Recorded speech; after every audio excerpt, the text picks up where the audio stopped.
Thank you for waiting. I finished checking your adventurer handbook. Here are your commission rewards. We have no other urgent commissions on the books at present. Thank you for all your hard work lately. Perhaps you two could consider taking a vacation. Amazing! Paimon never thought we'd end up having downtime and not cry. Things were pretty hectic when we first got here. Everywhere you looked, it was either the Wild Hunt causing chaos or the Fatui stirring up trouble. It felt like this whole region was one giant slime in a barrel, ready to go boom at any moment. That's right! Another win for Tibet's top duo! Ah, yes. Are you two aware that the Moon Prayer Night is soon to take place? Oh, yeah! Llama told us that was coming up soon. Wait, why do you mention it, though? Do people in Nasha Town celebrate it, too? Paimon thought it was just for Moon Goddess worshippers. You're partially right. Most people in Nasha Town just see the festival as an opportunity to do business. They do not concern themselves with the religious element. The festival was first celebrated by the Frost Moon Scions. On this day, they would wear moon prayer blossoms and celebrate the birth of the moon goddess through song and dance. They would also prepare food and handicrafts and give them as gifts to others. Over time, it became Nodcry's most lively festival. Oh, sounds like fun! Great! Well, in the meantime, since Catherine doesn't have any commissions for us, let's focus on some personal business instead. When we first got here, you mentioned that this was where your spaceship landed? We didn't get to follow up on it at the time, because we got wrapped up in that whole rare situation, but now we can finally start investigating it properly.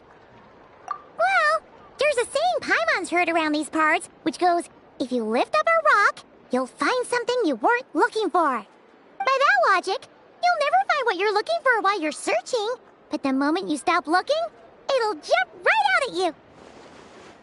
Could be worth a try though, right? Anyway, Paimon suggests we focus on other stuff we want to do for now, and just keep an ear out for spaceship-related intel as we go.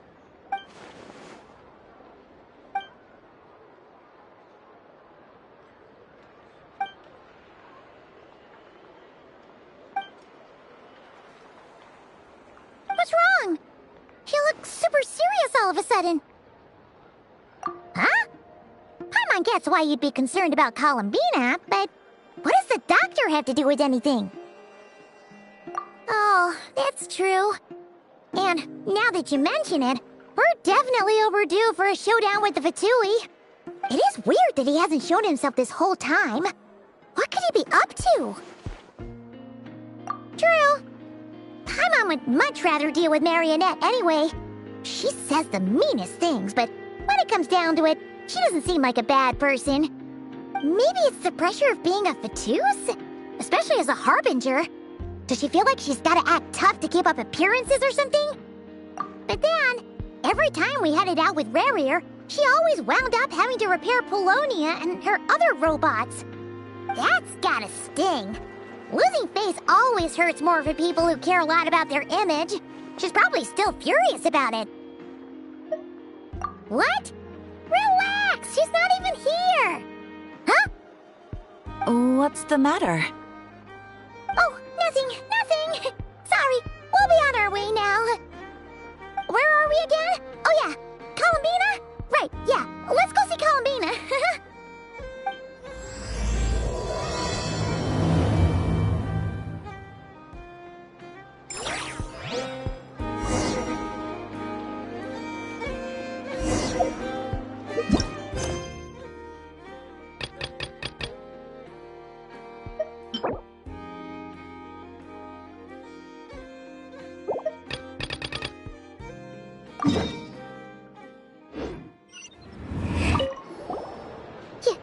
You won't snitch on us, will you? I'm not entirely sure what you're talking about. But rest assured, I protect client and adventurer confidentiality as a matter of principle.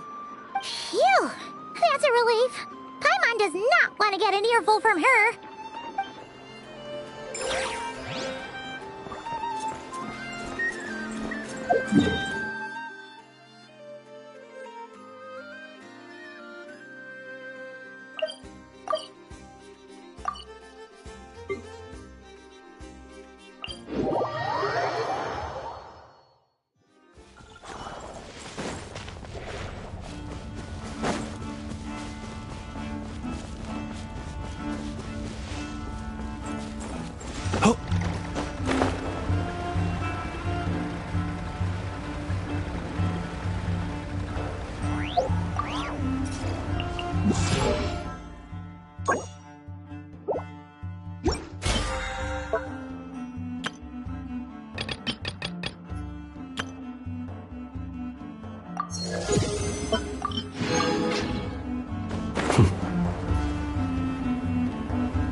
What a waste Everyone of hold time! hands. Ding dong, water Be silent. Do you fear the dark? Observe. Do you fear the dark?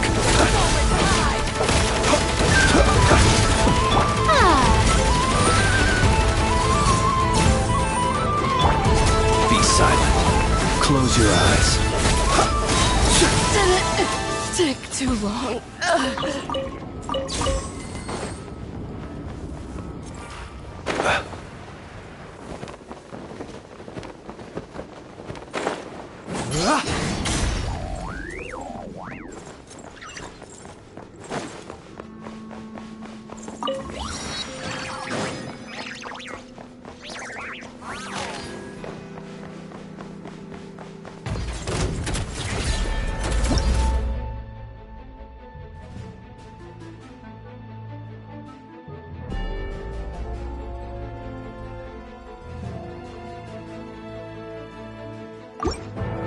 I see everything.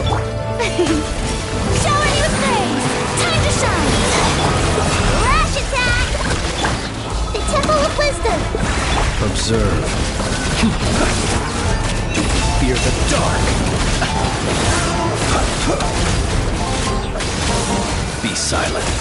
To dust. Look, a rainbow. Close your eyes. Be silent. Do you fear the dark?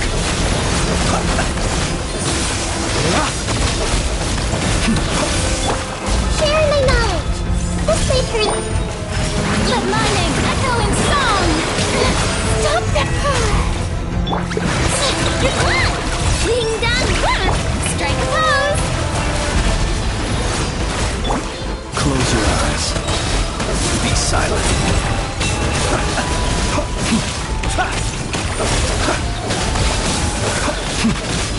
Burn no more. Rush attack! Shower me with praise!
Observe. Close your eyes. Night falls.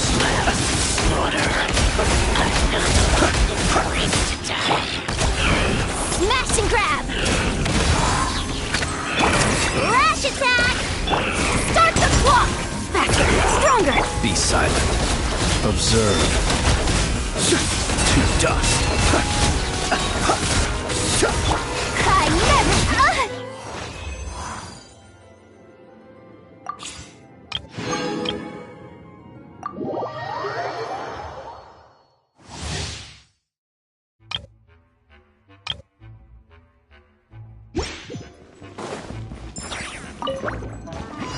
Time for takeoff.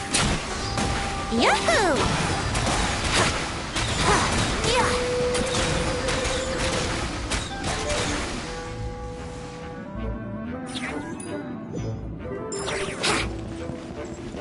Think you can get away? Brace yourselves. Going in! Have fun with this gift. Dare to mess with Thunder! Element for the end! Time for takeoff. Teamwork is dreamwork.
Story has only just begun!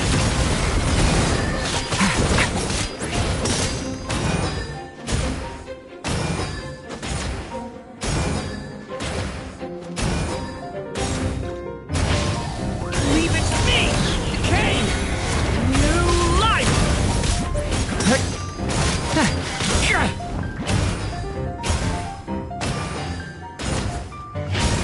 Thunder! Element for the end!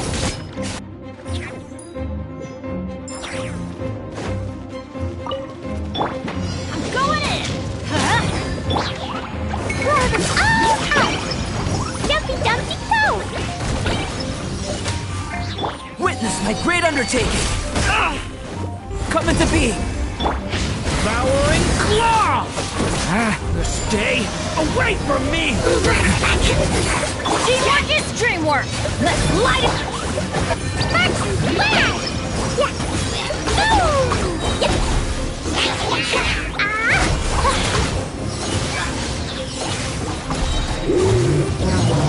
Moments of birth!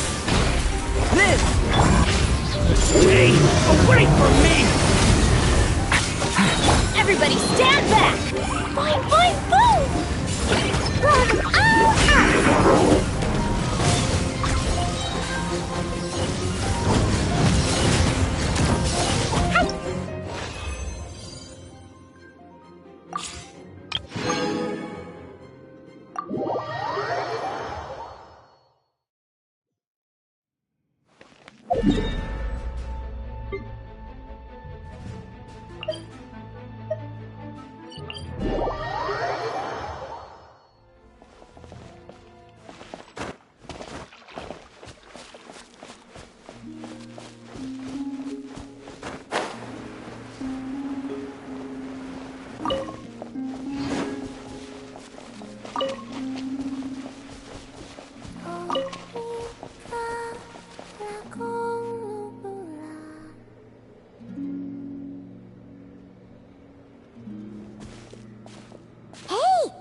Is me sitting here a rare sight?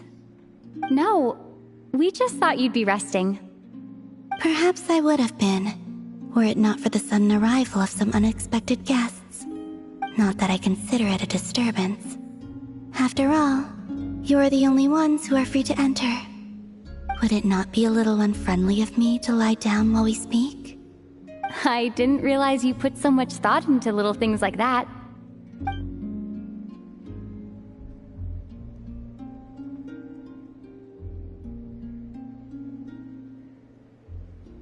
Only sometimes.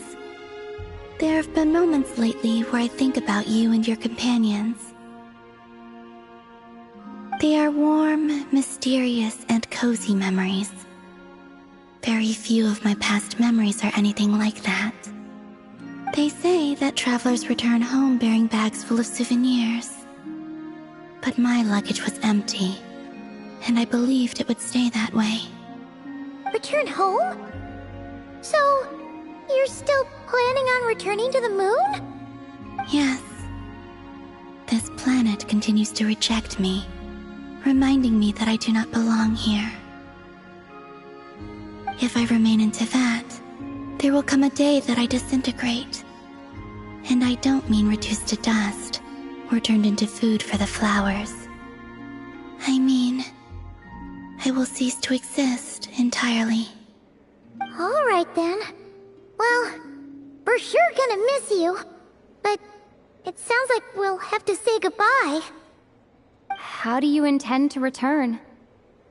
The moon prayer night is soon to arrive. On that day, the moon will be closest to Teyvat. The Kuvaki in this land will reach its peak at that time. I merely need to grasp the tide, and with relatively little effort. Oh, Paimon gets it! It'll work like a slingshot!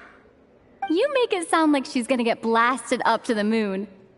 If I did that, I suspect I would crash into the false sky. I will be using a much gentler approach, but I do like the analogy. It's fun. You see? She gets Paimon's sense of humor. In the blink of an eye, the time has come to part ways. It does feel that way, doesn't it? Time seems to fly fastest when you are enjoying it.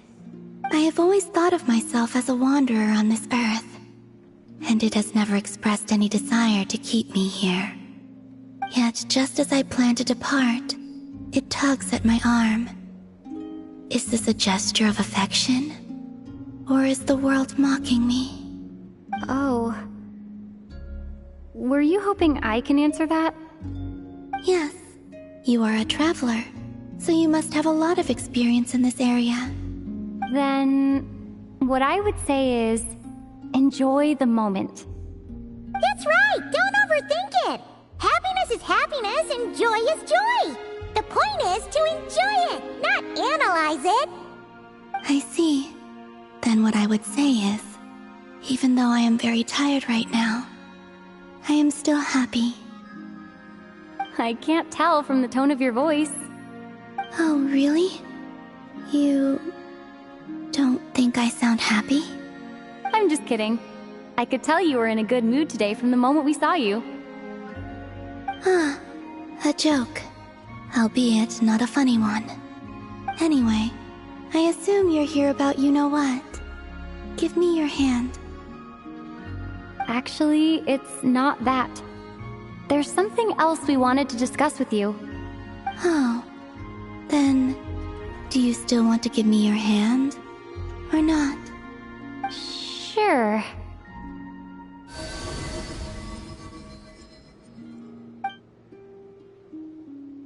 Thank you. So, I've heard that in the moon prayer nights of the past, people here would hold celebrations in the moon goddess's honor. Since you helped so much in our fight against the Rehir of Solnari, I think you deserve a farewell party before you return home. I haven't asked everyone else for their opinions on this yet, but I'd like to invite you to join the upcoming moon prayer night. I've never joined a moon prayer night before.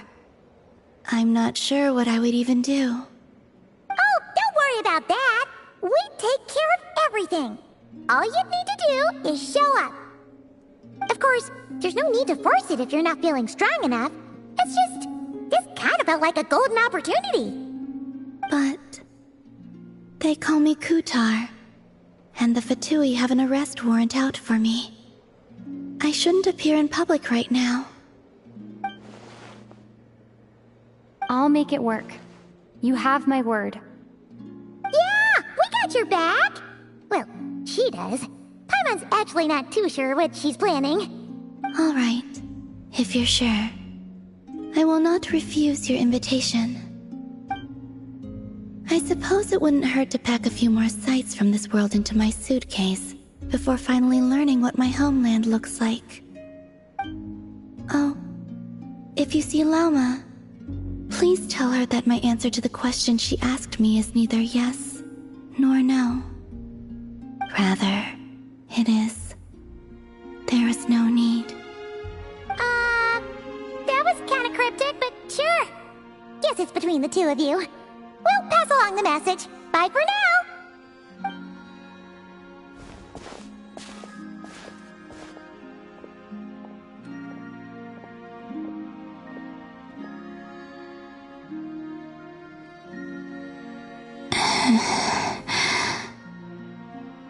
And also, I do not know.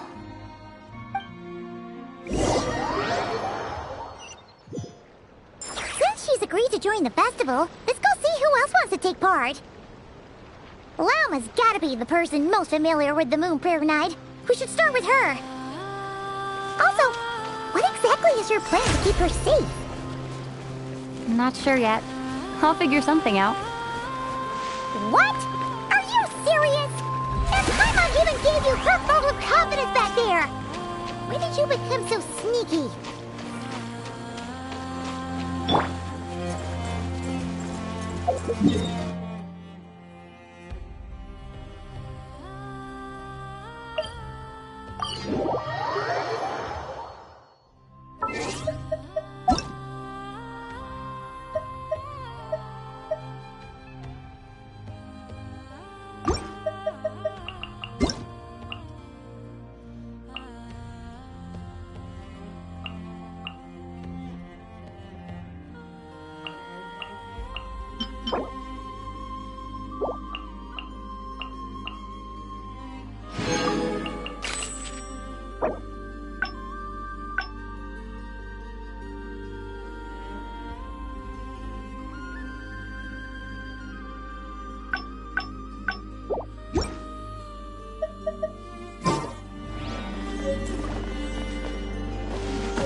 Beats me. I had a bit too much to drink last night, and when I woke up, I was on Hisi Island.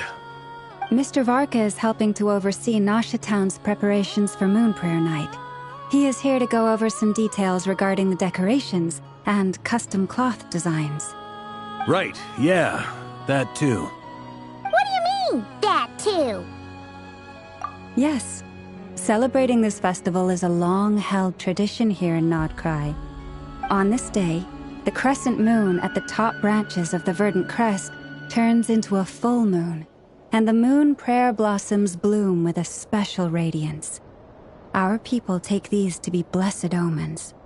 It's an especially welcome event coming off the back of all that nasty business with Rare.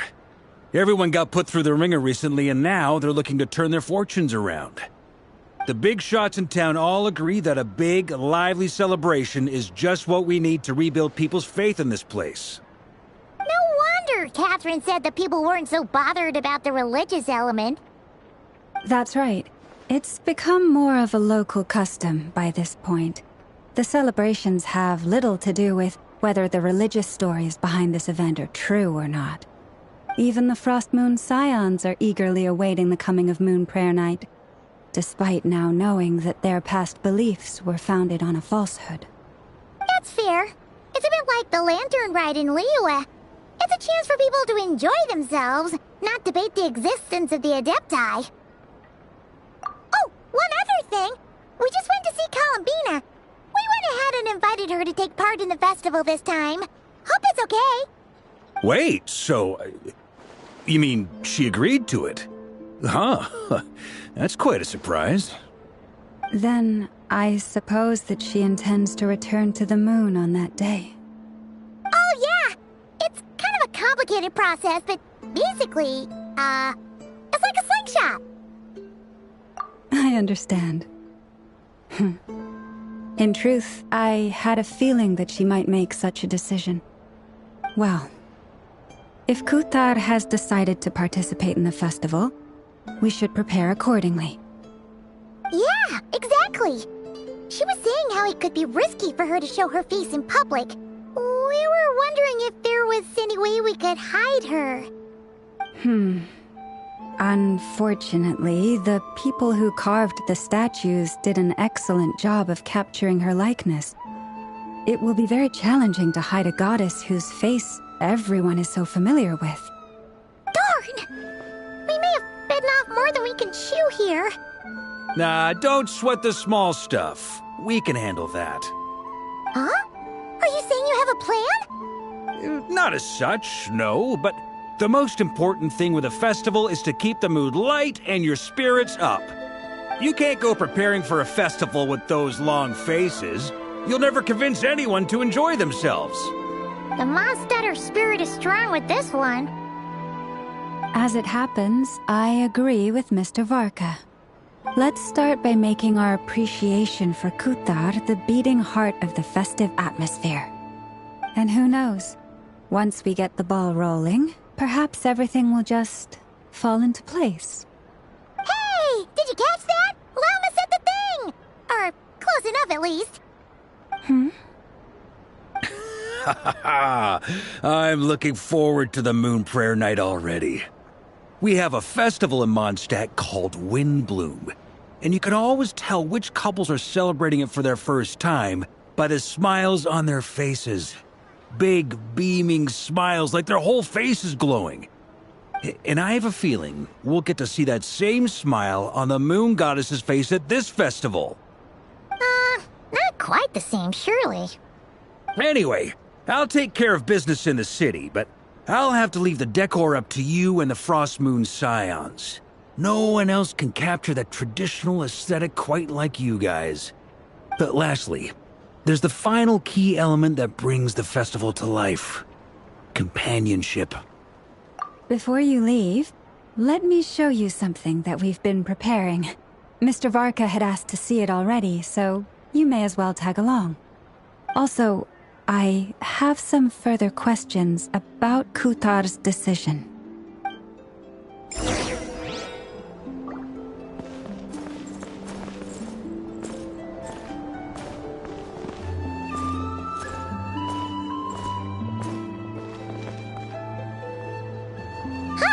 What's this? They sure look like they're having fun. I believe so. Kuhenki seem very skilled at playing drums like these, although I'm not sure where they learned it from.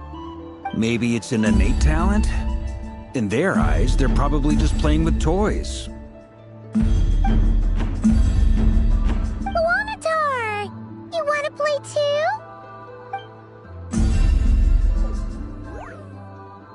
Yeah. She looks more confused than anything. Maybe we can teach her next time if we get the chance.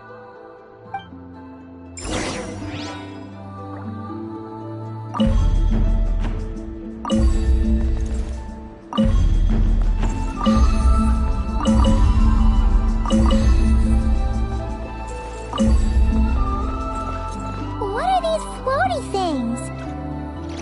Moon veils. We hang them from buildings in the city during the festival. When you look at the sky through them, it creates a lovely misty effect.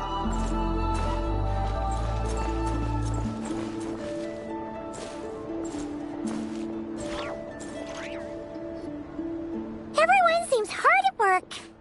They are preparing items for Moon Prayer Night. For instance, the sculpture being made over here, Mr. Varka and I were just finalizing the details of where it will be placed. Ah, there she is. I didn't know the finished article would be so large. Not to worry, though. All the necessary arrangements have been made. Just let me know once it's ready, and I'll get some people to ship it over. You have my thanks. And over here, we are preparing a very traditional confection. Oh, look at all these colors! It looks great! Can Paimon try one? Of course. I have a feeling you'll like it a lot. You bet! Sweets and treats are Paimon's favorite! If you included those in the Feast of the Moon, I bet Paimon would have joined the Frost Moon Scions by now. There will also be verdant crests like this present in Nasha Town during the festival. The timing of Moon Prayer Night is not completely set in advance. We make a rough estimate, then observe the changes in the verdant crests and moon prayer blossoms to guide us. As such, the wait itself is a fun feature of this particular festival.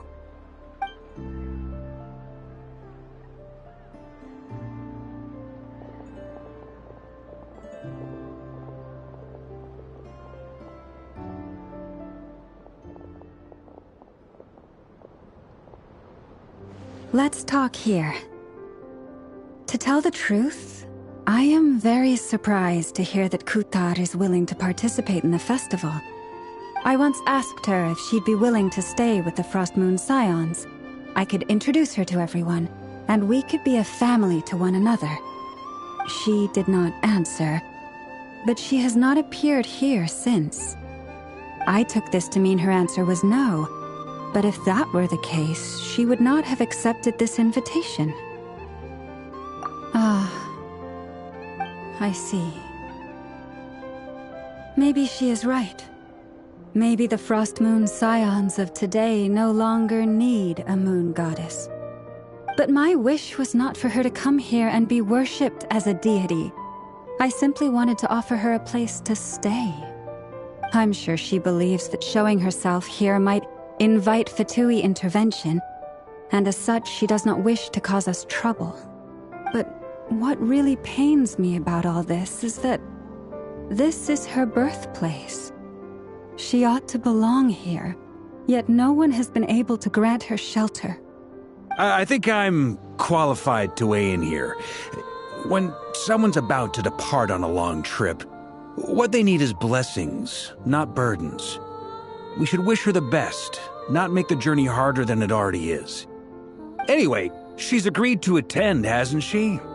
All we need to do is simply respect her decision.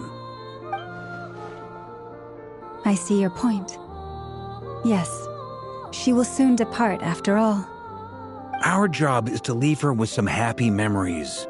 Besides, who's to say her journey to the moon is a one-way trip? It's not like she can't come back and visit if she wants, right? Paimon agrees wholeheartedly. Festivals are all about having fun, so let's keep it simple. All right, I'm gonna head back to Nasha Town soon. Want to come with? I'm guessing you have some other folks to visit there. Sure thing, let's go! Bye for now, Wilma! Thank you all. Goodbye.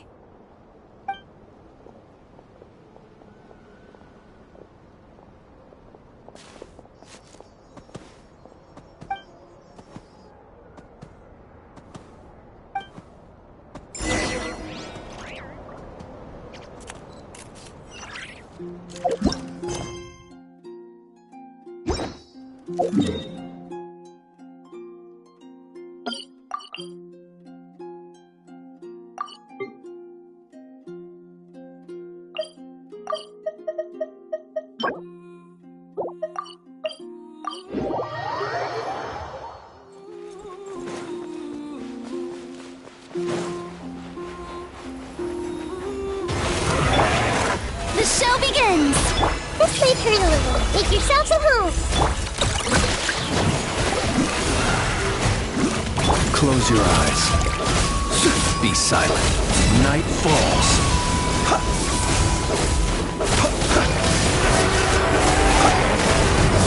Ding dong!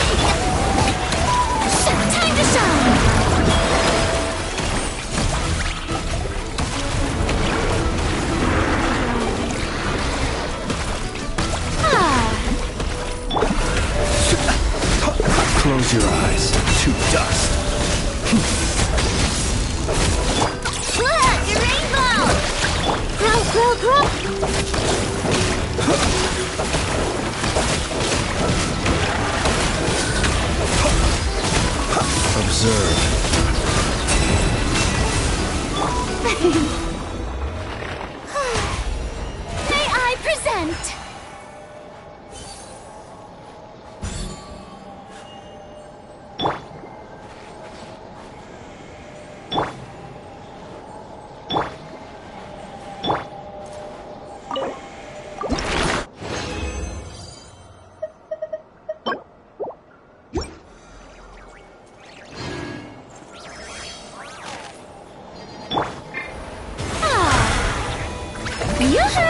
Let my name echo in song! Share my knowledge! Wingdang River Bomb! You on this? Be silent. To dust.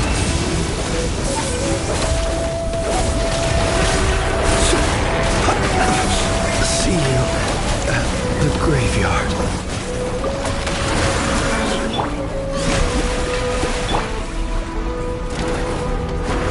I'm rather out of sorts.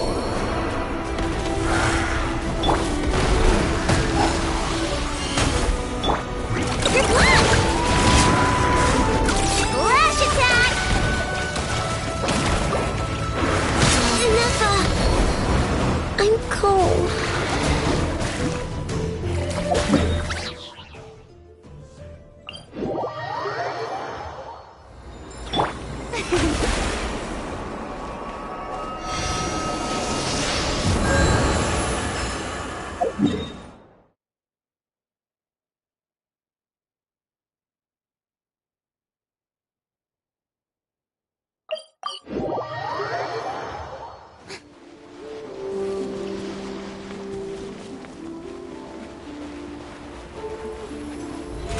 How brilliant! This may hurt a little. Make yourselves at home. Observe.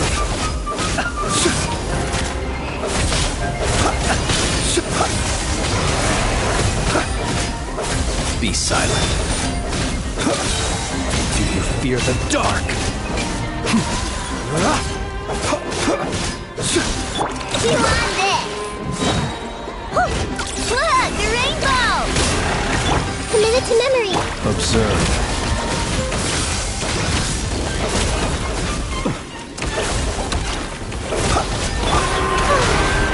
Strike a pose!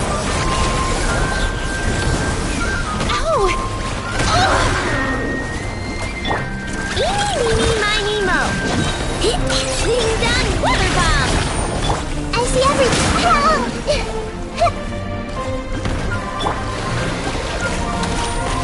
Time to shine! The Temple of Wisdom! Close your eyes. Night falls.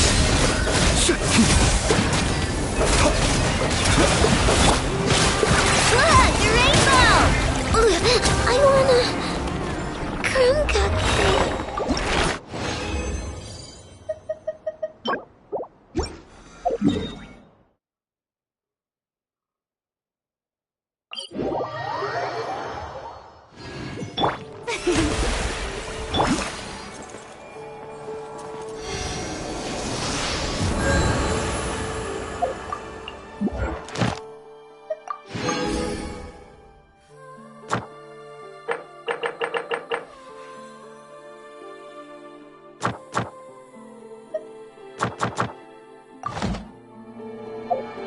People ought not be so frightened.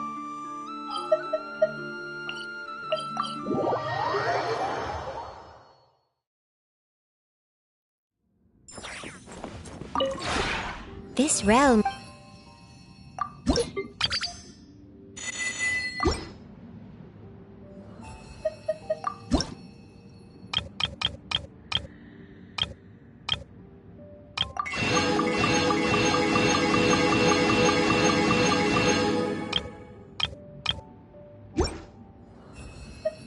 If you ever...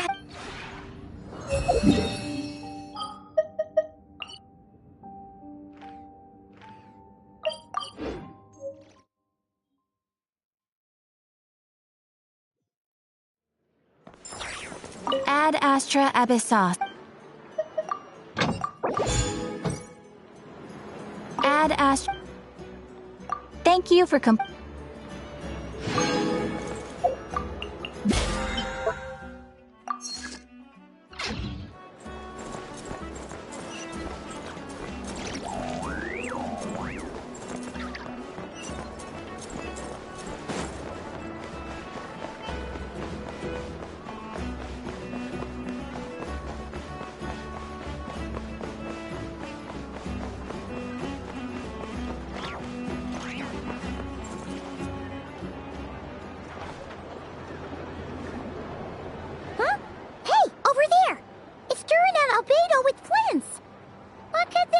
chatting about? Your guess is as good as mine. Ah, Grand Master, and the Traveler and Paimon. Hello there. It's been a while. Perfect. We have some new volunteers for our investigation. Wait, let me guess. The righteous Lightkeepers are finally ready to hunt down the Abyssal Dragon? Haha. Yes, that too. Yeah, right. Oh, wait. Why does everyone keep saying that too?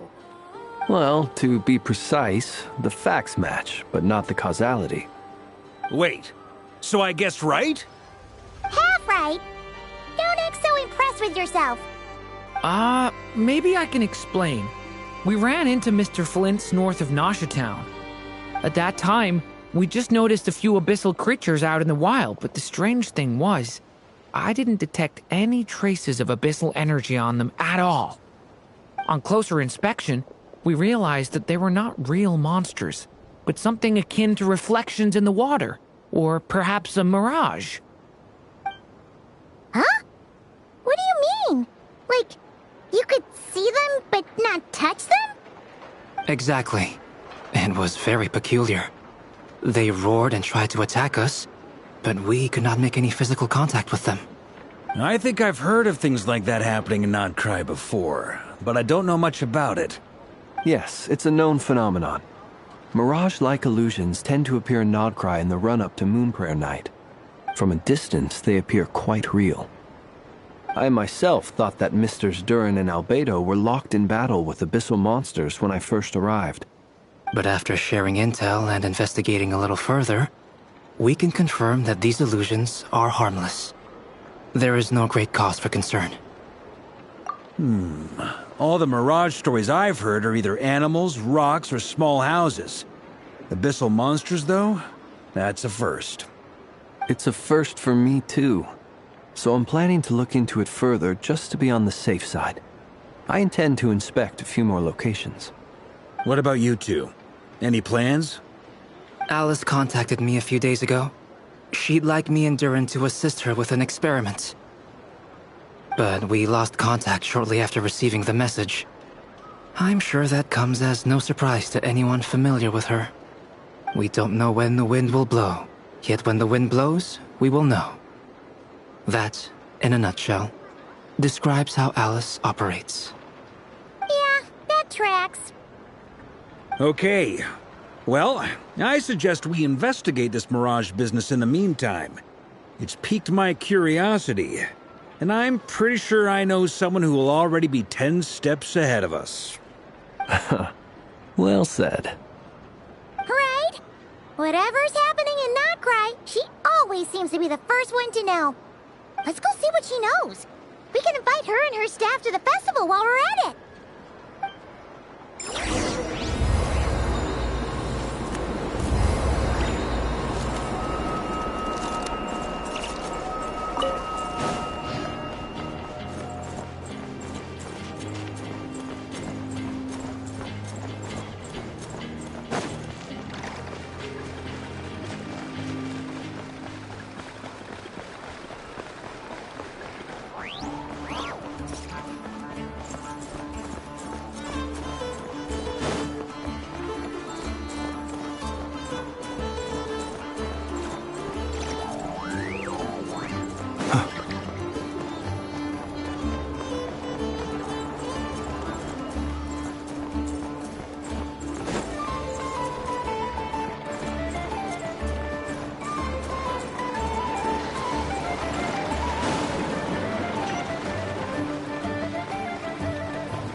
You're right, I have noticed. There's certainly something a little fishy about this situation. Only a little, though. Records indicate that this phenomenon can occur in the days before and following Moonprayer Night. That said, it has always been a rare sight in the past. The odds of encountering these phantoms are similar to looking up in the night sky, happening to see a shooting star, and managing to make a wish before it disappears. But this time, either everyone's getting lucky, or they're appearing far more frequently than usual. Yehoda's out gathering intel as we speak.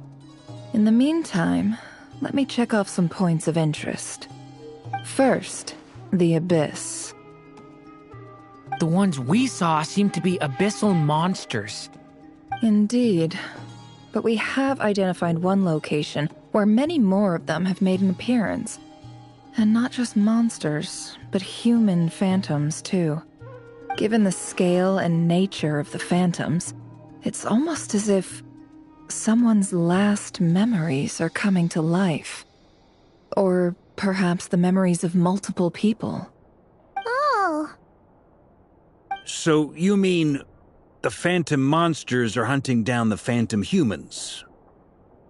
Exactly. The phantoms can interact with each other, but we have no means of intervening. In addition, some of the human phantoms would seem to be from the very distant past. This is clear both from the clothing they wear and the stories they tell. They claim to be from Hyperborea, a name which I've heard from Lauma before. If this is true, it means they must be from 6,000 years ago. Did Paimon hear that right? 6,000 years? It sounds like this merits further exploration. That'd be a big help. I'll leave it with you, Albedo. My knowledge of ancient history is non-existent. I used to doze off every time the pre-Knights of Favonius era came up in class. It's quite a miracle that you were able to understand these phantoms' speech, given how long ago they lived. I suppose you're right. But I'll leave the archaeologists to ruminate over that conundrum. As an intelligence broker, my sole interest is in the value of the information I gather. Which, in this case, hopefully means earning myself some good favor with our dear Lady Moonchanter. So calculating. Whew, this intel broker logic always catches Paimon by surprise. Sounds to me like we could split the work up. I think the abyssal phenomenon is best left to Albedo, Flint's, and me. Agreed. It coincides with my duty as a lightkeeper. For my part, I'd like to understand the Abyss better. Even a little knowledge would go a long way. This is certainly a rare opportunity to study the Abyss. But even rarer, perhaps, is the chance to make contact with the Ancients. The Curatorium will take the lead on investigating the Hyperboreans. We put in the work to learn what we know so far. It seems only fair that we get some quantity of exclusive intel.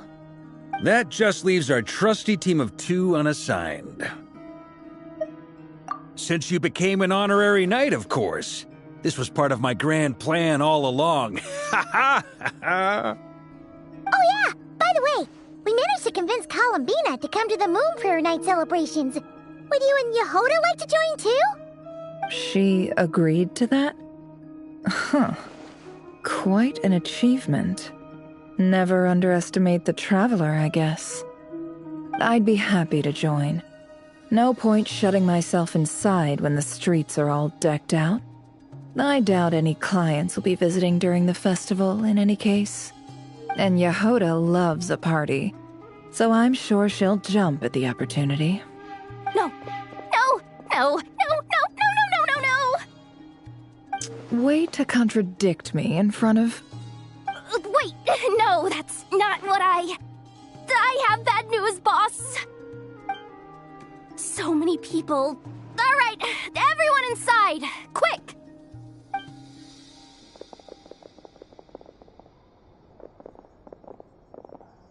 This is gonna sound crazy, but hear me out. I saw one of those phantoms at Star Sand Shoal, and it was some sort of flying ship. Like a spaceship? That's gotta be the one you came to Tibet in. You said you saw the same thing through the moon marrow, right? Huh? You already know about it? I thought I was gonna blow people's minds. Turns out I'm the last to find out. Wait, back up. You came here in a spaceship?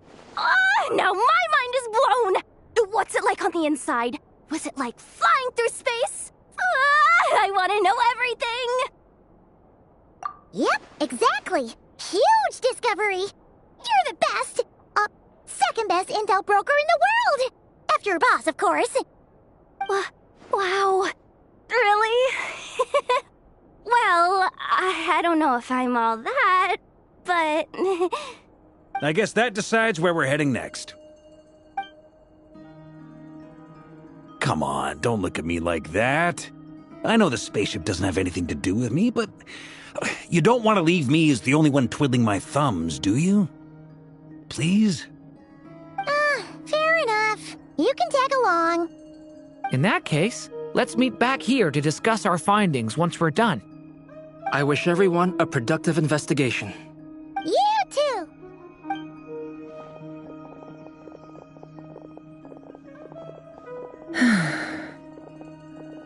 What's up, boss?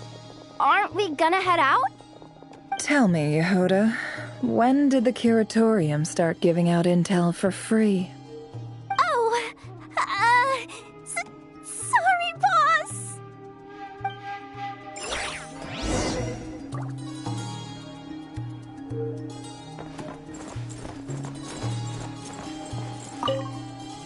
We can't unshare information any more than water spilled on sand can be put back in the bucket. I'll just have to balance the books some other way. Please, boss. There's gotta be another way. Who knows? Depending on what they find, maybe this will work in our favor. Please don't find me. Please.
You look worried.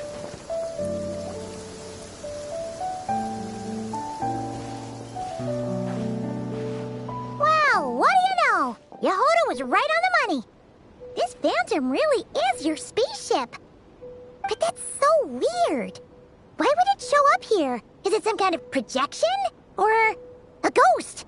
Like, maybe it no longer exists. But somehow it left an afterimage? Ah, you're already here. Miss Lauma, what a surprise. I thought you were busy with festival preparations. I was, until one of our people informed me that a strange sight had appeared at Starsand Shoal. No one's ever seen something quite like this before. I thought I should see it for myself. Same here.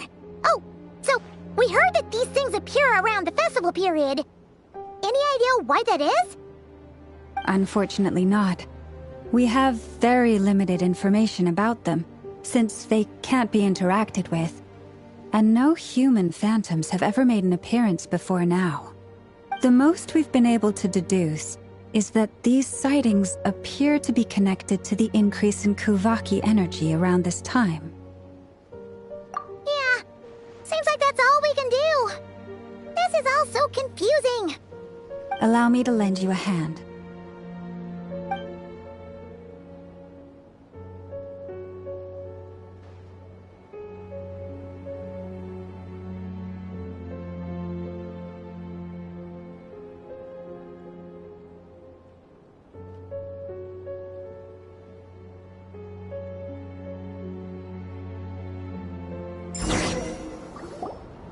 Everyone, our friend here should be able to provide us with some information.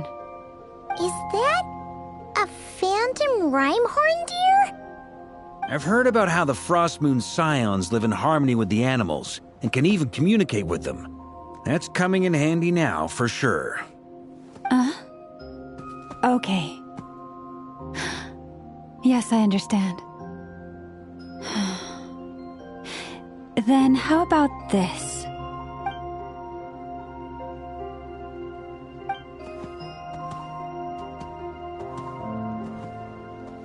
Oh, it's leaving. It appears to share our curiosity about this giant spaceship, so I asked it if it wouldn't mind investigating along with some friends. In return, I told it about some nearby spots where the wild fruit grows abundantly. We may live in a different era from these phantoms, but I trust that the terrain, climate, and ecology here are more resistant to the effects of time than some things are. Let's give them a moment and hope for the best.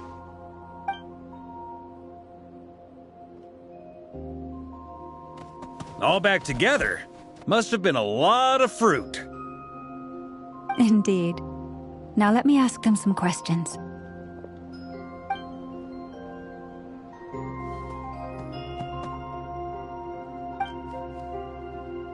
It did find a lot of wild fruit, enough for them to feast for a long while. This puffin circled in the air several times, but didn't spot anything out of the ordinary. Certainly nothing to do with the spaceship. Huh. Well, it definitely makes sense to get a bird's eye view. Indeed.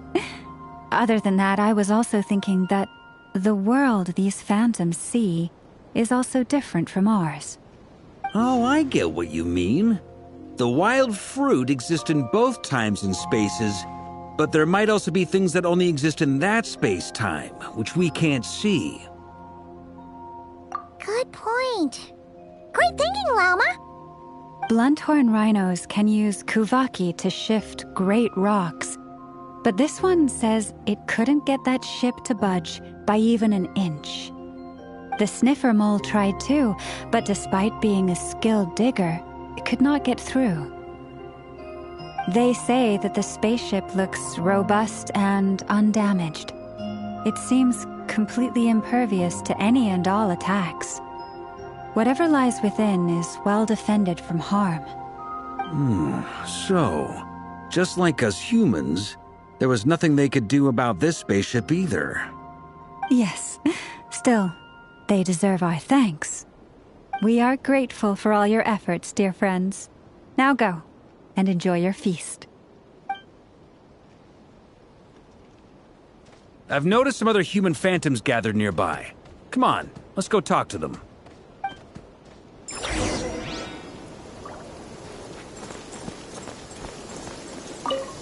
Those illusions and those people. It's all a little creepy, don't you think? Nah, all part of the festive atmosphere.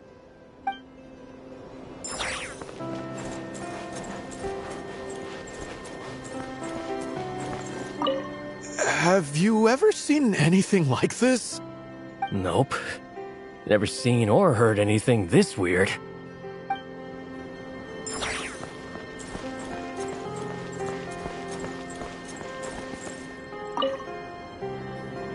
What is this thing?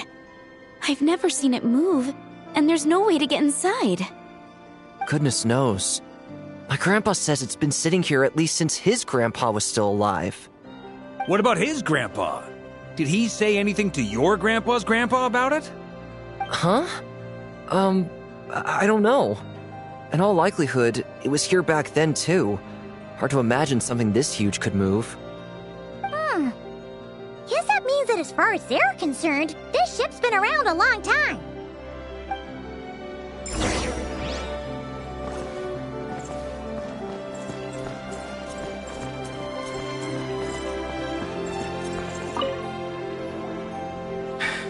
Come on, brothers.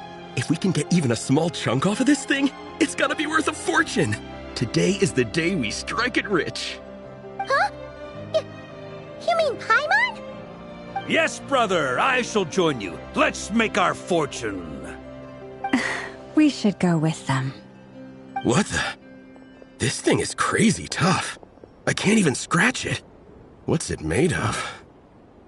Sorry, brother. Looks like we'll have to seek our fortunes elsewhere. Enjoying yourself? I was just seeing if I could influence this phantom's perception by playing. But nope, no dice. I'm sure we're all starting to build up an idea of what's going on here now that we've spoken to some of the people. These phantoms are reenacting real historical events in Nodcry. It's almost like we're in some kind of interactive stage play. We can talk to the actors, but the plot is fixed, and we can't influence it. It makes sense. History is set in stone. The objective facts of the past cannot be changed. Paimon totally thought you were just goofing around earlier. But actually, you were doing some serious investigating. Of course I was. Anyway, at this point, I think we're forced to conclude that although the Phantom spaceship is right there in front of us, we aren't going to learn much about it from these people.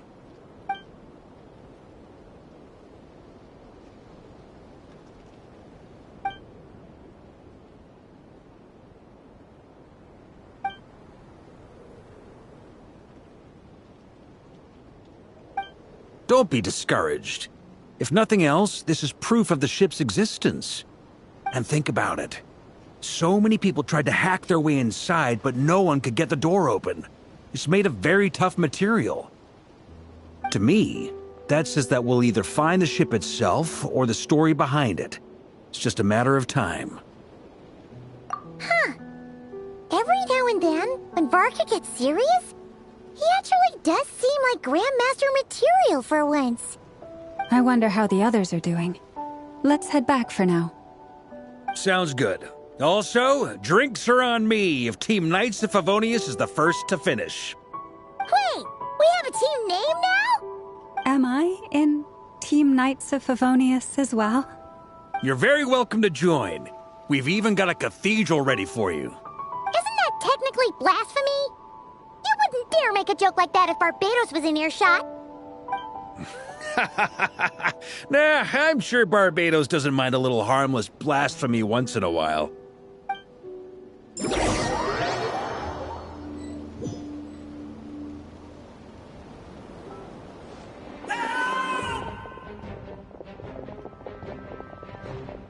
Oh, no!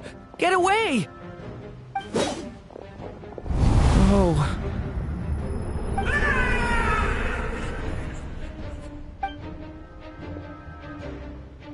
I know it's hard to stomach, Mr. Duran. But as I'm sure you've noticed, there is nothing we can do to intervene in that which unfolds before us. But we have to at least try. And try you have. But are you aware of how many unsuccessful attempts you've made now? I wasn't keeping count. I'm afraid this is the 39th failure so far. Or the 5th if we're only counting this particular victim. There are no indications that these phantoms may be altered in any way. You seem to have calmed down a little. I'll make us a fire. You should rest and have some water. Feeling any better now, Mr. Duran? May I ask a few questions? Be my guest. What exactly are we witnessing here? What happened to those people? My guess would be that we are seeing Nodcry during the Conrian Cataclysm. Would that be accurate? Conria. That is correct. As you know, once the abyss senses even the tiniest crack, it floods in and spreads like wildfire. There was a time in the distant past when it permeated all of Nodcry, causing immeasurable harm. The people paid a terrible price to heal this land. Then, 500 years ago, the whole of Tevat suffered an abyssal disaster. Once more, Nodcry was dealt a devastating blow. I see. In the face of the abyssal onslaught, all were like grains of sand tossed around by a tidal wave, be they human, fae, or god. The moment you witnessed is but one drop in a whole ocean of catastrophe. All right. I guess that answers my second question, too. I wanted to know why there's nothing I could do to help them, and that's because what we are seeing is history. That would be my guess as well. As I understand it, history and fate are not all that dissimilar. The latter may be unseen to us, but both are immutable. Yes. Fate was determined long, long ago. I still have a couple of other questions for you, Mr. Flint's. You mentioned more than one abyssal disaster that has struck this land in the past. How can you be sure that what we're seeing is from the Conrian incident? And also, how are you able to stay so calm when you're talking about these events? From everything I know about you, you're not cold or ruthless, and you're not indifferent to the suffering of others. Alas, I am forced to show my age. I must be 600 or 700 years old by human measure. Wait, so you... One is not easily moved by history when one has witnessed the truth firsthand. I'm sorry.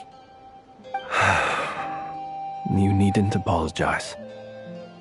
Your passion is a good thing to have. Treasure it, because someday you may find it in terribly short supply. Now, at the risk of offending you, I have a question in return.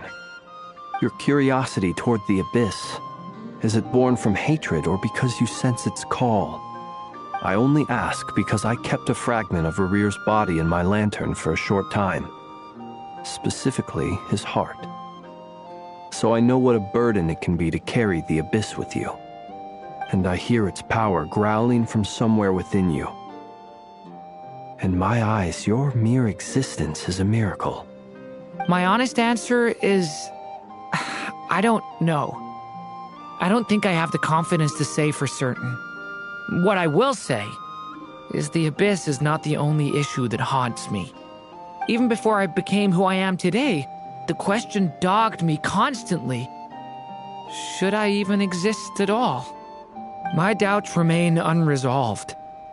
But when we fought Rarir, something became a little clearer to me. Sometimes it is the darkness within us that allows us to achieve the impossible. I certainly got the sense from your 39 attempts that you were trying to achieve the impossible. It sounds like you've resolved to see the truth for yourself. Absolutely. In that sense, he and I are quite similar. Then I wish you every success. I look forward to the day of your transcension. Well, if everyone's caught their breath, I suppose we should head back. Oh, and one last thing. I'd appreciate if you kept our discussion about history a secret.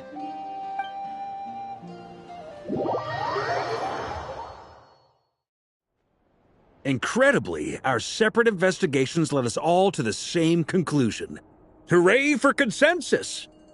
Yeah, but we barely learned anything, though. I totally thought this would be the mother lode. Talking with the ancients? I mean, come on! But nope, all we got was useless snippets of conversation. And all this stuff about moons and hyperopia. What a load of baloney. Seems like people back then had a few screws loose. I understand your frustration. We found the same issue. Each phantom only showed a very brief moment in time. There isn't much value to be found in these miscellaneous fragments of a civilization's history, no matter how glorious it may have been. If there's a silver lining, it's that these phantoms are harmless to the present reality. They shouldn't get in the way of the festivities. Paimon agrees. And not just because it's the first thing she understood in this whole conversation. You look disappointed, Nefer. Is something the matter? What do you think? We all worked our tails off, but the only one to gain anything from it was you, Lady Moonjanter. Well, please do share the Hyperborean records with me. I will gladly inscribe them in our people's documents. Oh, duh! Yeah! That was it! Hyperborea! Hyperborea. I'm serious. Only an expert in the Frostmoon Scions and their history can turn these records into valuable research material. The alternative is to let them gather dust on the Curatorium's storage shelves until the pages turn yellow. Nefer, you're wise enough to know that cooperating and sharing the profits is the best course of action here. Well, that goes without saying. Sure, let's do that. Huh? But didn't you say we aren't supposed to give out intel for free? Sorry. Shutting up. Now is not a good time to push Nefer's buttons. Anyway, back to Moon Prayer Night. I'm thinking that we should prepare something a little special, aside from the usual decorations and so on. You mean a parting gift? Can't go wrong with food. Although, does food go bad on the moon? Perhaps a lantern would be a better choice. It might be dark up there. It could prove difficult to light a lantern on the moon. Magical stones might serve that purpose better. What about a clockwork mecha model from Fontaine? I've got a whole bunch at home. I use them for fighting practice in my free time. None of these sound like things she would be even remotely interested in. But we don't interact with her enough to know what she likes. Yeah. It would really save us the guesswork if someone could find out what she's into. Wait, what the? Traveler? They're all looking at you. Great! Haha, problem solved. Now, I need to stop by Dory's. Gonna need her help sourcing a bunch of stuff for the festival. Then let's leave it there for now. We all have our own business to attend to. Traveler, if you find out what Kutar likes, let us know right away.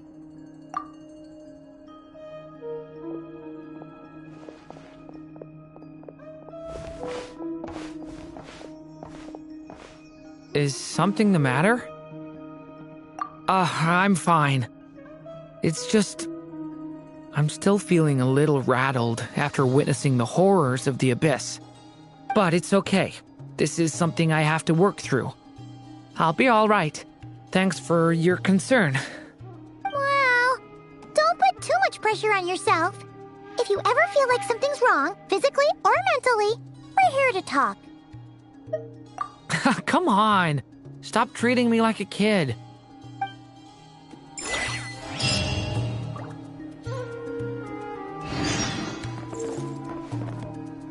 Which is why we need a lantern guaranteed to work on the moon. Yes, I have a few ideas, but the lantern itself is the easy part. The real issue is how little we know about the lunar environment. Wait, you two are serious about this? Let's just say I'm intrigued by these shining magical stones that Mr. Albedo has mentioned.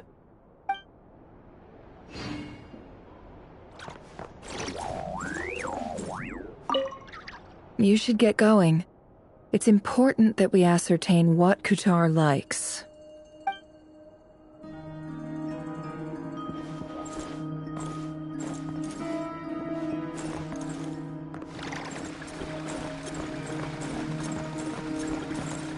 Could you do me a solid and try to smooth things over with Boss Neff?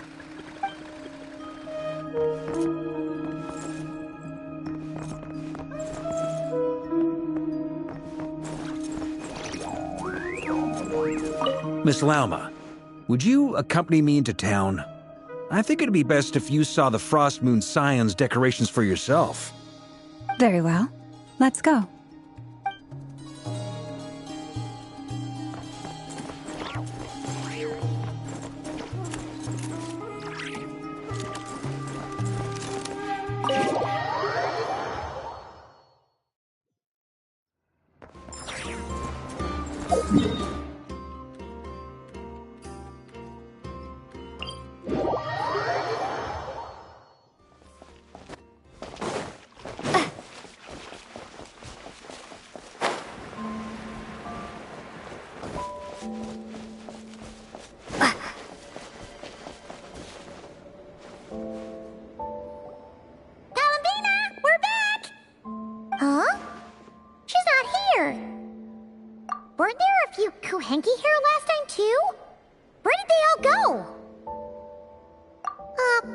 Walkies? For Kuhenki? You're not pets, you know. Oh, well. Looks like we just came at a bad time. Let's try again tomorrow. There's still a few days until Moon Prayer Night, so we're in no rush. Besides, she needs time to rest anyway.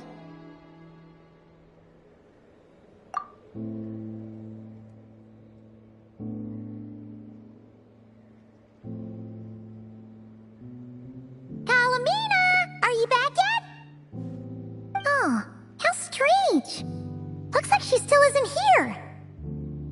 Right? It's not like her to spend so much time outside. Especially since she's worried about attracting unwanted attention. What about Lunar? Lunar, you there? Hey! Do you know where Columbina went? Sorry, didn't understand. But if you know where she is, could you take us to her? Yeah, that's even stranger. What about him? Oh, that's not good news. They change color when Columbina gets weaker, right? And they look super pale right now. Good idea. She might know what's happening.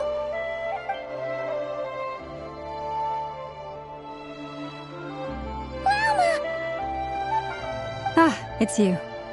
How is Kutar? Is she okay? No, she hasn't. I came here to check on her after I noticed the flowers had changed color.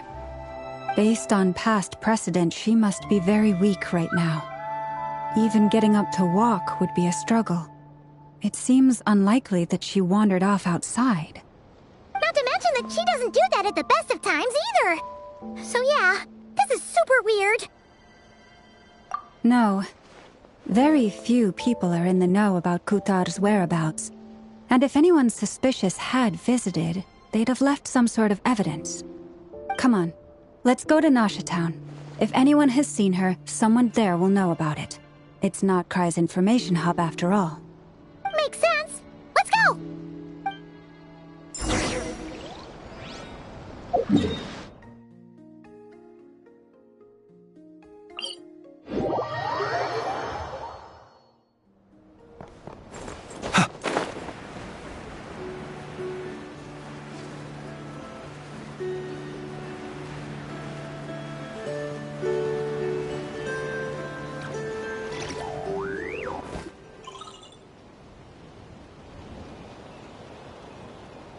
Moment. Is it just Paimon, or is this stall kind of suspicious? It's never been here before, right? No, I don't recognize it. Alas, your free and easy adventure time is over. Now, prepare to face the final boss of Nod Cry. Whoa! Where'd that voice come from? Not sure.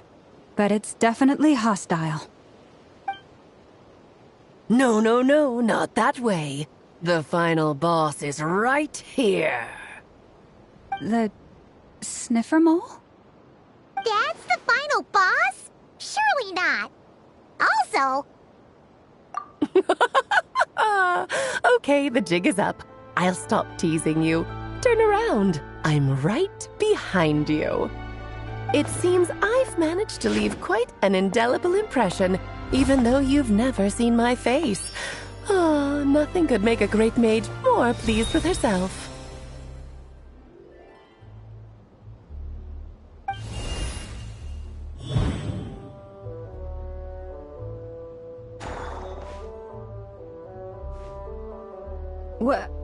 What is going on? I've heard that all the big shots in Teyvat have long, wordy titles that stun people speechless when they make their entrance. Unfortunately, none of them are affiliated with the Hexenzirkel, and we ourselves keep a very low profile. The notorious name-dropping doesn't quite work for us. Still, I, for one, think I'm really quite amazing. So that didn't stop me from coming up with a title anyway. Alice! It's really you this time? Not a lantern or a dodo but Alice in the flesh? Oh, that's right. So, what do you think? How does it feel to finally meet me? You look like... Oh, that's the first thing you thought. A little surprising, but that actually makes me very happy. Because that means that when Klee grows up, she'll be just as stunningly beautiful as her mother. So she's a friend of yours? Kind of. This is actually the first time we've seen her in person. I see. Madam Mage, that was, quite a powerful entrance. I certainly won't be forgetting it anytime soon. It's okay, Lauma, don't force it. Paimon will do the honors. This is Alice from the Hexenzirkel. She's a friend of ours. And of Arcus, too. That's right. She's a good person, just kinda... unpredictable. Well, what is the human heart if not unpredictable? If we could not do as we please, how would we differ from machines? I am Lauma, Moon Chanter of the Frost Moon Scions. It is a pleasure to meet you. Oh, I know. Before you got here, I spent a good, 15 minutes getting up to speed on Nodcry's present situation. In other words, I've read the whole in the last episode part, so we can skip the pleasantries. Fair enough. Well, Miss Alice, I can already tell that you have quite a unique personality. You'll get used to it. Paimon sure is. So anyway, what are you doing in Nodcry, Alice? Oh, I thought I told you already. This time, I'm the final boss. And what a formidable foe I shall be. Powerful, confident, decisive, and good luck finding my weak spot. You will never succeed. Oh, drat! My one weakness, and you found it in an instant. Fate has been dealt a devastating blow. Thus falls the great Dodo King. Why are you playing along with this nonsense? For funsies, of course. What's wrong, Paimon? Are you disappointed in me? Am I a gigantic letdown? No, it's just... you seem like a busy lady. And this is the one time you've shown up in person. Paimon figured it would be for something more high stakes than just goofing around. You're quite right. I'm here in Nodcry because something big happened. Something big enough it caught the attention of the Hexenzirkel. It concerns the 3 moons, Teyvat's borders, and of course, the moon goddess you are currently searching for. Kind of. Why don't we discuss this over a pot of tea? My main reason for coming on this trip to Teyvat was, of course, to have some fun. But I do technically have a job to do as well, namely, maintaining the stability of Teyvat's borders. I'll skip over the complicated parts, but to sum it up, abyssal energies are all that lie beyond Teyvat's border. We'd find ourselves in a real pickle if they ever made it through. And the phantoms you've been seeing are a sign that the border has been disturbed. No wonder they tend to show up around Moon Prayer Night. Is it because the real moon is now so close to us that its power can cross the border? In part. but only a negligible amount passes through. Just enough to influence the verdant crests and so on. And as you've noticed, there has been an unprecedented number of phantoms appearing this year. The influence of the moon beyond the border cannot explain this. No, there is another far greater factor at play. The trilunar syzygy. A trilunar syzygy? Eons ago, before the heavenly principles came to Devat, it was the then 3 moon goddesses who controlled the laws of this world. Oh, that's exactly it! The 3 goddesses split these powers amongst themselves, promising never to consolidate them into one singular body. This was meant to keep the world stable. But, fast-forwarding to the present, the eternal moon's marrow is with you, while the iridescent moon's marrow, which should never have appeared in this world, has been retrieved. Add that to the presence of a moon goddess in the flesh and... the power of all 3 moons is gathered here in Notcry. There hasn't been an event like this since the War of Funerary Flame. And it's having a noticeable effect on Tevat's borders. Because I wish to give my darling daughter a peaceful, sunny environment to grow up in. Is that a good enough reason? Kinda sounds like you're dodging the question, but it does make sense. Well, that's one reason anyway, and the most important one. The others are a little complicated to explain. For instance, cleaning up after dearest Miss R. Albedo could tell you more about that if you're curious, but right now, I have a more important question to ask you. Why are you collecting the moon marrows? I see. Nicole told me about that legend once. Nicole? You mean Mage Anne? Oh, so you remember. Yes, of course. That was a story about fate, her area of expertise. But back to the story of our dear moon goddess. I'm afraid her intended method of returning to the moon is unlikely to work anymore. What does that mean? She may be missing, but she hasn't gone anywhere. She has disappeared.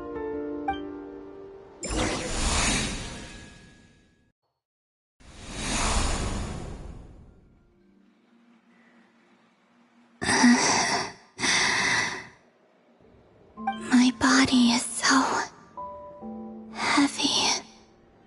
Wait, no. It's my mind that's heavy. My arms and legs are as light as a feather. What's happening to me? I feel drowsy, like I've been asleep for too long. Is it daytime or nighttime? Is the moon out? I think I'll go for a walk.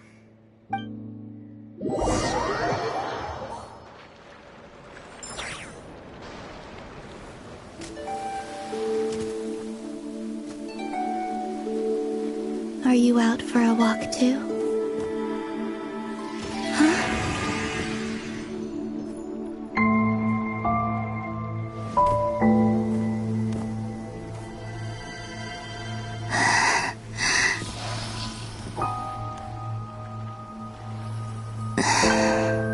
The day has come at last.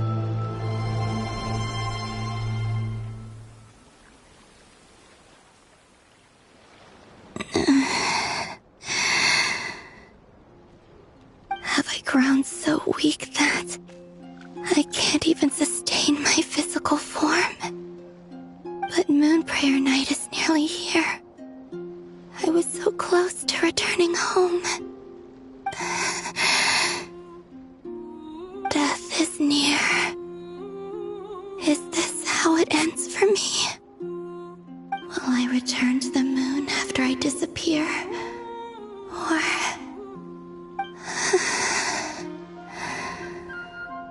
I don't want it to end like this.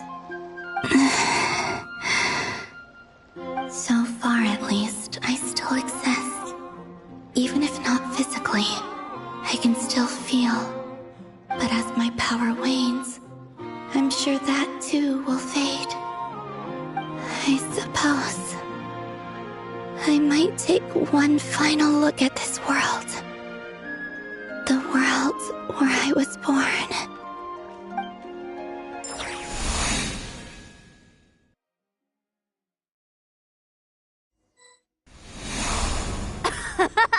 Come on, come on!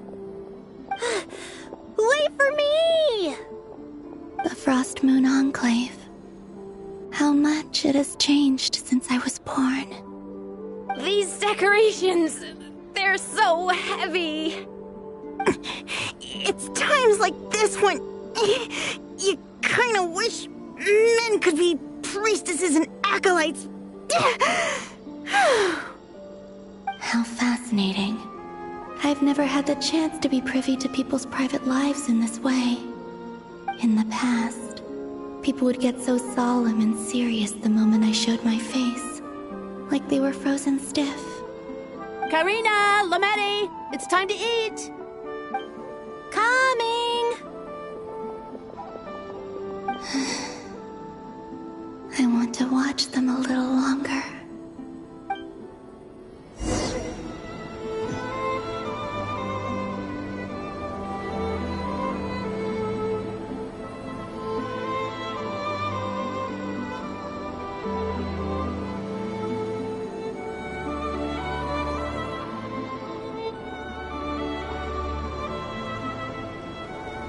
So just fill these balloons with air, right? Yep. Try a couple now to test things out. The rest can wait till Moon Prayer night. Think fast. Rita! Teasing an acolyte of the Frost Moon Scions? Surely that's a punishable offense. Take this! Huh? Alright, enough horsing around. Lady Lauma gave us a task. We should get back to it. The task is just to check that the balloons don't leak, right? Doesn't matter if we fill them with air or water. Yeah. Okay, you got me there. And you got me there. But still, we can't use all the balloons before the festival even starts. We won't use all of them. And as long as Lady Lauma's trusted acolyte doesn't snitch, this can stay as a little secret between friends. A couple more can't do any harm, right? Oh, you menace. Then, think fast!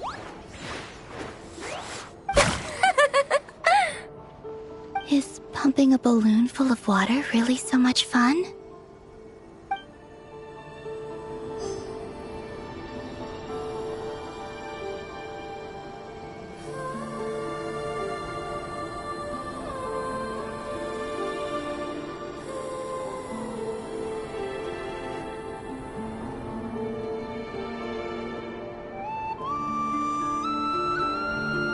I'm sure you're both tired from playing all day. Come on, eat up. A plain, humble meal. That has always been the way of the Frost Moon Scions. Huh? How come Lametti got a midsummer berry dessert?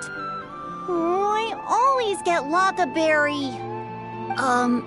I don't mind sharing. You can have a bite of mine if I get to have a bite of yours. They're sharing food? I've never shared food with anyone before. Even at the Harbinger tea parties, everyone just ate off their own plate. And when I couldn't finish my food offerings from the Frost Moon Scions, they'd leave the leftovers out under the moonlight for the animals to claim. Hey! That was 2 bites! Oh, then you can have another bite of mine. Oh, you too. Oh, don't fret now. Here, have some of Granny's too. So this is what it means to be family.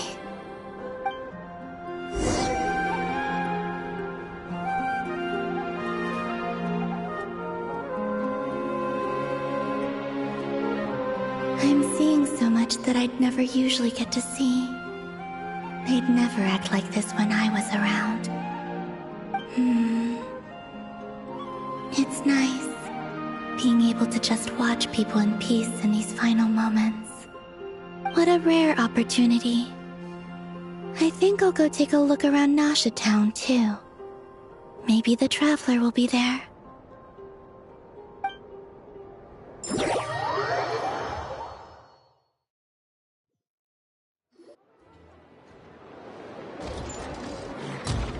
After the War of Funerary Flame, the Moon Goddesses were no longer recognized by Teyvat.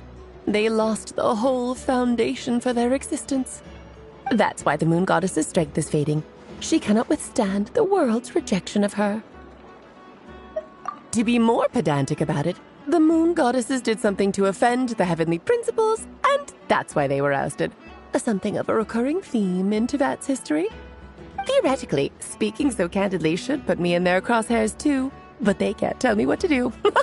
I'll say whatever I want. Anywho, the Moon Marrow energies were but a drop in the bucket for her, and that battle against the Ray Hair of Solnari only weakened her further. Fortunately, it happened close enough to Moon Prayer Night when the Kuvaki concentration here is high. That's the only reason she managed to survive this long. What do you mean, fortunately? You said she disappeared. We're too late. Ugh, what a headache. I thought this was all common knowledge. I guess I have some more explaining to do. Okay, buckle up. It's time for another lecture.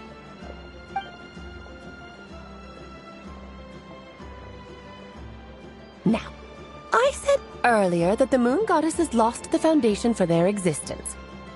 The reason for that has to do with the natural order. Basically, the rationale for their existence in Teyvat was lost. The same logic applies to the present Moon Goddess, too. Consider her existence so far. Her comrades in the Fatui called her Damselette. And she was worshipped as Kutar by the Frost Moon Scions. But these connections have now been severed, whether by her hand or yours. So, the rationale that once sustained her existence is now gone. Wait, we did that to her? Oh, well, strictly speaking, yes. But let's not start pointing fingers, shall we? I'll only end up as the big bad villain, and that's not the kind of final boss I want to be. Of course I do. I'm only the greatest mage in the whole entire world. Now, if you wish to find your Moon Goddess, there are two problems we need to solve. Firstly, we'll need to strengthen the connection between her and Teyvat, at least enough to sustain her until Moon Prayer Night. Strengthen her connection? But does that mean I'll have to rally all the Frost Moon faithful behind this? I'm afraid a bygone faith and a former home won't be of any help to her now. Do you know her name? Her name? Yes. Names are very important things. A name is a fundamental concept that anchors one's entire existence. Then your first job is to find it. As a Moon Goddess, I'm sure she must have a name she identifies with. Neither Columbina nor Kutar is her true name, and she's never really accepted either of them. So, finding out her real name is enough to sustain her existence? Yes, I know it sounds like a small step, but every journey begins that way. So for now, that's all we need to focus on. The second problem is with her plan to use the Moon Marrows to return to the moon. Unfortunately, piercing through the false sky will take an enormous amount of power. Given her current condition, she won't be able to provide anywhere near enough power, even if she recovers her physical form. But no need to fret. Nicole's the expert in this field, and I'm sure she'll figure something out. Wait, Mage N is going to help us out too? That means we've got 2 Hexencircle mages on the case. This is turning into a pretty big deal. Actually, this is more of a side quest for me. Like you said, I'm a busy lady, so I can't stay for too long. I'll have to return to Teyvat's border soon. That's the upside you get for looking out for my little Klee. Hopefully that will incentivize you to carry on keeping her company in the future. Anyway, jokes aside, you'd better get moving. It will take quite a miracle for the Moon Goddess's consciousness to hold out till Moon Prayer Night. Oh, I suppose I might as well tell you where Nicole is before I leave. off you go now. Time to meet your new friend. Oh, yes, and a little suggestion. Don't forget to mind your heads. What? I wonder how Durin's doing. I should really go see him before I head back. You really are super busy.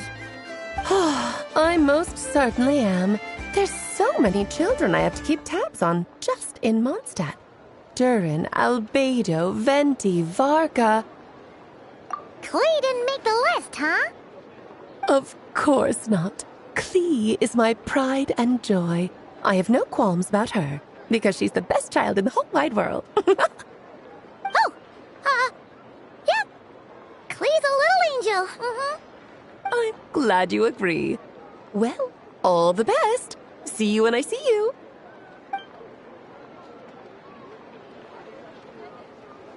She left in a hurry. Yeah. She didn't pack up her stall. Should we handle it for her? I must say, I'm now very curious about her daughter. Klee, wasn't it? What's she like? That's a long story. Come on, we'll fill you in as we go.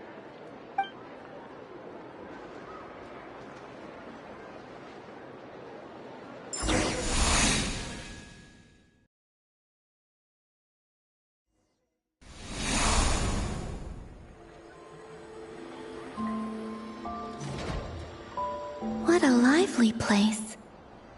I've never experienced Nasha Town like this before. Hey, you old geezer! Your hammer's rusted through! Who are you calling old geezer? Are they quarreling? I'm looking right at him! You've really gone downhill since giving your daughter free rein in the workshop. Can you even swing a hammer anymore? It shouldn't take you days just to fix a single chair. You might as well use that hammer to massage my back for all the good it's doing. Don't run your mouth, or you'll get a back massage that'll put you in bed for the rest of your life. Look, the materials haven't arrived yet, all right? You know how busy it gets in the days before Moon Prayer Night. I'll bet you send all the materials to your little princess. Blood's always thicker than water, huh? All right, you've made your point, Uncle Koski. As soon as the materials arrive, fixing your chair will be the #1 priority. And Dad, if you've got time to chat, why don't you lend me a hand, See? Lolka knows what the score is. I guess they're friends. But the way they spoke to each other was so ugly. Then again, it wouldn't be the first time I've seen something like this. Columbina! Sing outside my door in the middle of the night one more time, and I'll unscrew your vocal cords. You hear me? Oh, Zandrone. So that was her way of trying to be friends with me. What a pity. I won't get the chance to say any ugly things in reply.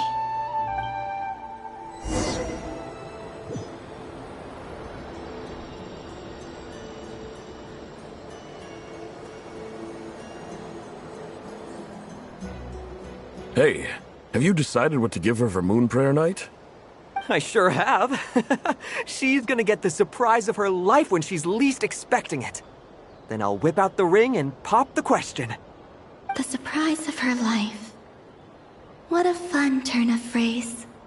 Cool, I get the picture. You can spare me the gushy details. Ooh, looks like we have a customer. Hello there, ma'am. Would you like some Moon Prayer Night candy? Huh? Is he talking to me? Can he see me? Here you go. Oh. Come back anytime. Right. Now, where were we? I don't know why, but I still held out hope.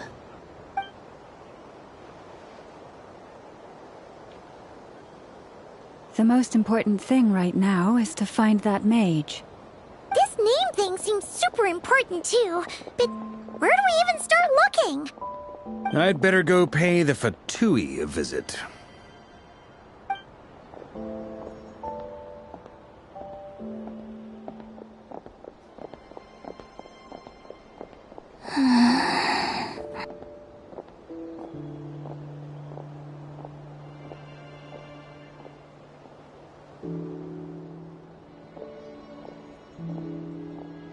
Columbina?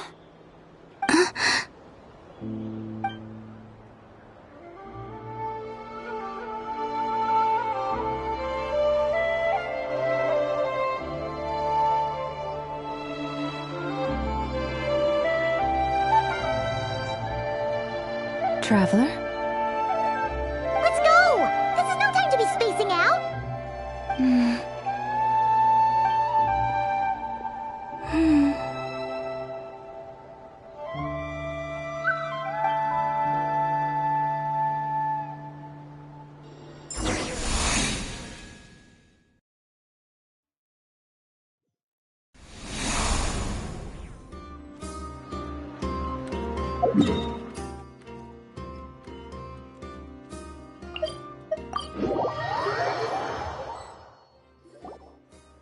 Where are they going? They mentioned a mage and... a name? So, Mr. Varka, are you acquainted with this Nicole? Or should I call her Mage N? Not really. We've never met, though she has come up in conversation. From what I've gathered, Alice kinda took Nicole under her wing. Taught her how to speak in a more ladylike fashion, that kind of thing. Huh. Hard to imagine Alice as an etiquette coach. Yeah. Alice is a larger-than-life personality, I'll give you that. But then again, that's why she's able to draw such an eclectic mix of people into her inner circle. If I remember correctly, being an interesting person is actually one of her main entry requirements. So, if you ever wanted to join the Hexenzirkel, I'm sure you'd both be eligible to apply. Hey! Don't go around making promises on Alice's behalf! I wouldn't dare. I'm just trying to paint a picture of the Hexenzirkel for you. Okay, sure. Anyway, since none of us have ever met Nicole, how are we supposed to find her? We can't just go up to every woman in sight and ask, "Hey, are you Nicole?" Maybe something she's wearing will give it away? Like, a windbloom pinned to her chest or something. Wait a minute.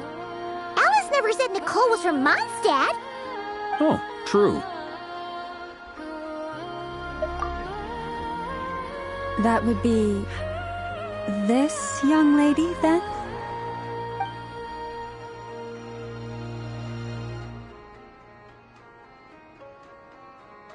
Hey there! Sorry to disturb you, but... are you Miss Nicole? Varka, Knight of Boreas of the Knights of Favonius. Alice might have mentioned me before. Mm-mm. Have we got the wrong person? Sorry. Well, this is awkward. When I shook my head, I meant, no, Alice hasn't mentioned you before. Huh? Where is this voice coming from? My apologies. For certain reasons, I am unable to speak. This is the only way I can communicate with you. It might take some getting used to, but I hope you can understand. Hey, it's fine. I'm more shocked by the fact that Alice never speaks about me. As for you two, we have crossed paths twice before, but it is nonetheless a pleasure to finally meet you. It's really you! Thanks for all your guidance in the past. You're quite welcome. This time, things are different. We have reached the unwritten pages of the story. You might say that we stand at the crossroads of fate. Now then, allow me to formally introduce myself. My name is... No, stop! Alice! I can't believe it!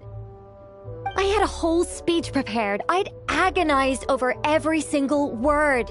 She always picks the worst moments to ruin other people's plans. I'm so sorry about that. Alice took the liberty of devising some bespoke self-introduction magic for each member of the Hexen Circle.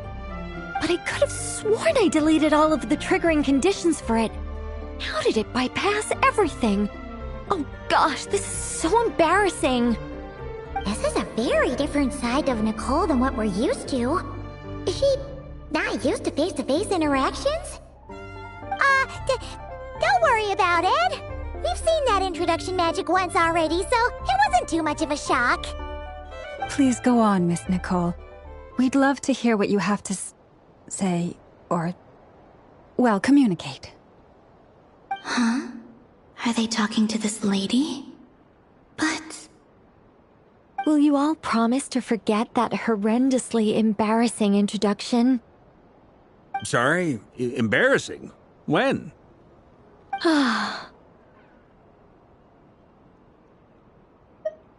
Yes, my name is Nicole, and I am one of a very few angels who have retained both their preferred form and their power. The Traveler and Paimon should be no strangers to this concept. There is another of our kind in Natlan. They call her the Lord of the Night. Right! Paimon remembers her! Yes. Well, I have retained more of my power than she. It's because I don't have a long-term duty to fulfill. To be more specific... no. We'll be here all day if I get into the specifics. Moving on.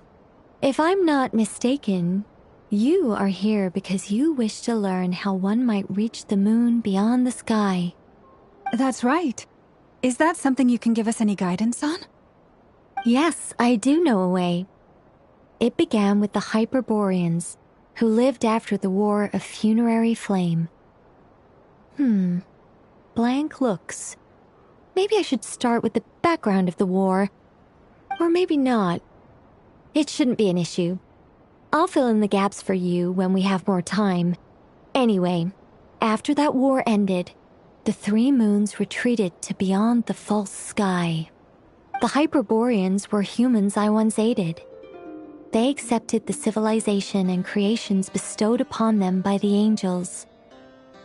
But despite accepting many blessings of the angels, many among them still held on to their faith in the moons. They were reluctant to accept the new order. Even after the War of Funerary Flame, they sought to contact the moon goddesses beyond the sky and receive their guidance. But all three had passed away by that point. This mage has a unique method of communicating. Is she talking about the moons? Yes, but they did not know. And so, still they prayed for the moon goddess's mercy. After building titanic structures that consumed vast amounts of Kuvaki, at last they glimpsed the moons and heard their voices. But of course, they were gravely disappointed. For it was then that they realized the three moon goddesses were dead. Oh, that's such a sad story. It is. Humanity was in a very sorry state at that time.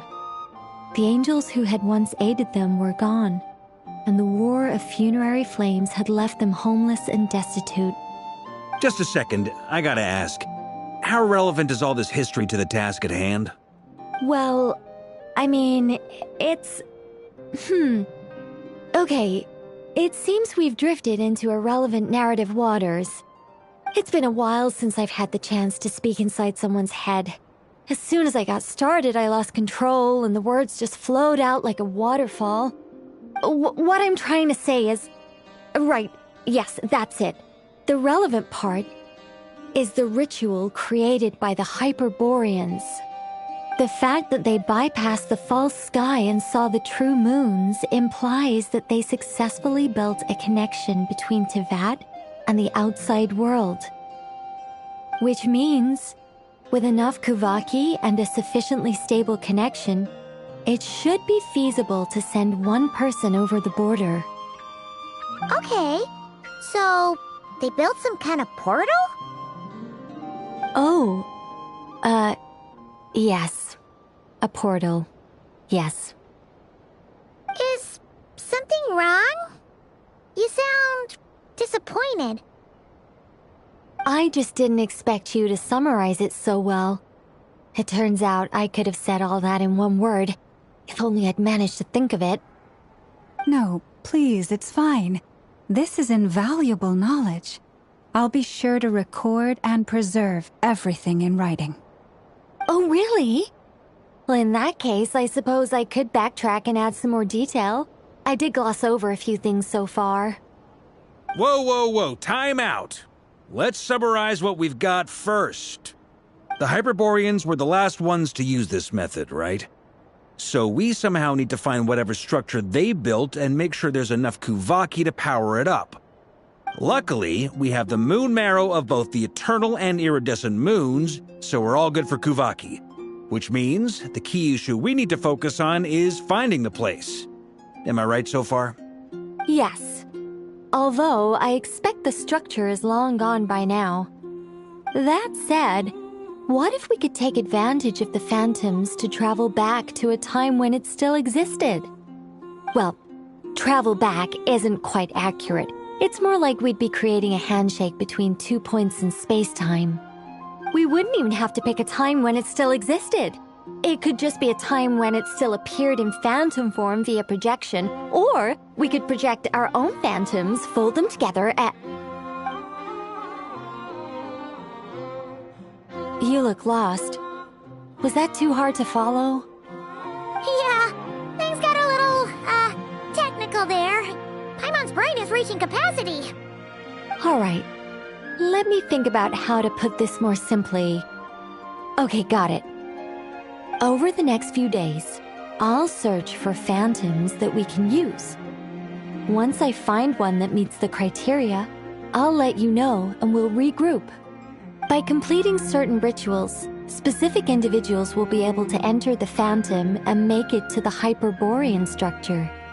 If everything checks out, and it looks feasible, we'll just need to wait for Moon Prayer Night, and we can send the Moon Goddess back home. I'm really skimping on the detail here. Is this making any sense at all? I think so. For now, we'll just wait to hear from you. Yes. Basically, yes. Great. Counting on you. In the meantime, we'll focus on finding the Moon Goddess's name. My name? Are they looking for a way to stop me from disappearing? Excuse me, Miss... Go on, Miss Nicole. This conversation was a little all over the place. I didn't catch your name. I am Lauma, of the Frost Moon Scions. Ah, I did wonder. I noticed that you listened very intently when I spoke about Hyperborea and the moon's history. If you'd be interested, I'd love to visit you this evening and go through it again in greater detail. Also, if you were serious about making a record, it would be too risky to simply write down the raw details as is. I would suggest some tweaks. Maybe rewrite the stories as fairy tales or fables, perhaps even prayers. Anyway, we can cross that bridge when we come to it. So, see you later then?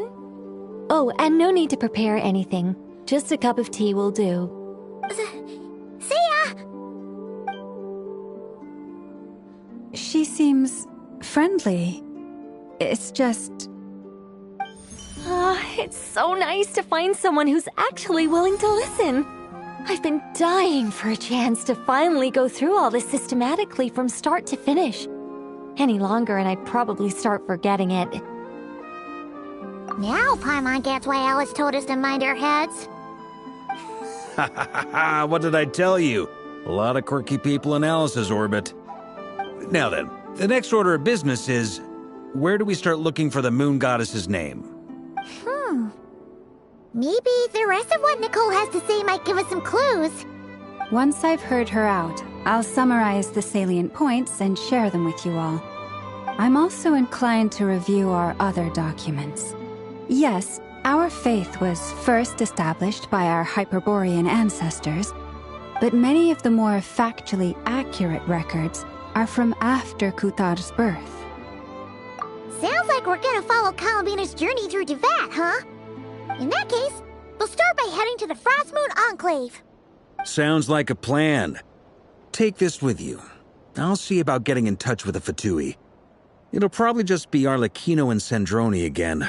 They're the only ones who would want to help. Thank you, Mr. Varka. Don't mention it. Honestly, I'm more comfortable dealing with the Fatui than prying into the details of a young lady's childhood. Catch you later. I should follow them, just in case there's some way that I can help.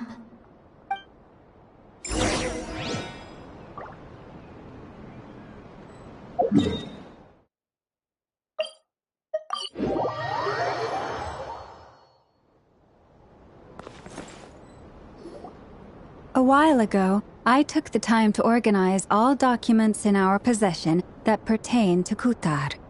What you see here is the material I consider reliable. You're saying there's unreliable material too? Yes. Most of the information we have was transmitted through an oral tradition.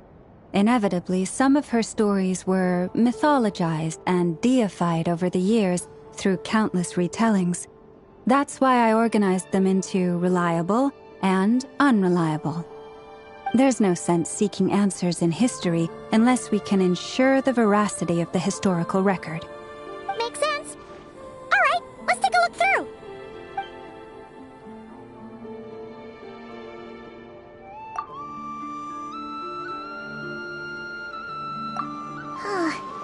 Almost all these records refer to Kutar instead of Columbina. Although neither of those is her real name. Paimon's not sure what point she's trying to make.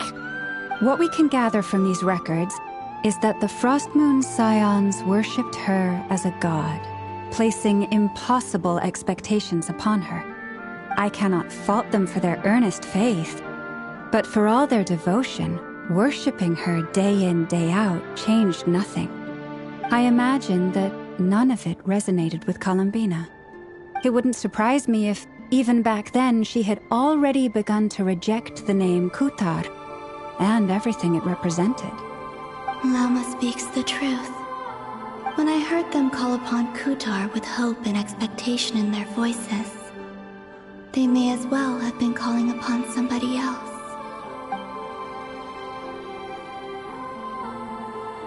Well, that's a bit complicated. I looked at the level of detail, perceived authenticity, prose style, and how realistic their portrayal of Kutar seemed to be.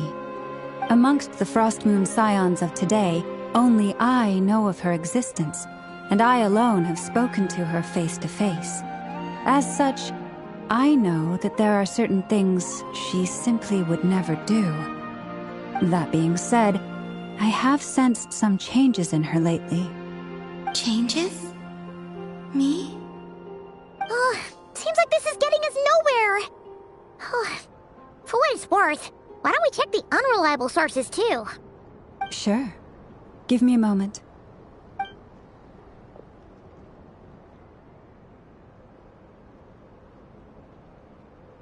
Exerting but a fraction of her divine might, Kutar sheared a great mass from the snow-capped mountain and cast it into the sea, upon whose surface shone the mirror image of the moon.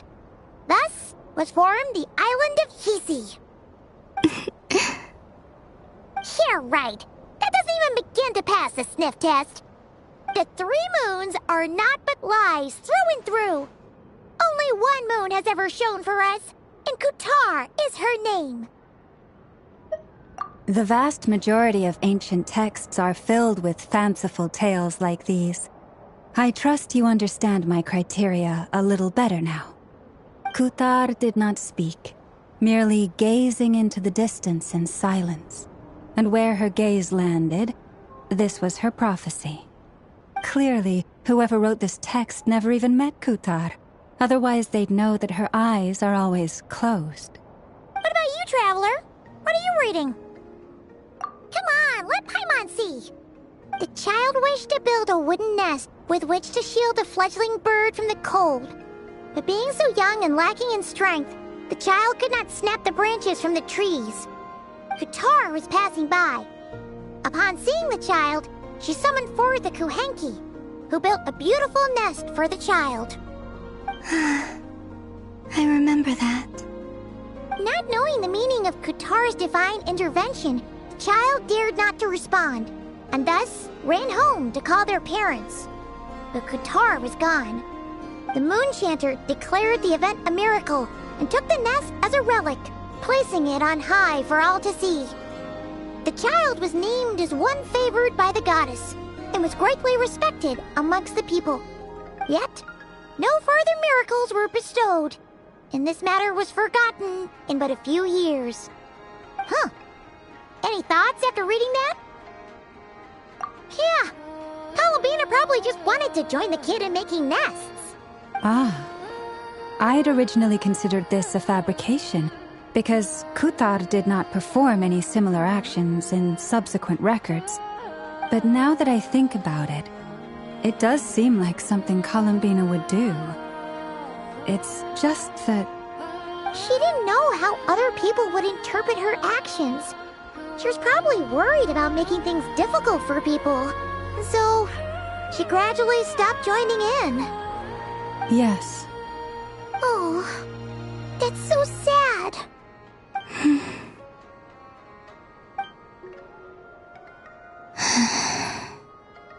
And now, I can make no such gestures of warmth, even if I want to.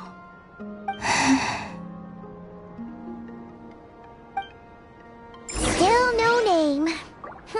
That's a bit of a shame. But we did learn some interesting stories. That's gotta count for something. Varka said he was gonna set up a meeting with Arlecchino and Centrone, right? Let's go back to Nasha Town and see how he's doing.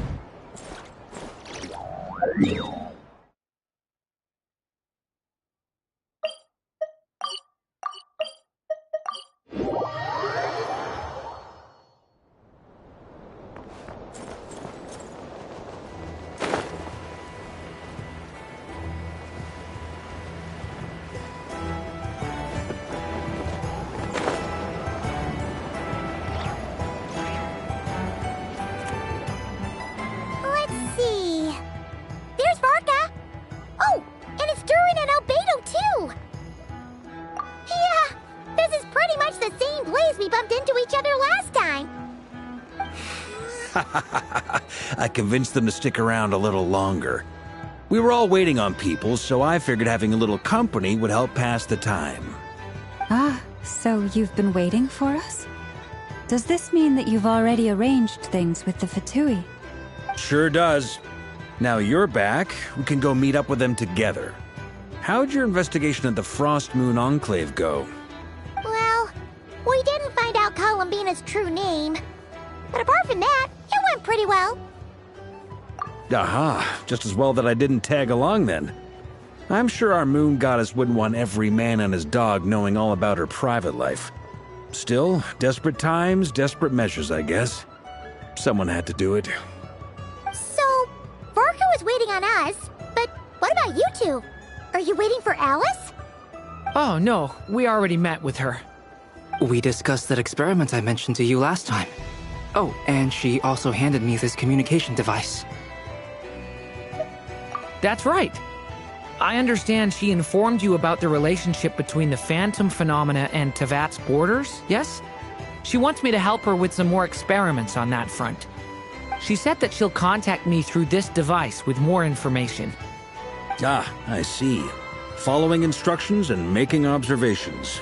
Pretty common research method. Takes me right back to Albedo's lab. Wait, then who exactly are you meeting? Someone you know. Albedo's met him too. But I don't think Miss Lauma or the Grand Master have been introduced. Introductions are overrated, especially in cases like this. It's you! So? It's not like the Academia has prohibitions against going abroad. Also, I applied for leave. I've been writing to Hat Guy since obtaining a human form. I've already brought him up to speed on everything that's been going on in Nodcry. Hat Guy? Turns out, I actually have heard that name before. Oh? Then why did you react the same way I did? I only knew the name, not the fella. But since we're all here, let's do some introductions for what it's worth. I'm Varka, Grand Master of the Knights of Favonius. Lauma, Moon Chanter of the Frost Moon Scions. And I'm a Driosh from the Vahumana Darshan of the Sumeru Academia. Hat Guy. Good to see you again, Mr. Guy. I believe we last saw each other on the boat ride here. Mind you, the only reason I came here is because there's someone I want to look into. Who's that? The Doctor, also known as Dottore, second of the Fatui Harbingers. From the tone of your voice, it sounds like there's bad blood between you. I was reviewing our archives and noticed that a lot of information about him was missing. Left a bad taste in my mouth. That's all there is to it. Dottore, or Zondik, as he was then known, once studied at the Academia, but he got kicked out before he could graduate.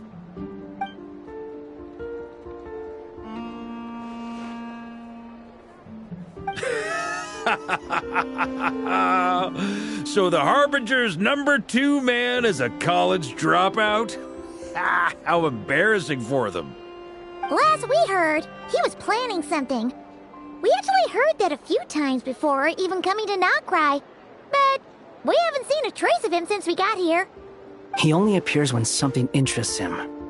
For all we know, he might have left already. But the fact he did something here at all is worth noting. It'll fill a couple extra lines in his file. Why does it sound less like a file you're writing and more like a criminal record? Anyway, we were just about to meet 2 of the other Harbingers. Want to come along? You might learn a thing or two about him there. Sure. Even though they're Harbingers, well, they're old acquaintances of ours, so, you know, when you talk to them, try to be... I got it. The Frost Moon Scions' relations with the Fatui remain tense. Forgive me if I do not attend. In that case, we'll continue assisting Miss Alice with her experiments. Good stuff. Everyone's having a fruitful time. All right, we better get going. I'll lead the way.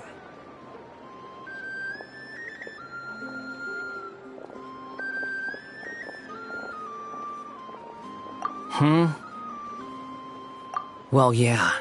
That's obviously part of it. But I'm not the only one who has a score to settle with him. Neither you, nor Lesser Lord Kusanali, nor I want to see him meddling with things again. What's the hurry? Don't worry. Pigeons always know which way home is.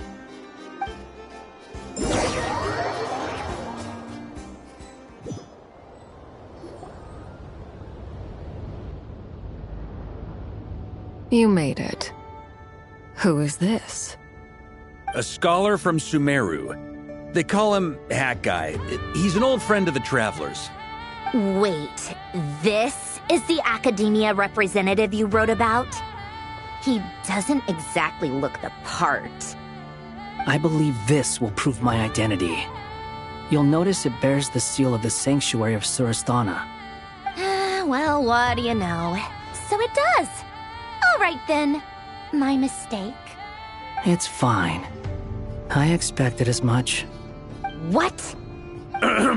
So as I mentioned in my letter, the Academia's got its eyes on Dottore. But this matter remains top secret. Apart from those assisting in the investigation, the fewer people who know, the better. If anyone asks, I'm here in Nodcry to pursue my personal academic interests. Gotta say, Varka, you did pretty well to keep all this under wraps for so long. Sounds like you got in touch with the Academia about this way back. You flatter me. Where do I even start? Remember that time we fought Rerir at Star Sand Shoal? He sure let me have it then, didn't he? I'll bet Dottore had that all sketched out, with me as his convenient little pawn. He could not care less about us if he tried, but hey! The feeling's mutual. Does Dottore really strike you as the sort who values his relationships with his colleagues? Fair point. Definitely not. Which is why I always keep my guard up whenever he starts making suspicious moves. To that extent, our motivations align. On top of which, I consider you trustworthy people. Now, back on topic. In the wake of the Reikir of Solnari episode, Sandrone and I grew suspicious about Dottore's complete inaction during the entire affair. So we tried to find out what he'd been up to, but unfortunately to no avail. He never lets anyone in on his plans. The more he cares about something, the more secretive he gets. Indeed. Perhaps he believes that by keeping a low profile, he can avoid trouble. But that trick isn't going to work on his colleagues. Yeah, I mean, he's been researching the ancient moon's remnants. And he's been trying to get his paws on the moon marrows. Only an idiot would believe he doesn't have something more planned. With this in mind, I returned to Snezhnaya and relayed my thoughts to Her Majesty the Tsaritsa, entreating her to have him recalled. That's pretty direct. Did the Tsaritsa agree? Yes. I made it abundantly clear that the Fatui's business in Nodcry is almost concluded, and we do not need 3 harbingers in this territory. Her Majesty concurred. Accordingly, Dottore has returned at her orders. I imagine he is continuing with experiments, which no one besides he would ever have any interest in. Common sense might mean nothing to him, but he's not stupid. He knows that no good can come from opposing the Tsaritsa. Smarts alone won't get him all the way. He needs the Rooster's resources and Regrator's Mora, both of which the Tsaritsa can strip from him by waggling a finger. But doesn't he have a track record of publicly following orders while going against them in private? He probably has it down to a fine art by now. Wouldn't put it past him. We worked together on a research project once. Only briefly, but it was enough to show me that we're fundamentally different people. He has no interest in doing things methodically, stage by stage. His thoughts jump all over the place, and the moment his curiosity is satisfied, or he gets the results he wants, he disappears. The only similarity we share is that, once we set our minds on doing something, we will see it done, whatever it takes. Well, we definitely saw some of that in your battle with Rerir. You got so competitive. Ugh, do not remind me. Then I believe we all concur. Dottore will not simply give up. Fantastic. Now this is turning into a whole day of unpleasant memories. Ugh. Are you talking about the moon marrow stuff? He also strikes me as the kind of person to disregard experimental regulations, ruin all the equipment, and go way over budget. Then leave the first person he can find to deal with the fallout. Exactly! This one time, he was running some high-temperature experiment and the substance exploded. But does he care? No! He orders his subordinates to open the device so he can observe the results, which causes the gas inside to leak out. That gas was poisonous! If I hadn't been there, who knows how many people might have died. And after all that, he left, while I was still cleaning up after his mess. What a waste of time, he said. A waste of time? The nerve! He wasted my time! You've been bottling that up for a while, huh? Hat guy, I must say, you seem awfully familiar with internal Fatui affairs. Especially when it comes to Dottore. Thank you, Lady Harbingers, for providing such valuable information. I have no other questions for now, so I'll be on my way. Wait, what? You're just gonna leave? You're welcome to join if you want. Ugh. Just when Paimon thought he'd finally mellowed out. He makes quite the impression. I'll say. I've met tons of headstrong people, but not many of them would join me in bad-mouthing Dottore. Anyway, back to the main agenda. Barca, you said that Columbina has gone missing? Or rather, disappeared. Yeah. We're working on building a connection between her and this world. The simplest method is to find out her real name. I've actually asked her that question before, but she said she didn't know. Considering our relationship, I doubt she was lying to me. As far as I recall, she was never dispatched by Her Majesty to claim a gnosis or anything like that. The Tsaritsa's plans had long contained a place specifically for her. I always thought that was weird. What could she do that the rest of us couldn't? Knowing what we do now, it's probably something related to Kavaki, right? More than likely. When she first arrived, Columbina would often go to Her Majesty and ask when she could start the task assigned to her. But Her Majesty always gave the same reply. The time has not yet come. So she spent her days in Snezhnaya doing basically nothing. The Tsaritsa has summoned a beautiful blind maiden to be a harbinger, giving her the third seat by virtue only of her enchanting voice. It was a dumb and stupid rumor, but the reality of the situation made it hard to refute. And what happened after that? I imagine she stopped caring. She no longer seemed to care why she had been recruited, and Her Majesty never gave her any missions, so she just continued to sing in the flower garden. For my part, I was busy. So busy, in fact, that watching someone be that idol had me fuming. But still, I got the sense that she had long been used to a life of other people claiming she was needed when she wasn't. I just felt that having a place to stay would cost me something eventually. And so I waited quietly for the day that I would have to pay the price. And on the other end of that spectrum, you had me. Someone once told me that I had the lousiest work and the toughest luck. That's a good way of putting it. I forget who said it, but those words have always stuck with me. But you've done your job exceptionally well all this time.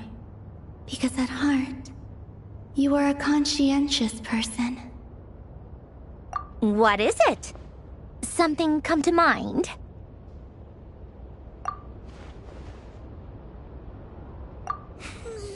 That makes sense.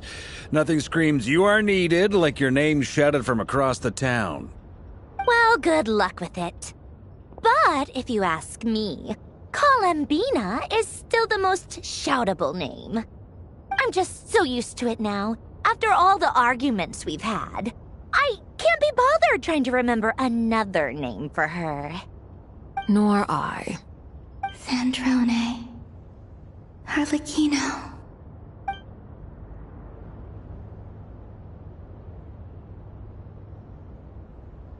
Huh! It's a Sealy! Does that mean Nicole has news for us? Ladies, I thank you for your hospitality. If the chance ever comes up, I definitely owe you both a drink sometime. I'm sure it will. You can make your own way out. Heck, you've been here enough times, you probably know your way around better than I do. Okay! Time to do what adventurers do best.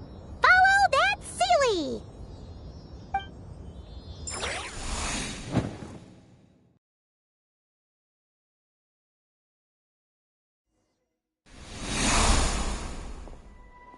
Here you are.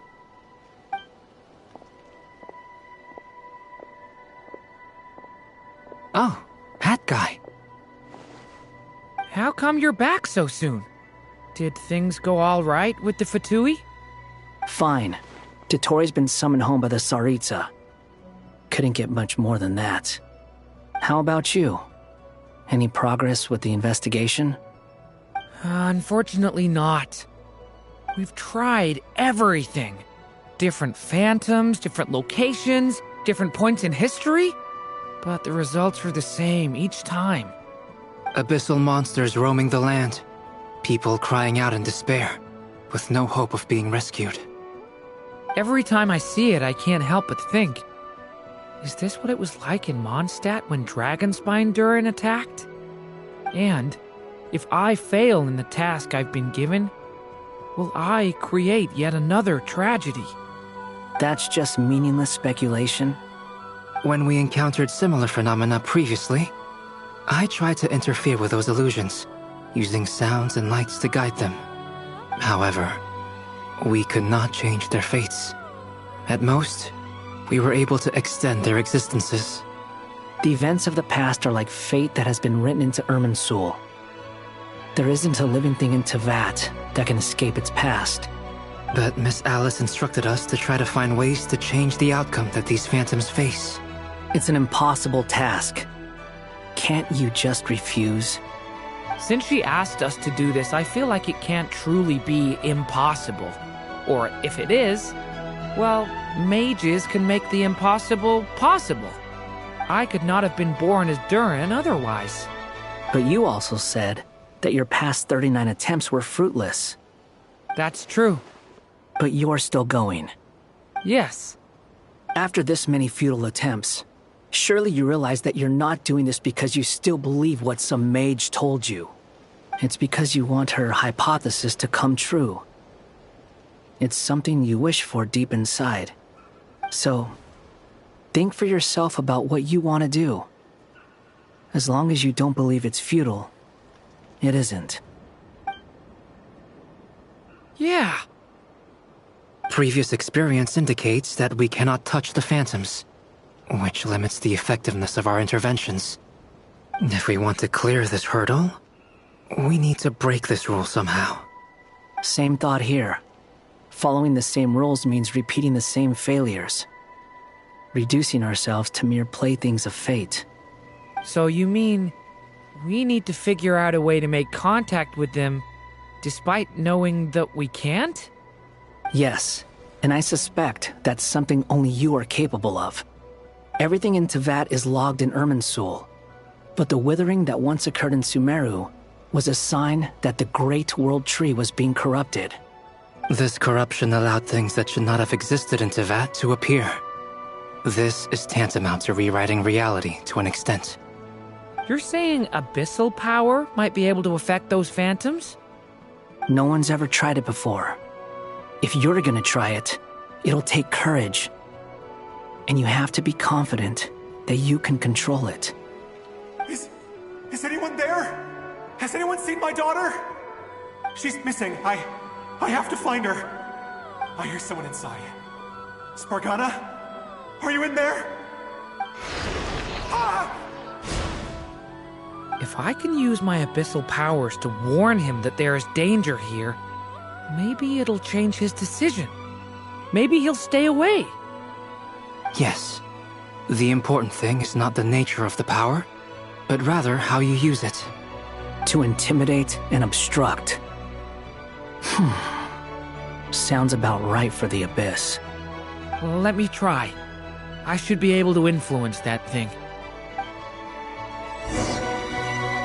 Have you seen a little girl? What? This isn't the time for that! Just run!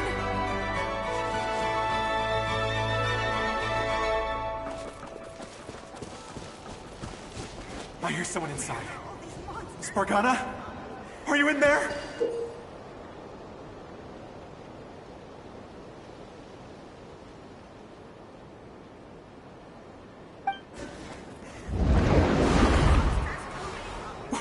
What is this? Looks dangerous. I should get out of here.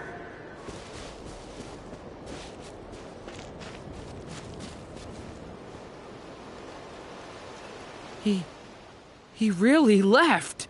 Ha! We did it! Don't celebrate too soon. Follow him. See what he does next.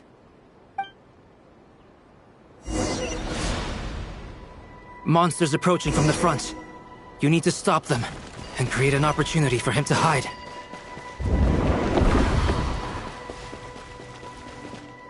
No! There's monsters ahead!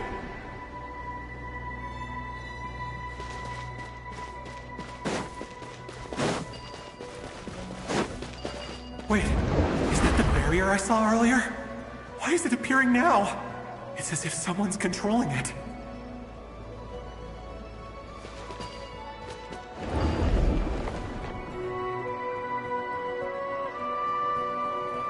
The monsters are gone. Is it safe now?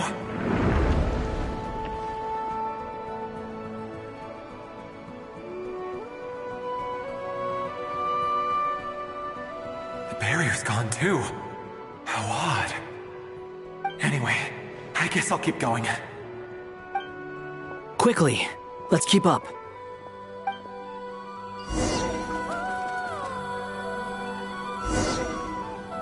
Wait, there was someone else here?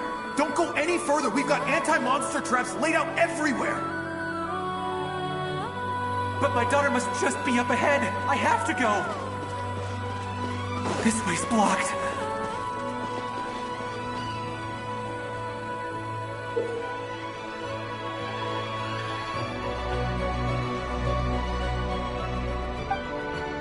We might be able to use the explosives over there, but we need to take care not to hurt him.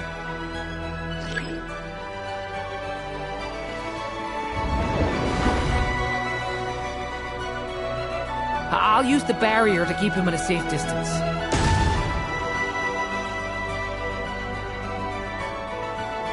This barrier seems to be helping me somehow.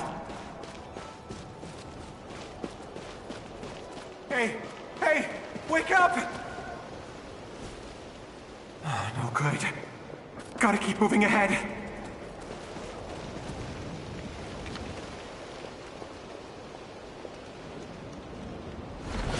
So many monsters! There's still a chance, Durin. Use the traps.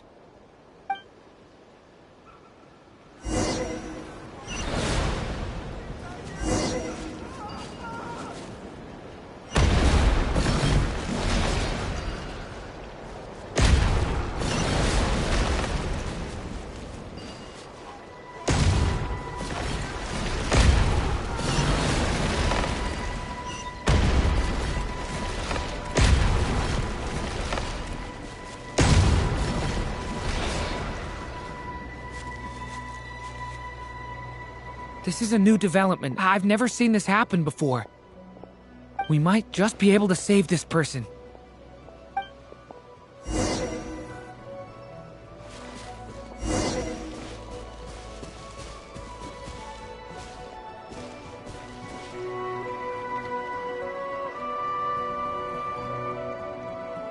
Hello there. Have you seen my daughter? Spargana's her name. She's carrying a large backpack. Get out while you still can, you fool. You won't find any survivors here. But I can't just leave her here. She must be so scared right now. Sorry. Wish I could help, but I haven't seen her. You'll just have to keep looking. Okay, thank you. If I do find her, I'll get her to shelter and come back for you. Don't bother. I've got nowhere left to go. What's that noise? Monster! No, if he goes inside, he'll be walking into a trap. Let's try this once more. This time, we have to stop him.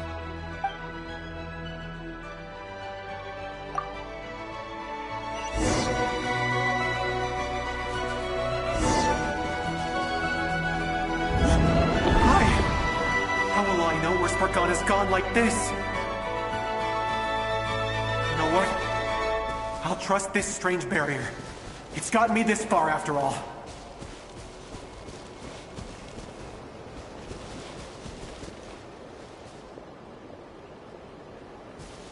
Spargana, are you there?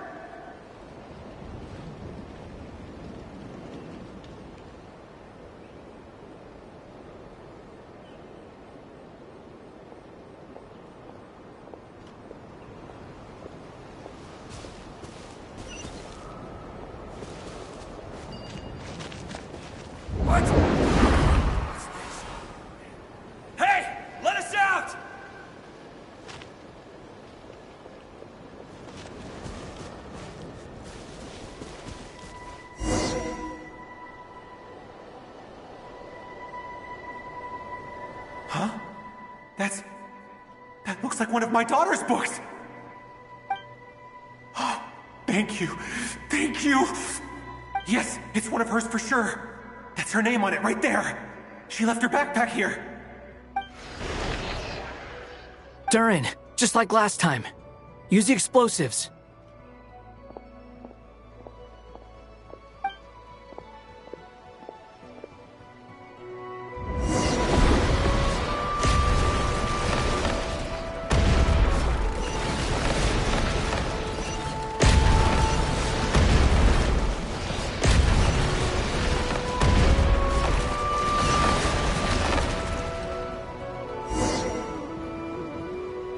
It won't work. There's not enough left. If he makes it in, he'll die. But then, this clue could be the key to him finding his daughter. It might not be the only one. Better he misses that clue than loses his life. I guess so.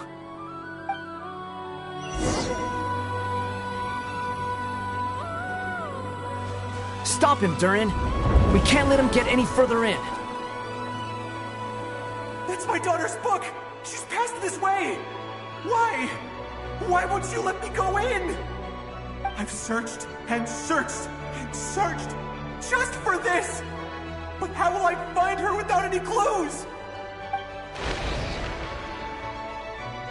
I no longer have anywhere else to go.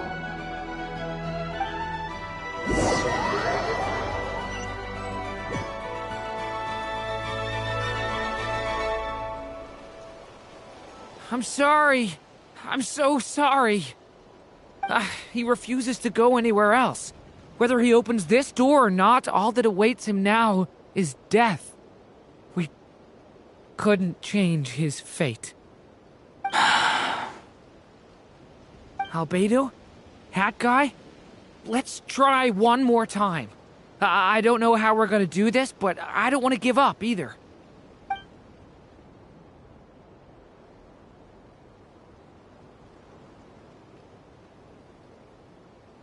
Why am I here? What's going on?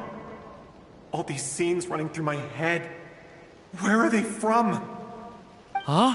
What's going on? His reactions have changed. How many times have I... What's happening to me? Huh? Wait. Who are you? You can see us now? I feel like I always could, but that I only just realized you were there. I'm sorry, I don't know how to describe what I'm feeling. But you were the ones guiding me using that marked barrier, right? I haven't done anything yet, but those monsters, those deaths, they feel like memories. Like things I really did experience. I won't find my daughter. In fact, I'll ultimately die trying to find her. Isn't that right? What? No, it isn't. Yes, it is. Even so, we're trying to find a way out of this. You've not seen my daughter either, have you? It seems she really isn't here.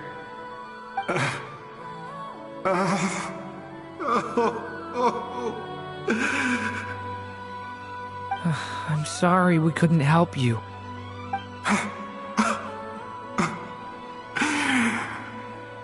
I'm just tired.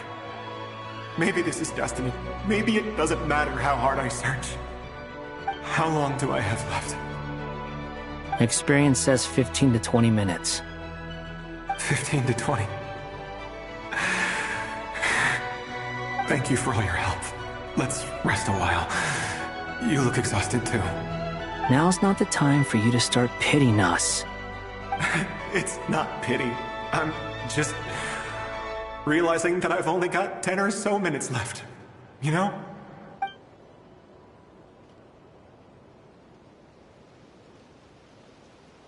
You say you're from Mondstadt, yes? A place with windmills, where people enjoy limitless freedom? And you're from Sumeru, where they've built an academy into a giant tree? Yes. It seems you've never heard of either place. Those names are unknown to me, I'm afraid. Yes. Have you heard of Hyperborea? I have, but I heard that it was destroyed in the distant past. I see. That was where my ancestors once lived. What about Delphi Pytho? Was it later rebuilt?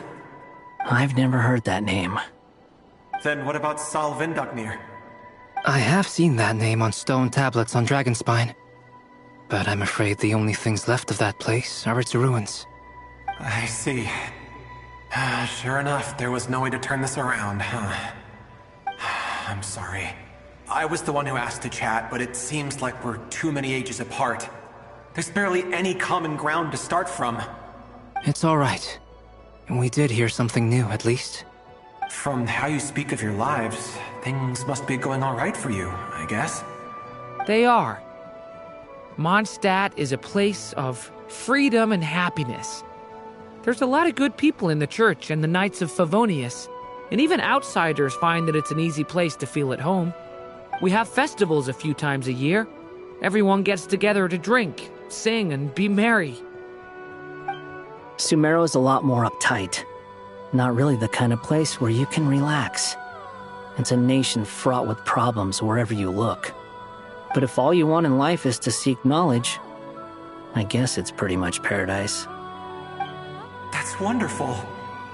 In other words, after this all-devouring black tide passed, humanity did not merely avoid extinction, but rose to build prosperous civilizations anew. I mean, I can see you all right now. That must mean the future isn't a total mess, right? That's true. Well, time's almost up. Let's part ways, I think. Might be best if you don't waste too much time on me.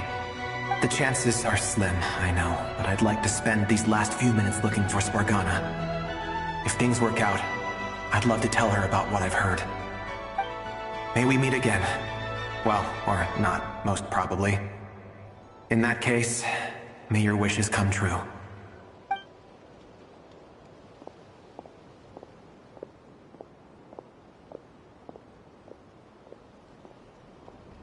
He's gone. In a few minutes, he will meet the end that was his to begin with. The ending of this tale did not change, but I believe that we've just made the most progress we have yet. May your wishes come true. If only it were so simple. Hat Guy, could I ask you a question? You've never talked about your past.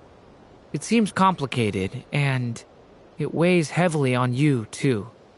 Would you be willing to tell me about it? I mean, sometimes it's better to get things out in the open. Take that guy we try to help, for instance. At least he said goodbye with a smile, right? I know about Albedo's past. Our experiences are very similar, and he created me. As for you, you're my first friend, and you've witnessed every step I've taken. But by comparison, I know nothing about you. Either way, I mean, we're still best friends. But if I knew more about you, I might understand your thoughts a bit better. I've told you about myself. I'm a student at the academia. And what did you do before that? Prepared for the entrance exam? All right. If you really don't want to talk about it, I won't press you any further. I was a puppet built from the branches of a white tree, using technology left behind by the Conrian schools of mechanical engineering. A white tree? You mean an Irminsul tree? Yes. A branch of Irminsul that was once connected to the main tree. So you had a human creator too? Yeah. But my creator abandoned me after deciding that I was a failure. After that,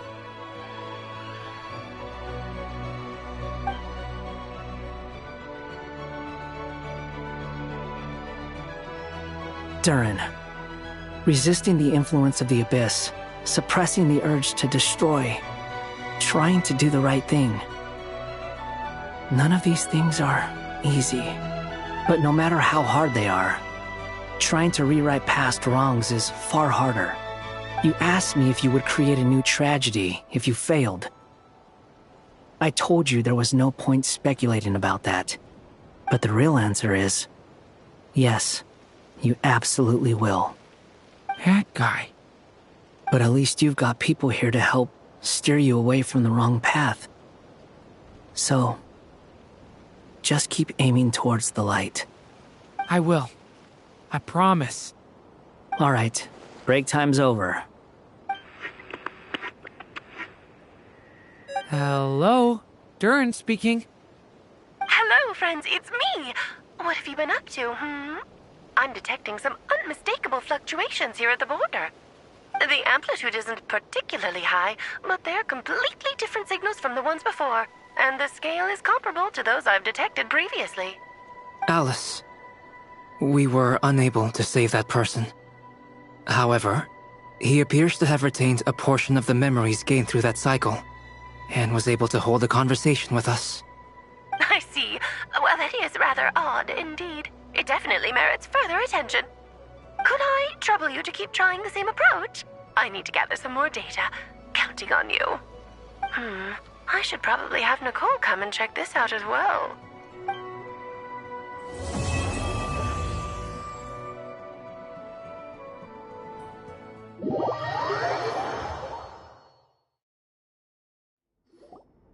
There you are.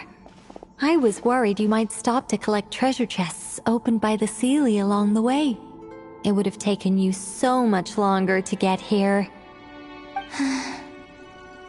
Another conversation I cannot hear. I am delighted to see that you understand what takes priority, and that your adventurer's instinct has not swayed your resolve. Really, I must applaud you for it. You should know. Paimon's head. Okay, I'll try and keep it short. My senses are telling me that this is where we shall find the entrance to the ruins. Oh, cool! Well, what are we waiting for? Let's open it up and see! Patience. This was a sanctuary of great importance to the Hyperboreans. A special process is required to open the gate. Oh! Like the place that housed the Eternal Moon's Marrow? Okay, so what's the plan? Need us to do anything? And just the short version, if you can. Alright then. I was planning to start with some background on the invention of these techniques. Are you sure you don't want to hear it? It's quite informative. Remember what you were saying about priorities? Fine. Simply put, we need 3 human representatives to successfully undergo a process of Kuvaki resonance. Think of it as a test from the 3 moon goddesses to see if the entrants are qualified, with the most recognizable qualification being Kuvaki. Pretty sure Lauma would ace that test. Oh, wait. But we need 3 people. I also have no doubt that the Moon Chanter would be qualified. But we would need 2 other people with the same constitution. Therefore, the most feasible method is not so much to follow the rules, but to figure out how the test functions and find a workaround. I've done some research, and it turns out the mechanism is rather crude. We'll simply need humans to stand before it who have sufficient Kuvaki energy within them. I'm with you so far. How do we get the Kuvaki in them? The easiest way would be transfusion. Take some Kuvaki from Nodkrai's soil, put it into the bloodstream, and get it circulating in the body. So we're going to cheat on the test? Precisely. There are other methods, but this is the simplest one. Cheating the system is much easier than trying to hide from it. Sorry? Does the idea of cheating upset you, Miss Lauma? No, that's not it. I suddenly had an idea. Oh, what is it? It's about Moon Prayer Night. I figured out a way for Kutar to join in the festivities. But as Paimon said, we need to have our priorities straight. Let's get back to the test. I'll follow up with Nefer on the festival arrangements. Oh, okay. Anyway, is this really the best method we have? Kuvaki transfusion sounds dangerous, no matter how you slice it. If you think that's dangerous, wait till you hear the other methods. I'd be more than happy to go through them if you'd like. There are several. No need, we're good. Let's go with this one. Very well. Kuvaki transfusion it is. Now, I should mention that the risks can be greater or lower depending on individual compatibility. It would be rash to simply infuse the Kuvaki and hope for the best. If the body rejects it, the reaction can be quite severe. The symptoms are similar to another condition that some people living here suffer from, known as congenital Kuvaki sensitivity. So, before we execute our plan, I will perform a simple test of my own to see who is compatible and who is not. Once that is done, we will have to complete the resonance process as rapidly as possible. The participants must remain stationary while the Kuvaki circulates and bonds with them, and they mustn't eat or drink anything. What? No eating or drinking? That's some hardcore fasting. They'll all be monks by the time they're through. 3 days. Oh, that's so long! And we still need to find 2 more people who are not just compatible, but also willing to volunteer. Fasting? What are they talking about? Really? Don't you want to think this through? Haha, count me in too. 3 days without food? I can handle that. Miss Nicole has made it clear that this is the easiest way. The way I see it, there's nothing else to discuss. It's time to step up. Yeah, you're right. In that case, Paimon volunteers to be captain of logistics. She'll keep the fires lit and grab some spare clothes to keep you comfortable. Then we'll start with you first, Traveler. Please step forward.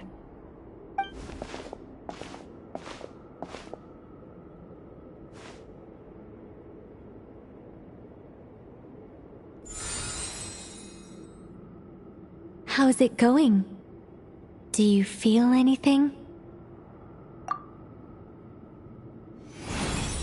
How about now?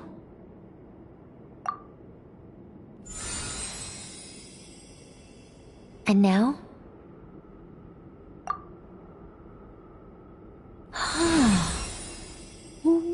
What about now? You guys, it's not a competition, you know. All right, I'm officially impressed. Even as a descender, you can withstand far more than I imagined. It's like I summoned a giant stone titan to arm wrestle you, and your arm hasn't even moved an inch. In my last attempt, I infused 5 times the amount of Kuvaki required. Yes, safe to say, compatibility won't be an issue for you. You're eligible to join. You're next, Mr. Varka. Sure, here goes nothing. All right, I'll start where we left off. 5 times the required Kuvaki dose. Whoa, whoa, whoa, hey, wait a minute.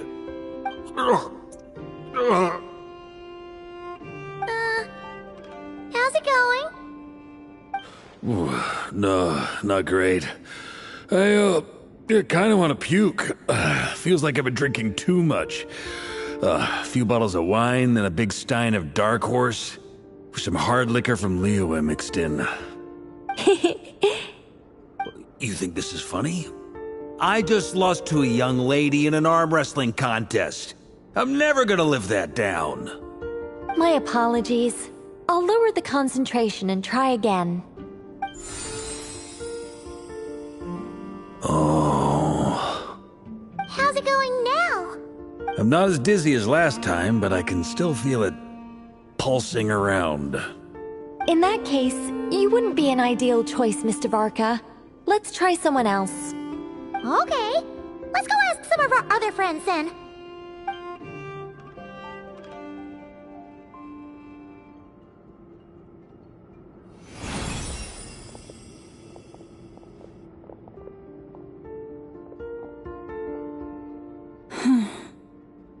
No surprises here, Miss Smoonchanter. You're perfectly compatible. You may join.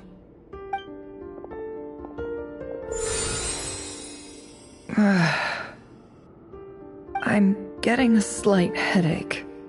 Shame. You were so close. Whoa, I'm itching all over. Allergic reaction. We can't have that. Huh? Well, are you gonna start or what? The Hexen Circle is an organization that cares for and protects children. We will not have them do dangerous things. Not even tests.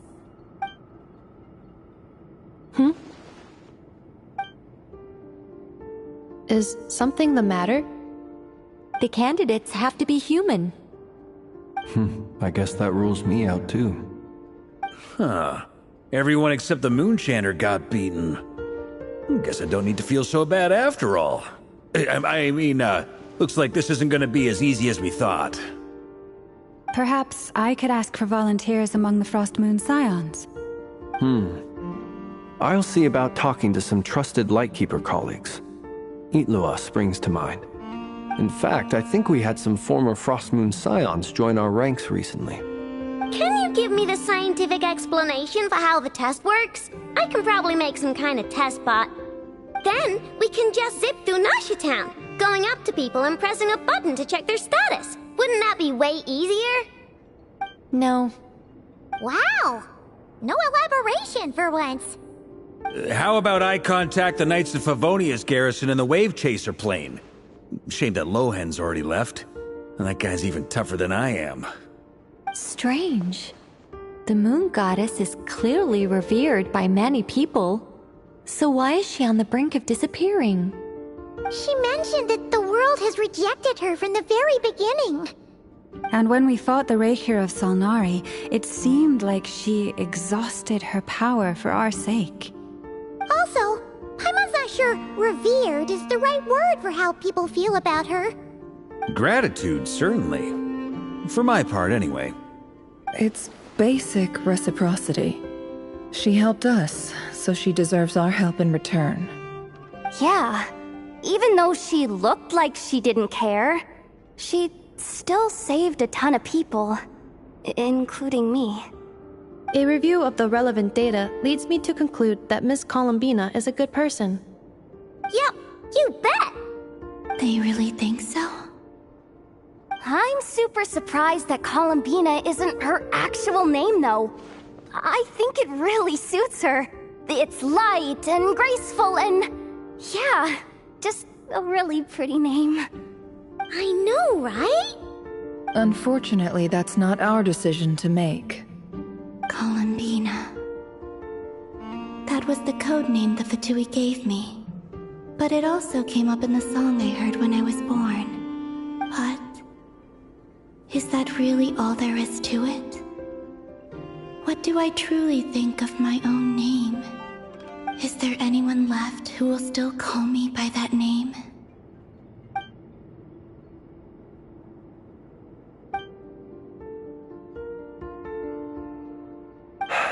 Moon Prayer Night is getting closer by the day. We're running out of time. We need to look for other candidates. Then allow me to try. Huh? What are you doing here? You contacted your friends via the Adventurers Guild. Sandrone has been keeping an eye out for something like that, so she informed me. Since I have the ability to accommodate a moon marrow, I should prove to be a suitable candidate. Arlecchino. When can we begin? I see. We can begin right away.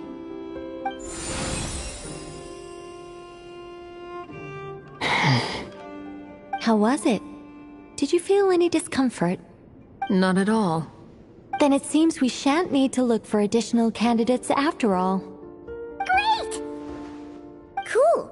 Alright, like Paimon said, the rest of us can take turns making sure the three of them stay warm and comfy. Then, my job is to take care of the caretakers. I will ensure everyone receives food and accommodation. I'm ready as well.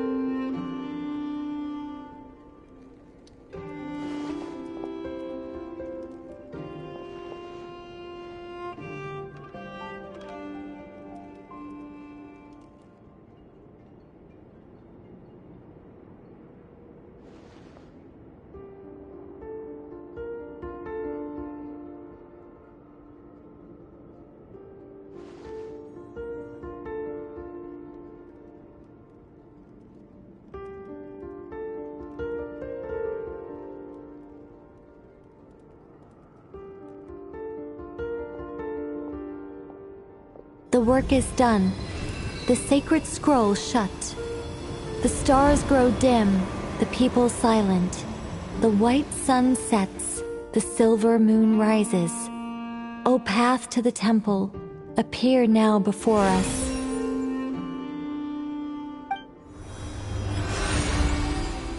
Wow! It really opened! So that's what all this is about. They've been trying to open this gate. Come, let us enter. It might be best to eat something first. Take care to chew properly and swallow slowly. It will give your body time to readjust to the digestion process. They will head in soon. They will need to enter this gate.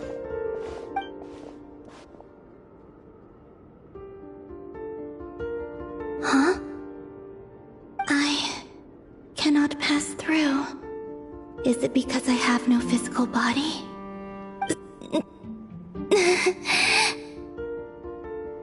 It has been 3 days.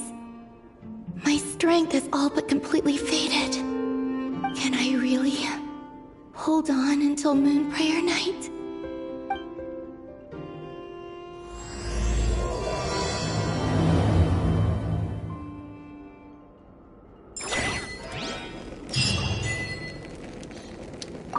I have confirmed that you are all in good health. With that, my work is now complete. Congratulations are in order.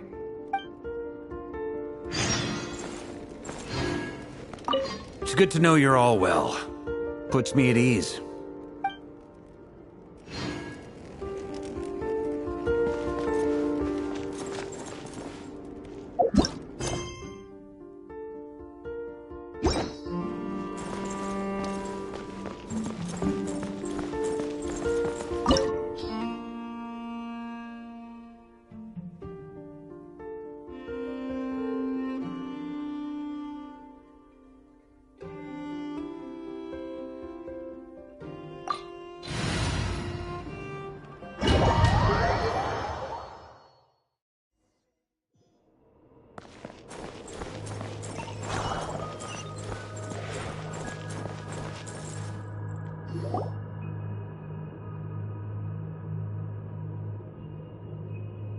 Are these people... Judging by their clothes, they appear to be phantom Hyperboreans from the distant past. That could mean they have some clues about the Moon Goddess's name, right?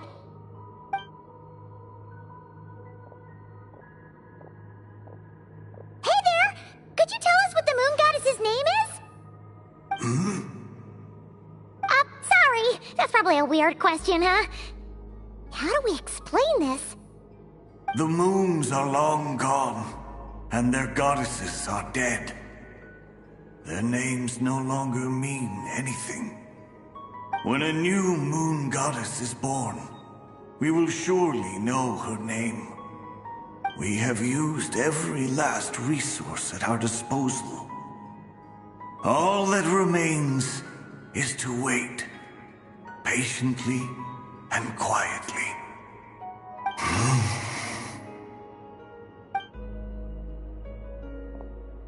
Were the people of the past all this devout? It looks like this phantom doesn't intend to converse with us any further. Surely the new moon goddess he speaks of must be Columbina. Alas, Kutar's birth came long after the age in which he lived. But, maybe if we find a phantom from a more recent age, they might know Columbina's real name. True. Keep an eye out. We should be able to tell which era they're from by the clothes they wear. Yeah, you've been pretty talkative this whole time. What changed? Oh, nothing. I'm fine. You all make good points. When the Hyperboreans speak of moon goddesses, they mean the three from truly ancient times. I can't imagine they would know anything about our current moon goddess. There once was a time when the moon goddesses blessed them greatly and protected them from harm. So, when the war between the gods and dragons plunged the world into chaos, it seems they looked once more to the moons for help. praying for a new goddess to be born. Yeah, that checks out. Let's continue on. Who knows what else we may discover.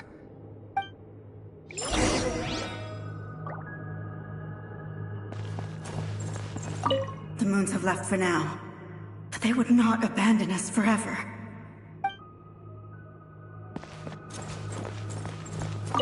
When the moons rise again, we shall receive their protection once more. Even in the darkest hour, there is always a way out.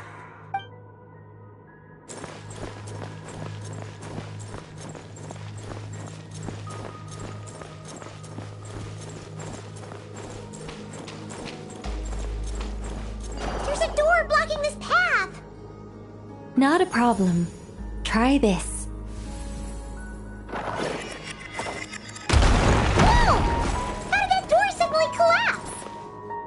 This device was maintaining the door's integrity. Remove the core, and the device stops working.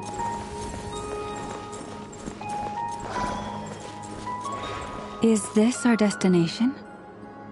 Impressive. More precisely, this is a device that will help us reach our destination. Let's go. We still have a long distance to cover.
Let's try that device again.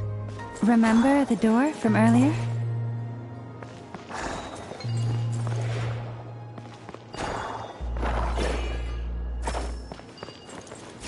It works in reverse, too!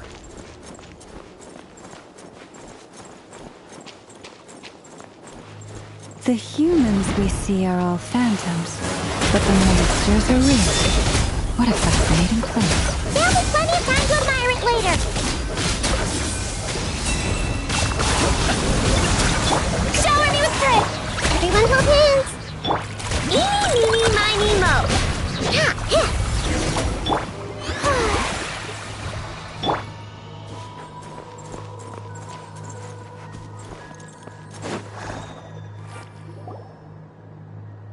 Ooh, there's a whole bunch of artwork in here.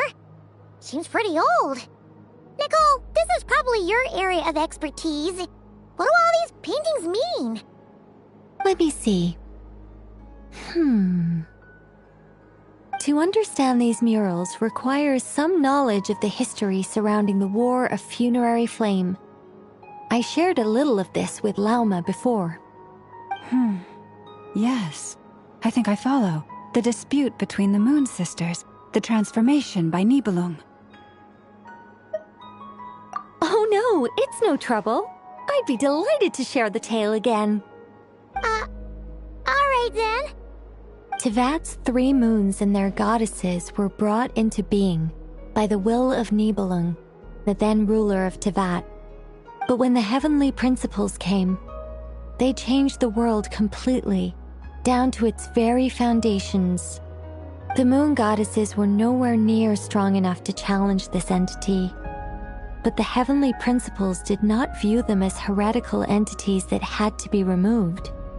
Essentially, the 3 moons existed to keep this planet alive and operational, which did not directly conflict with the heavenly principles' aims.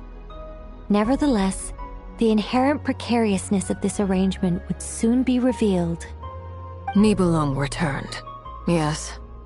He did. and thus began the War of Funerary Flame, a battle for dominance between Nibelung and the Heavenly Principles. Discord would soon emerge between the three Moon Sisters.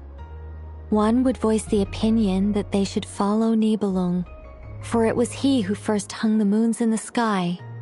Another would argue that taking sides in the conflict would only bring the world closer to ruin.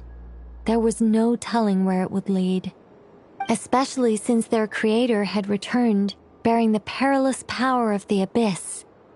Nibelung would eventually discover their disloyalty.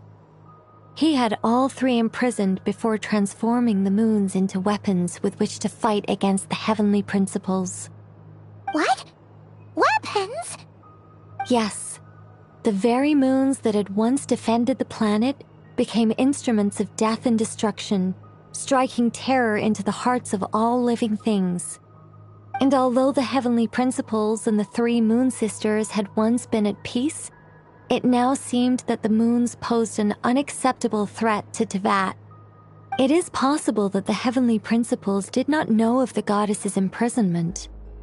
If so, the weaponization of the moons would surely have been viewed as an intentional breach of the peace agreement. Regardless of who knew what, when, the Heavenly Principles shattered two moons and flung the other beyond the skies. Whether the goddesses managed to escape Nibelung's captivity after his fall, nobody knows. But this much is certain. From that day on, the moons no longer belonged to Teyvat. The rejection slowly drained their power until eventually they passed away. So that's the full story. You say the moon ceased belonging to Teyvat from then on. Why then would Columbina be born here? That is perhaps due to the lingering connection between the Frost Moon, which was not shattered, and this world. You could see it as the three sisters' dying wish. They never desired war. All they ever wished for was to protect this land. I see. If the final fate of the three goddesses is as you say, then Columbina faces the same grave danger. Our investigation has yet to bear fruit. We must hurry. Yeah, you're right. Let's keep going.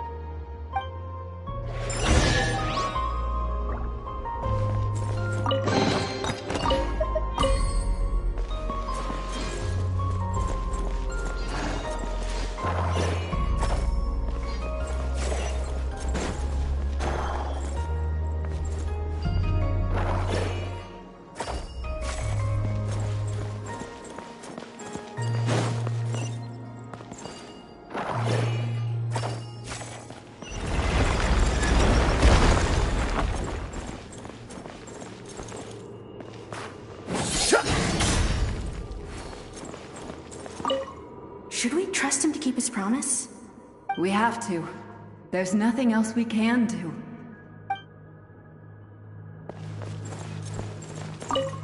Why? Why do the creators of this world no longer show mercy upon their people? Remember his words. We must change our fate with our own hands. Wait, that's odd. Who is he? Is something wrong? No, not really. It's just that over 30 possibilities emerged in my head, so I can't be sure who he is. It's been too long. My memory isn't as sharp as it once was. Okay. 30. Wow. Impressive.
here. Guessing we'll need to activate this thing? Indeed. I was a little worried about that at first, but as we got closer, I sensed that the Kuvaki within it flows unimpeded. It should be functioning normally. The only issue is how to activate it. It's looking a little worse for wear. What about the cores from some of the other devices we've seen? Can we repair it using those? In all likelihood, yes. I imagine that would have been the Hyperborean's backup plan. Let's look for some cores.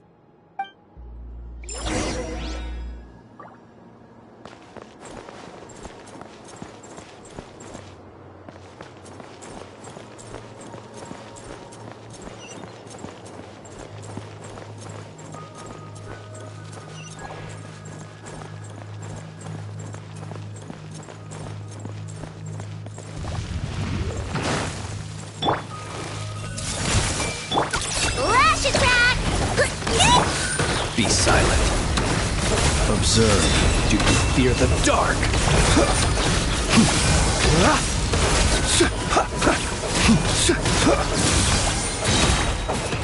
Chew on this!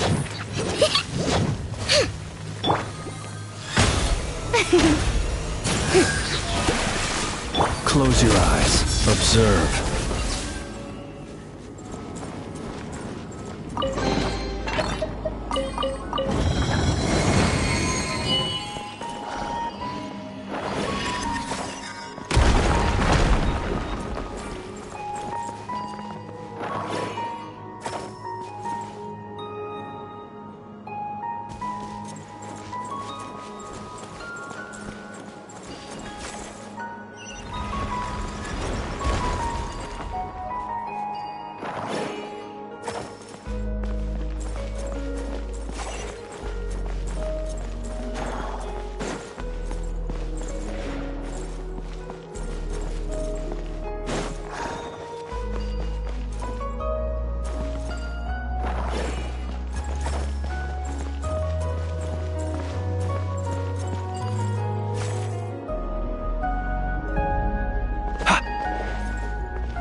Walk up, then jump down.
Enough cores. Let's head back.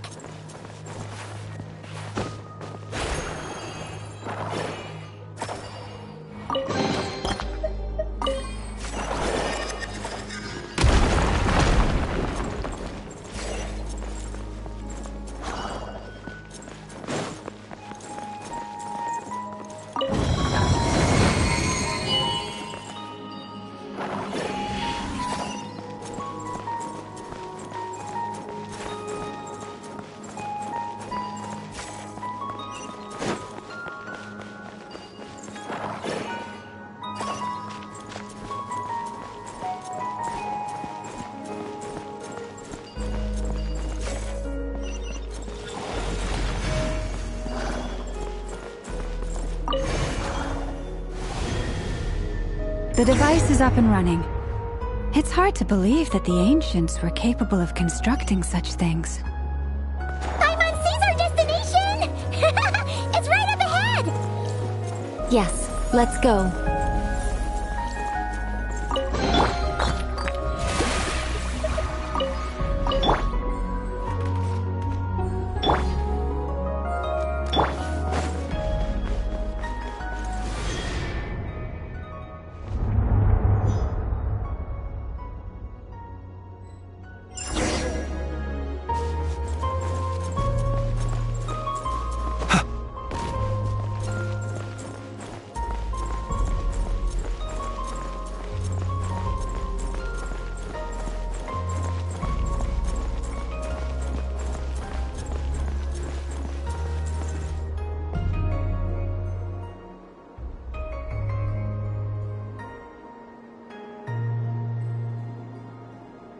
This is where the people of Hyperborea communicated with the moons.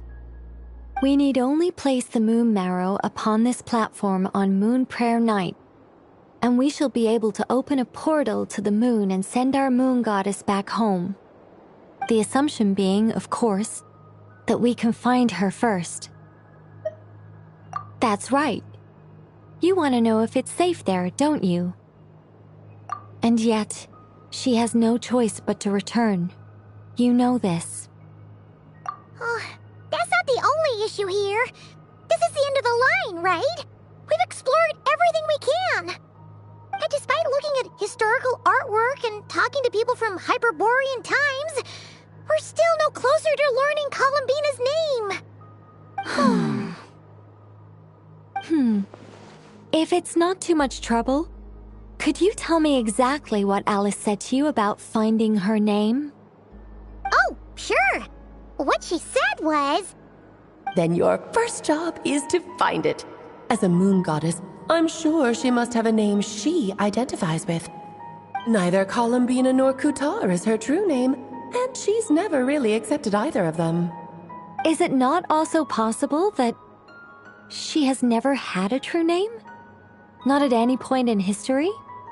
That would be a hard pill to swallow. But at this point, we may have to accept that that is the truth. No one knows how she came into being, and she certainly doesn't have parents in any sense that we're aware of. Perhaps she was never granted a name at all. But does that mean there's no way to get Columbina back? She's just gonna disappear and there's nothing we can do about it? Huh? Wait, why all this pessimism? Was it the way I phrased this question? You all seem to be taking this in completely the wrong way. Well, just because she's never had a real name in the past doesn't mean she can't have one now. What? Think about what Alice said again. She never once said that you'd have to find a new name, did she? Are you saying what I think you're saying? Yes. Names are anchors that connect us to the world. If she doesn't have one already, then all we have to do is create one, no? It's like... yes. Traveler, when you first arrived in Teyvat, do you think you would have turned around if someone behind you shouted, "Hey, Tumaini"? But what about now? I understand what you mean. Life is a long journey.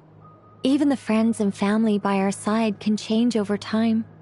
When people call you by different names, what matters isn't so much the words themselves, but what they symbolize. And of course, whether that resonates with you. Ether. So, close your eyes and picture the moon goddess in your mind. If you were to call out to her in this moment, what would you say? Columbina. Columbina. Paimon would call her Columbina too. Well, she has long forsaken everything that Kutar represents. I think from now on I should call her Columbina too. Well, it sounds to me like you found your answer. Are you sure? Is it really that simple? We haven't found her this whole time, and not for lack of trying. For a journey like this, the process is every bit as important as the outcome.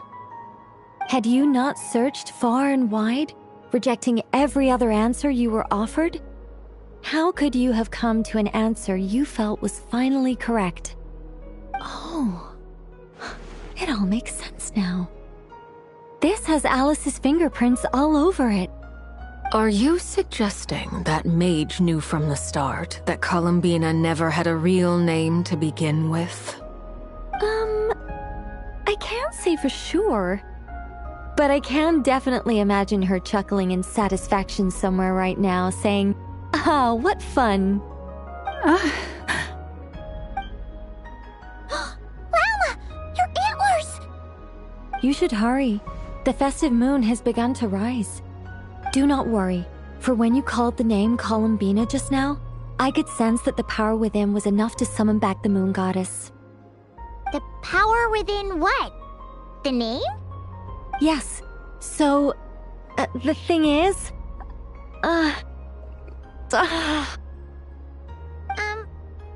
What's wrong now? This is so annoying. I really want to explain how that whole thing works. Starting from the founding principles of Teyvat and... Oh, I could talk about this for hours. But... Deep breaths, Nicole. Deep breaths. You're an angel. A sober, sensible, solemn angel who has her priorities straight. Okay then. Sorry for asking. Clearly a bad call on Paimon's part. Anyway, you all need to hurry. Last thing, remember how it felt when you called out that name. Then it is agreed.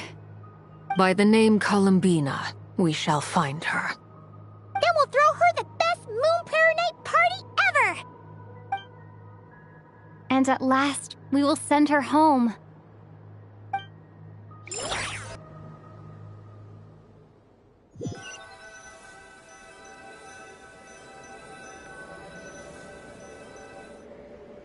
I can barely move anymore. My consciousness is fading away. Have they come back out? I'd love to see them one more time.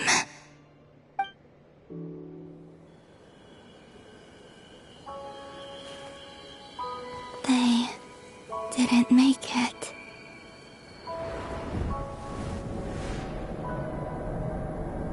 Could you tell me your name? My name is... Columbina!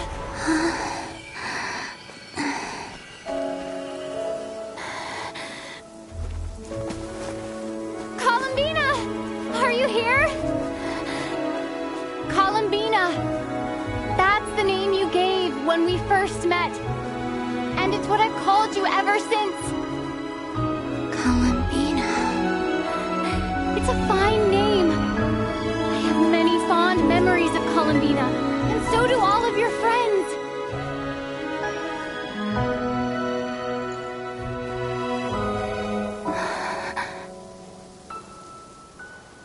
If you like this name,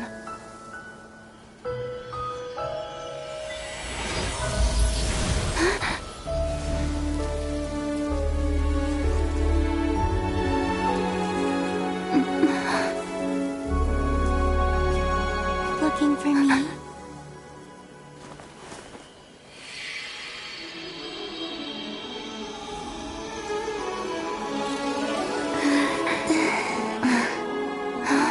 I like it. You can carry on using it. My name is Columbina Hyposelenia.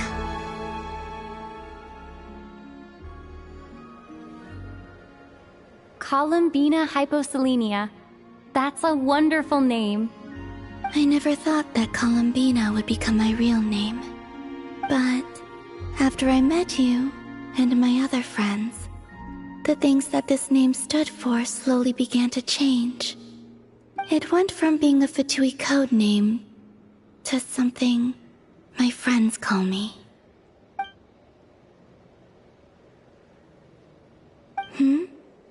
What is it? Why aren't you saying anything? I'm just so happy for you. Thank you. So, where's everyone else? We can go and meet them very soon. Everyone went to different places to try calling your name. Great. I'd like to thank them as well. Everyone's done so much for me. Searching for my name, entering those ancient ruins. Huh? Wait, so you were... Yes, I was there. Not physically, but my consciousness was still holding on. I followed you the whole way. Starting from when? You turned around and called out my name while you were in Nasha Town. Do you remember?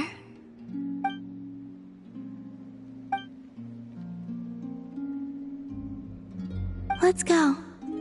We don't want to keep them waiting. Sure. In that case, come with me. But... Before that... Could you call my name one more time? Sure. Come with me, Columbina Hyposelenia.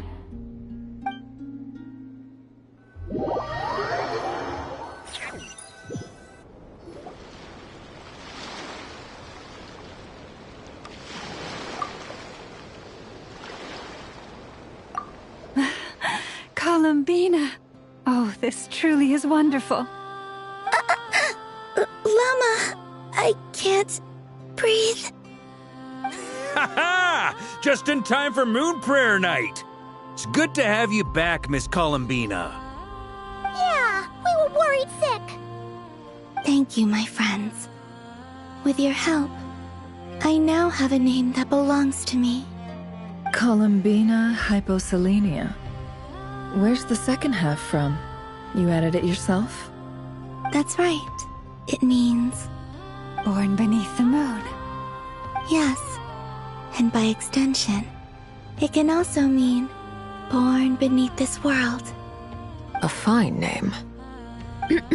Now, as much as it pains me to interrupt this beautiful reunion, I feel obliged to remind you that the Moon Prayer Night celebrations in Nasha Town have already begun.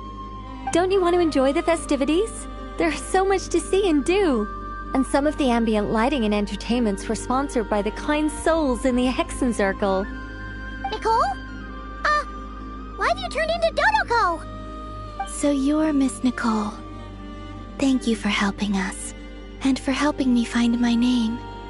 It's nice to finally hear your voice. You're quite welcome. Guiding lost people to hidden treasure is what we Seelie do. And if you ask me, spiritual treasures are far more precious than material ones. Chests are all well and good, but this was what it's all about. Ah, so satisfying. Anyway, I had to go help Alice. It seems like she ran into some trouble. That's why I couldn't be here in person. But don't worry, we're with you in spirit. We'll be celebrating right along with you. Keep an eye out for the Hexen Circle's festive stalls in Nasha Town. I think you'll like what we came up with. Alice said she even managed to rope B in this time. The Frost Moon Scions have also prepared various attractions. I believe Aino, Ineffa, and their crew are setting things up as we speak. On that note, Nefer, about that request I made. It's all in hand. Yehoda is on site to ensure that everything goes off without a hitch. Wonderful. In that case, Traveler? Huh? Come on, Columbina. It's time to celebrate the best Moon Prayer Night ever.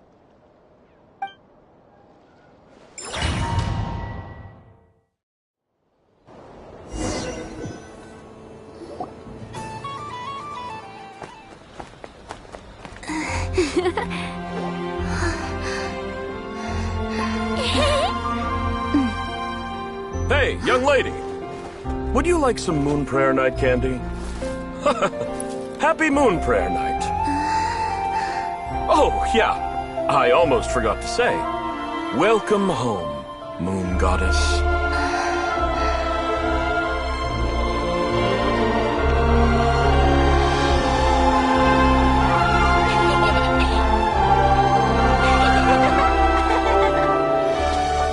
Welcome home, Moon Goddess. Welcome home, Moon Goddess. Welcome home, Moon Goddess. Turning Nashatown into her home is a festive gift. A rather brilliant idea. Perhaps this is what Nodcry, Columbina's home, should have been like all along.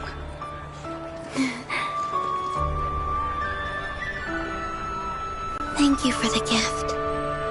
I like it a lot.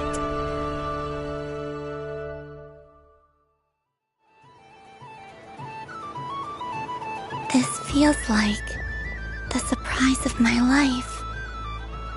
I do. I never imagined I'd ever get to enjoy Moon Prayer Night with everyone so freely. If you're happy, we're happy. Quite a strategy you came up with. Hide the tree in the forest.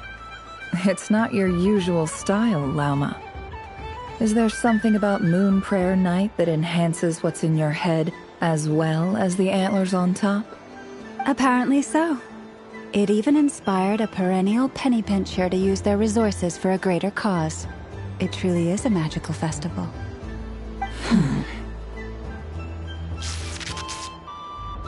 I see it now. This bickering is actually a sign of a strong relationship. Huh? What's everyone doing here? Oh, Miss Columbina, you're back. Yes, I'm fine now. Thanks for your concern. How's your progress with Alice's assignment? Very well indeed. I've never heard her sound so excited. Not like this. This time her excitement seems more serious. Seems like she's had a major breakthrough. She said she'll contact us once she knows more. In the meantime, we're free to relax and have some fun. Enjoy the time off while it lasts. I have a feeling that our next task won't be so simple.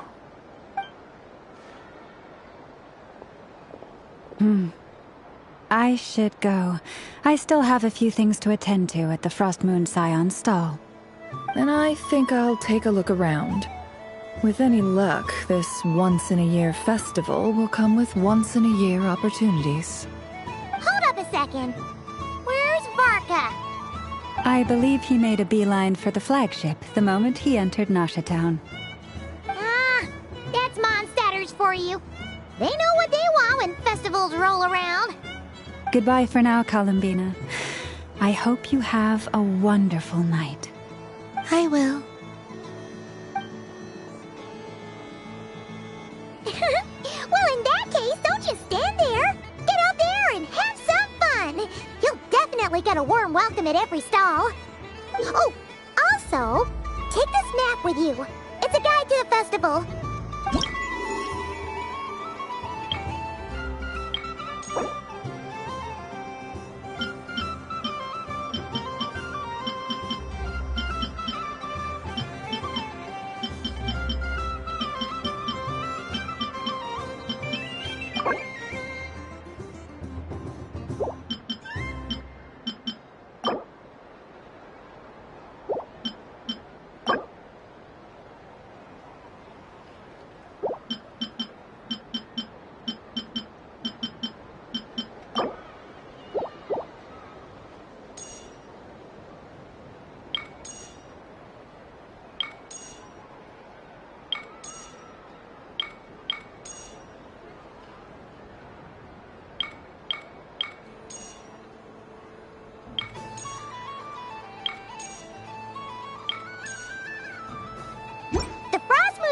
Stall is over here.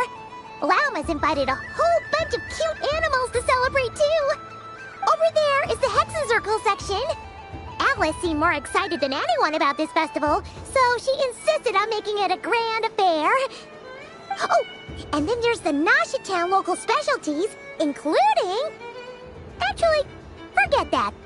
Better if you go check them out for yourself. Thank you. It looks like a lot of fun. You're not coming with me? We'll be around.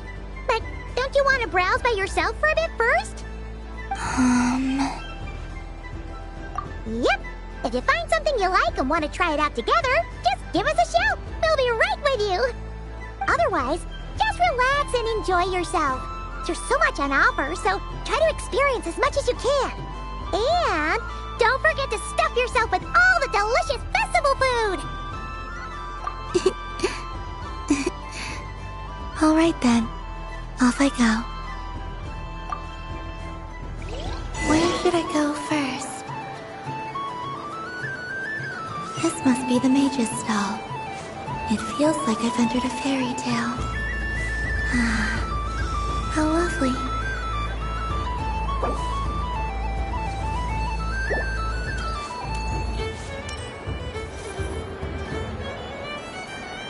But I was aiming right at it.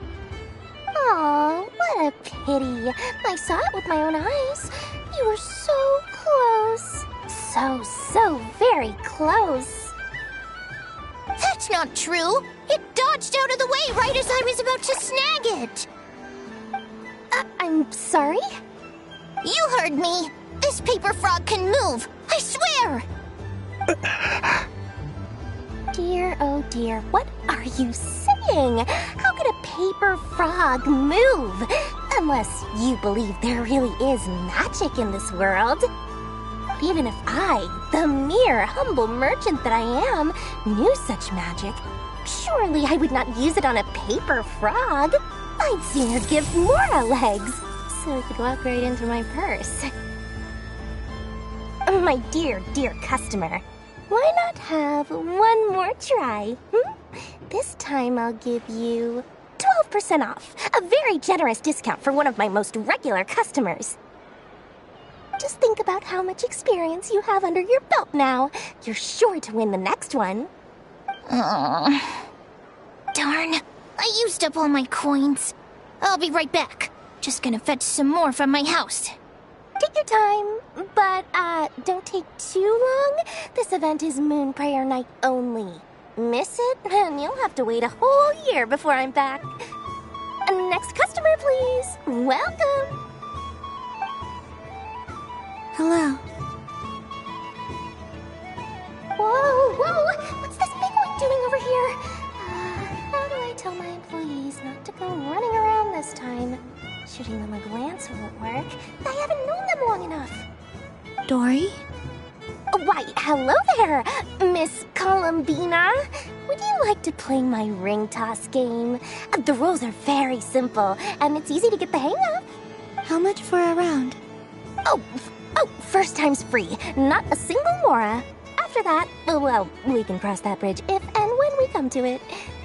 But with your sharp skills, I'm sure you'll win all the prizes in one fell swoop. That was an obvious enough hint for them, right? Right?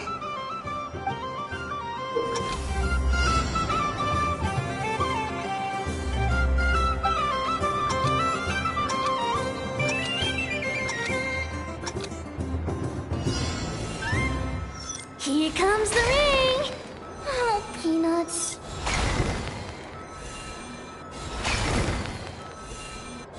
Change tracks!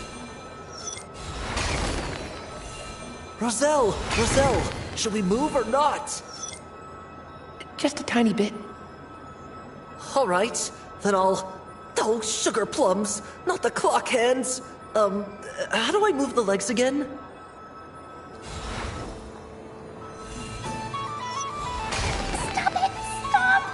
Stop dodging!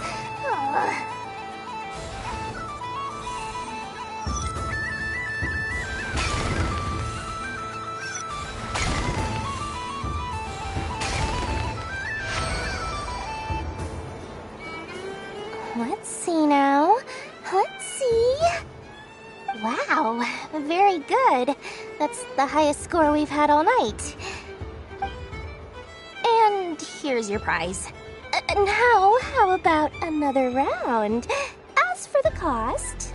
Happy Moon Prayer Night, Miss Columbina. Happy Moon Prayer Night, Durin and Hat Guy. Are you here to play the game? Yes. No. You said we were just coming here to say hello. I did, but then I recognized a few more people as I got closer. Do my eyes deceive me? Is that... It's our little dragon! He's all grown up! Someone's popular.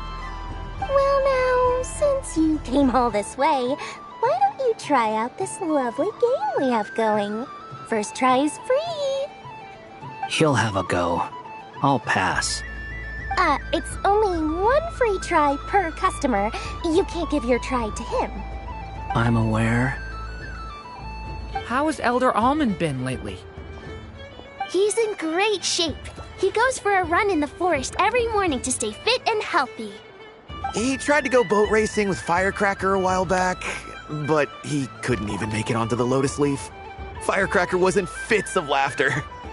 How about you, little dragon? Can you still fly? Yes, I can. But you've become less chatty.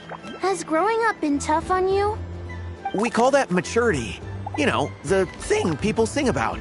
The knight wields a sword of stone to defend those hearts that are made of gold. Stone is very heavy. That's what keeps him from talking too much. That's awesome! I want to be a knight when I grow up too. Ring, here I come! Oh, the hat-wearing man. I never thought I'd see you again. You seem more determined than when I saw you last on the train. If you say so. Oh, I do say so. The people you once helped see it clearly. It's because you are once again on the right track. May the engine in our hearts propel us to the station of our dreams. I can move! I can move now, Roselle! What are they doing, running into the rings like that? You got them all so quickly! I have never seen anything like this in all my travels. Is this guy actually an old friend of theirs? But how? They're origami animals and clockwork people from a fairy tale. Getting to know them would be quite an arduous task, unless they share a hometown? I have to get to the bottom of this. Next time I see the Great Mage Alice, I shall demand answers. Thank you, Dory. I had a lot of fun. So, now for your prize. Where did I put it? Give me a moment to dig it out.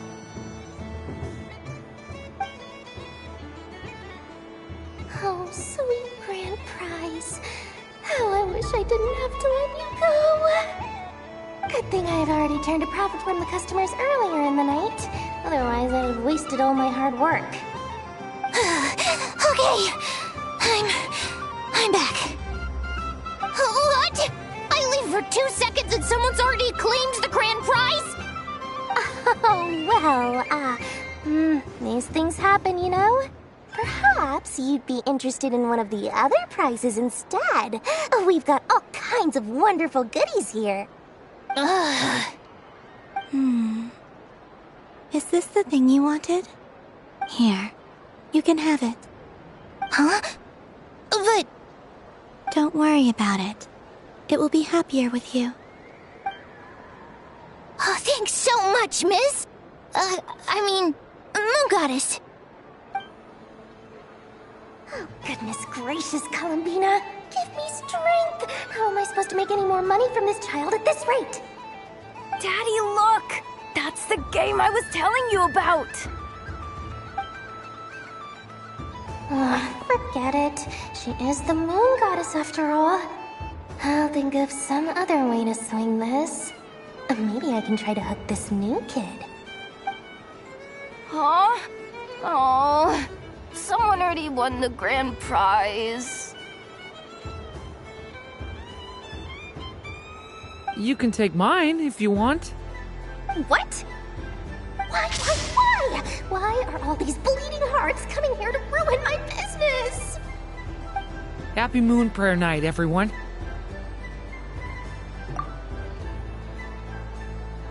Happy Moon Prayer Night.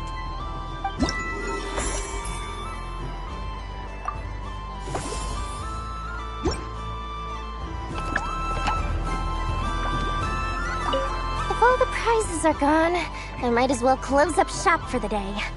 But you haven't had your fill of fun yet, right? So the next time a customer shows up, you're going to have to run faster, all right? And remember, run out of the rings, not into them.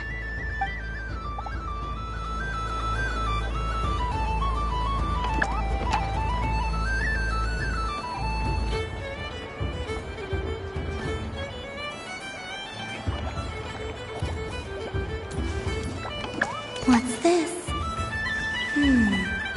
Should I give it a try?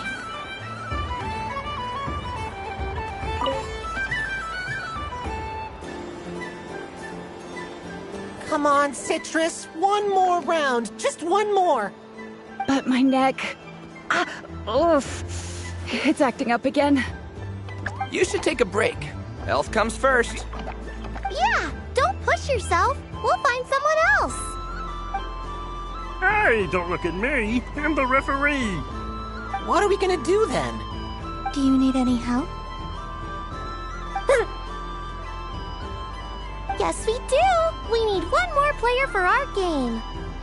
All right. Could you teach me how to play? It's really simple. You just throw the dice and move by that number of tiles. First one to reach the finish line wins.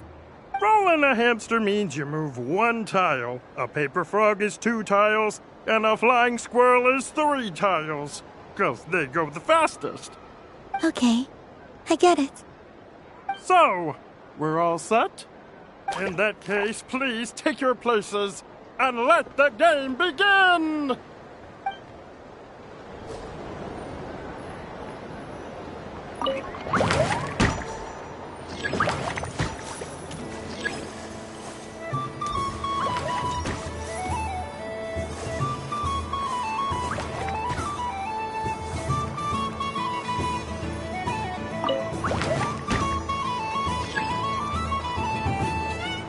And the winner is the Moon Goddess! Congratulations!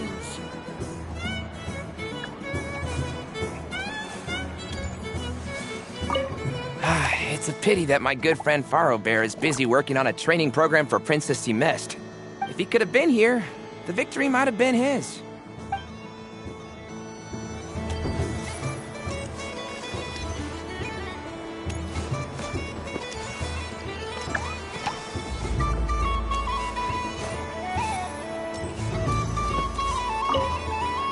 Done being a do-gooder yet? Thanks for coming here with me, Hat Guy. Are there any games you'd like to play? It's your turn to pick. I'll come with you. Why does that hamster think you've grown up? You haven't changed at all. I know you don't mean that. You're just taking the opportunity to make fun of me, aren't you? Even if you won't admit that taking some time to compose yourself is important, I can see that you're doing it in practice. Otherwise, you'd have taken off your hat and flown away by now. Looks like Albedo's socialization program has been far more useful to you than all those Vahumana textbooks.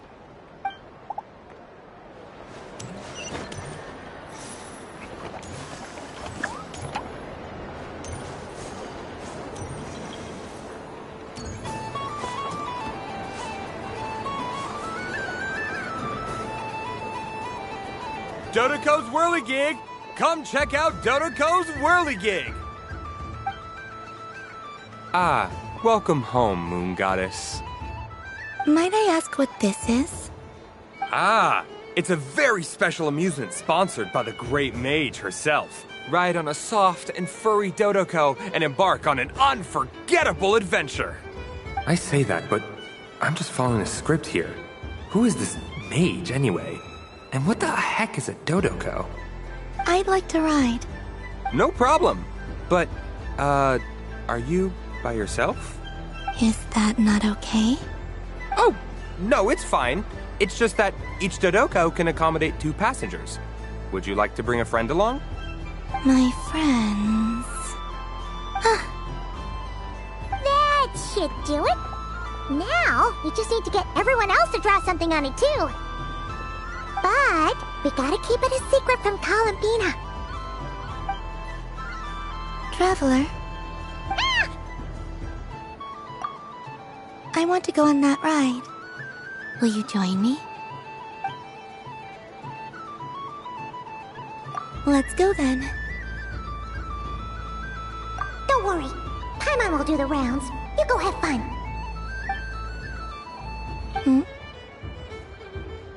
All right. I think we have to wait in line over there. Please take your seats. For safety reasons, you mustn't try to leave the ride before it comes to a complete stop. All right, you're all set. I wish you both a wonderful journey.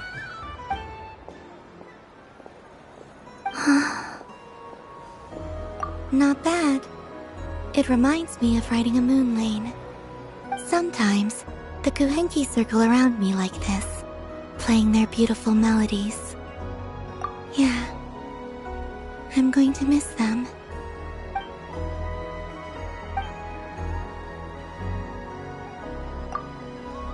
It does. I've felt scared in the past, too. But this is a little different.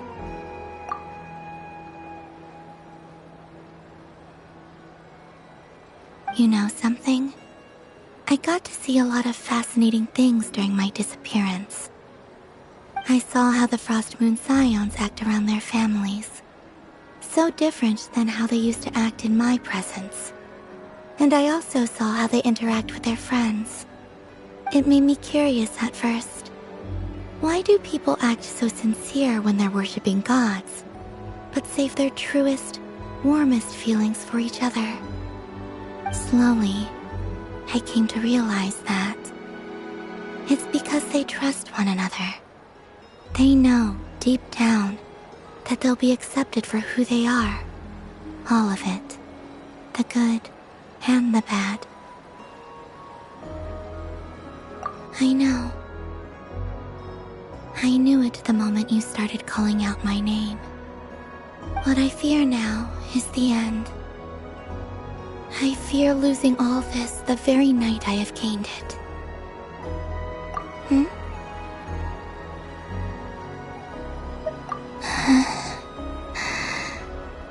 Thank you for this conversation. Thank you for listening to me. Don't worry. This fear I have, and the unknown that awaits me, they cannot hurt me. Not when I possess a treasure far greater. I just want you to remember this version of me, the real me, on this final night together. Dear passengers, Dodoko's awesome adventure has come to a close. Please leave in an orderly fashion, and we look forward to seeing you again in the future. Don't want the journey to end, huh? Don't worry, you two. There's always another adventure waiting just around the corner.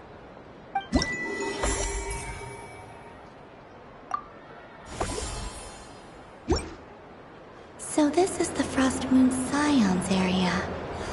It feels very familiar.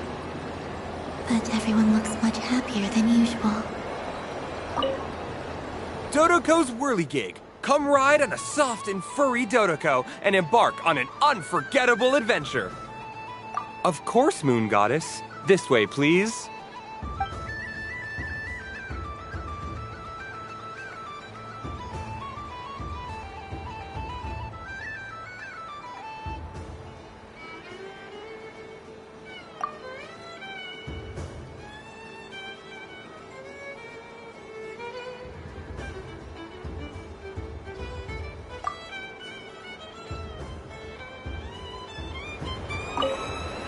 Dodoko's Whirligig. Come ride on a soft and furry Dodoko and embark on an unforgettable adventure.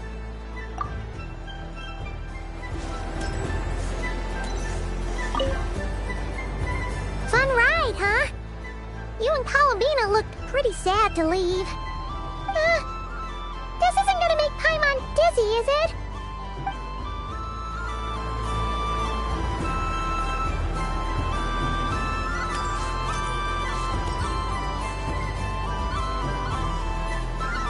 Wow, the Frost Moon Scion's stall looks kind of plain, but it's pretty cool once you get into it. I don't go to Hisi Island much, but it's got that, like, all-the-world cultural feel. And if culture means we get more festivals, I'm all for it! Hello, Yehoda. Columbine... hello, Moon Goddess? That was too close. I almost gave the game away in front of the staff. Oh, wait, what's the deal with her shoes? They don't make a sound when she walks. I could do with a pair of those. Do you like balloons too? Balloons? Oh, you mean those? What's so fun about balloons? I'm not a kid anymore. They're probably more up Aino's alley. Yes. The animals seem very curious about these strange flying objects. I was drawn here by their voices. I recently learned a fun new game you can play with balloons, so I decided to come and give it a try. A new game? Hello. Welcome home, Moon Goddess. Here to buy some balloons? Yes. Could you give me a few that haven't been inflated yet? Are you sure? I guess it's not a problem, but... Yes, please. Thank you. Uninflated balloons? But those are just little rubber pouches. What does she want with those? Would you like to play the balloon game, Yehoda? Huh? Sure. I guess. How do you play it? Wait here a moment.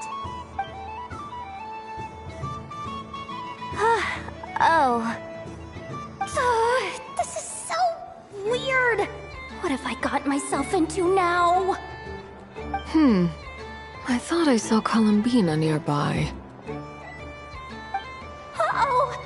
That's the fourth Harbinger!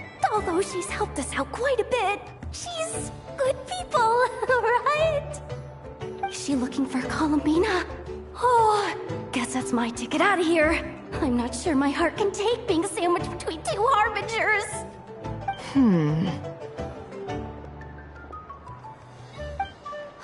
Which stall is she checking out? Oh, it's that other Frost Moon Scion's one. Try on the headgear, see what it's like having antlers or animal ears for a day. Oh, I wouldn't be caught dead wearing that stuff. So embarrassing. I have enough gear to carry as it is. Wait, what? She put it on? How peculiar. This would take some getting used to. I wonder if this is what it's like for Lynette. It really suits you, ma'am. What is this? She was so intimidating a moment ago, but now, dang, she's really rocking those ears. How does she make them look so cool? I suppose I may as well keep them on for now. All part of the festive experience. She's coming this way. How do you do, Miss Yehoda? Oh, jeez. Don't talk to me while wearing that thing. Where am I supposed to look? Oh, hey there. I'm looking for Columbina. Have you seen her? She just... Huh? Wait, is that what she meant by balloon game? Yeah. Huh? No fair! How come I get caught in the crossfire? An ambush from the rear? Is this a declaration of war, Columbina? Would you like to play too, Arlecchino? Seriously? Are they gonna start some beef right here, right now? Gladly. That said, I believe there is another who would like to join. Boss! Boss Nev! Thank goodness! You've got to get me out of here! Things are kicking off big time! Hello there. I'd like 10... no, make that 20 balloons, please. Uninflated. What? Miss Moon Goddess, I hope you're prepared to pay the price for assaulting my employee. Welcome to the game, Nefer. Just to be clear, let's keep this a fair fight, okay? No strange powers, please and thank you. Naturally. Don't just stand there, Yehoda. Aren't you going to team up with me? Huh? Do I have to? Of course. Don't forget, the Curatorium has a reputation to uphold. I knew something like this was gonna happen.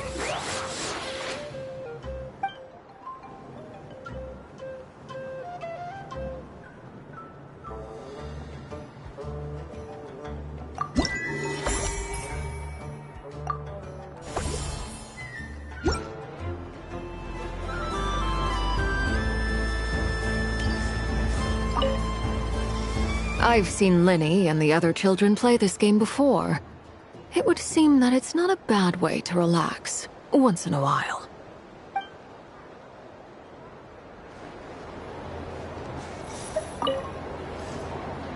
Welcome home, Moon Goddess. Would you like to try on some animal-themed headwear? I always hear Llama saying how heavy her antlers are. I wonder how it feels. Let me give it a try. Oh my! It really suits you. It's a little itchy, and it's hard to turn my head. Should I keep wearing it? How does this look? How does this look? How does this look? How does this look?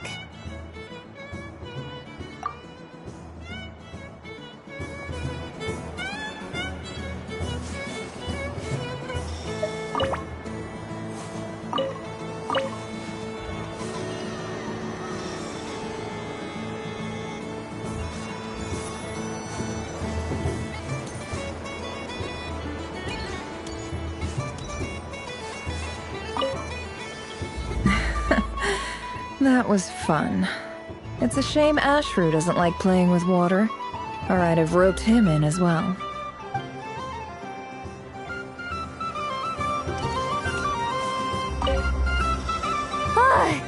I just had a water fight with 2 Fatui Harbingers. Pretty scary, but also surprisingly fun. What's this? Should I give it a try?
I wish for a never-ending supply of laka berries. What a humble wish. Probably written by a child.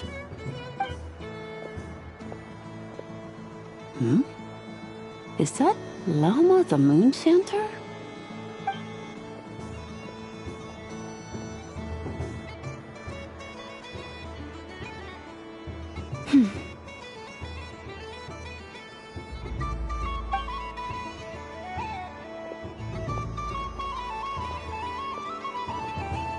I wish that the long plume ibises would stop biting me. Oh dear, poor Lauma. All right. I'll write that one down for you. I got it. While everyone else is celebrating Moon Prayer Night, you're as busy as ever. I don't mind. It's rewarding work. A good kind of busy.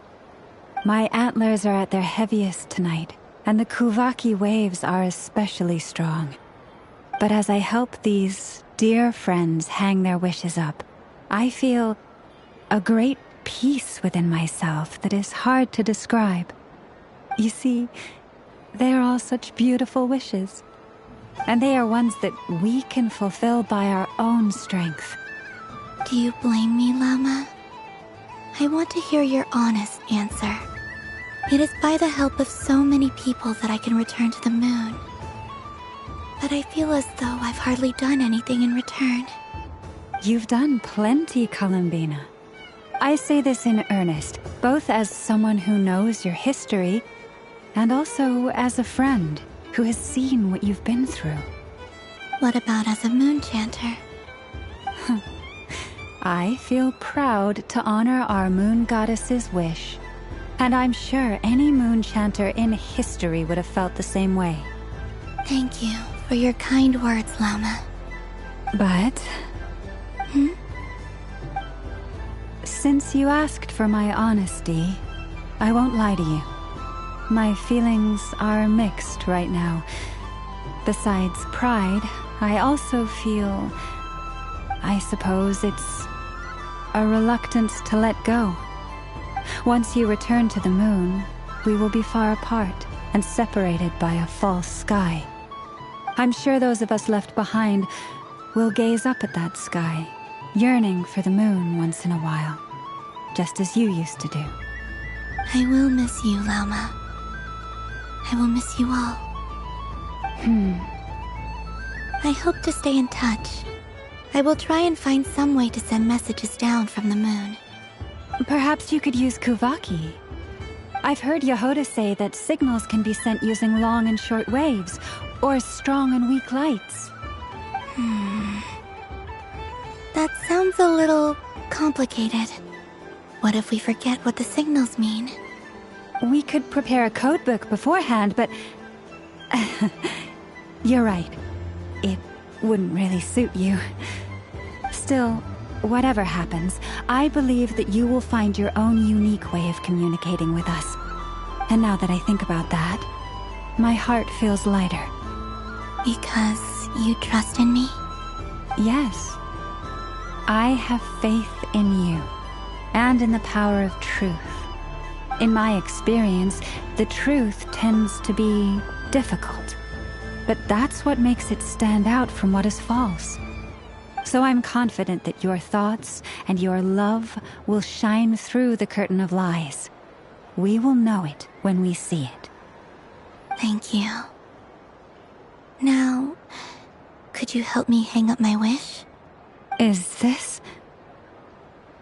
I wish that all who dwell in this moonlit world can find a place to belong. And I wish that I shall one day see my friends again. It's 2 wishes. I hope that's not too greedy of me. Not at all. And I think you speak for us all with the second one.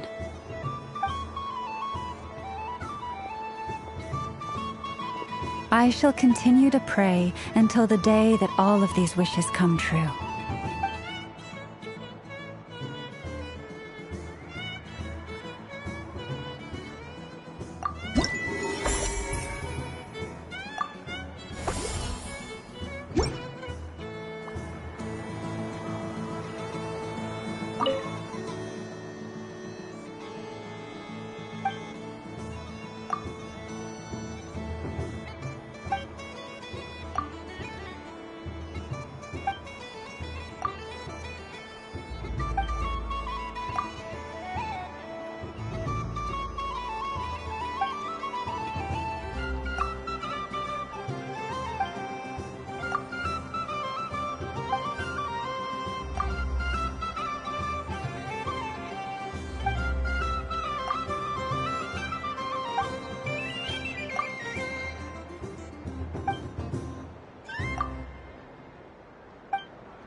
Yes. May everyone's wishes come true.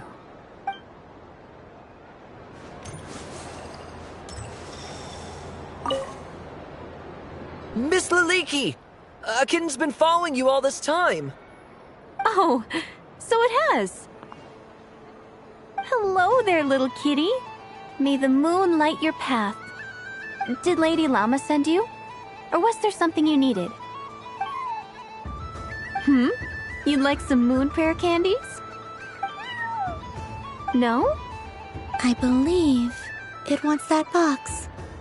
The one with the moon prayer candies in it. Oh, I see. Here, kitty. Come on. Here you go. Thank you, Lady Huh. Mr. Cantor, did you see that young lady dressed as the moon goddess? When did she leave? Sorry, no, I was looking at... I was watching the... cat. I see. The resemblance was uncanny. She seemed like the true Lady Kutar, the one who guides souls.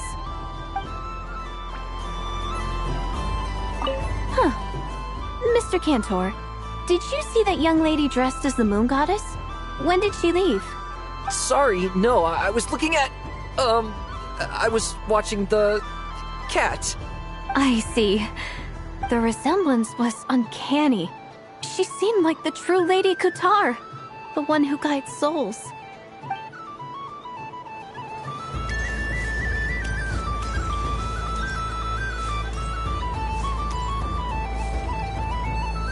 Sunny days! I prefer sunny days. Ah, well, you are as warm as the sun itself, Moon Goddess. Very well. I believe your spirit animal has to be this most adorable chic badger. Wow! Thank you, Mr. Talking Magic Lamp. Have a very happy festival, Moon Goddess. Lance? That's you, isn't it? It's our little secret, my dear traveler in Paimon. Okay, sure, but why are you here selling sugar sculptures? Everyone celebrates in their own way. After gazing into the abyss and spending time around gravestones all year, what better way to relax than to see sunny smiles on the faces of the living? Besides that, I like to think of myself as a fair judge of character. I dare say matching personalities to confection suits me rather well. That's not what Paimon was talking about. Aren't you afraid that your true identity might be exposed? Should I be? There is all manner of magic in the air this moon prayer night, thanks to the work of the great mages. I see Miss Columbina is hiding in plain sight. Why should I not do the same? Why miss this rare opportunity to enjoy a special evening in my true form? Fair enough. You got a point there. People who don't know you will probably think you're just a talking lantern. Well, now that we see eye to eye, what brings you here? Not a search for your spirit animal, I presume? Ah, well, actually... Here, see for yourself. Oh, this is... How wonderful. A beautiful idea. Yeah, we just met Barca, and he said that having everyone draw their own section was kind of boring. So, he did your bit for you. Ah, Varka. Ever the maverick. I see his artistic skills are truly one of a kind. In that case, I shall paint something on Mr. Albedo's behalf in a short while. What? Why not now? Ahem. Welcome home, Moon Goddess. Whew, that was close. Hello, Flint. She recognized you right away! What keen eyes you have, Miss Columbina. Especially considering they are shut. I did not see you. Rather, I sensed you. I can sense the fluctuations in Kuvaki all around me. One would expect no less of the moon goddess. Might I interest you in some candy? Yes, please. Excellent. I shall make some for you right away. Something the matter, Miss Columbina? What about my spirit animal? All the other children carrying sugar sculptures are talking about it. Wait, is she taking the test seriously? Ah, my apologies. How could I neglect that? You are quite right, Miss Columbina. Every one of us has a magical creature living in their heart. Would you permit me to help you find yours? Yes, please. Do you prefer the day or the night? Night. Which of the 4 seasons is your favorite? Winter. Think of a perfect day. What is the weather like? Sunny, rainy, or perhaps cloudy? Rainy in the morning, sunny at night. What kind of answer is that? Forests, lakes, and open seas. Which do you prefer of these? I like them all. Imagine you opened your very own shop. What would you sell there? Moonlight, I think. Wow! Paimon would totally shop there. It wouldn't cost anything. You'd just need to visit.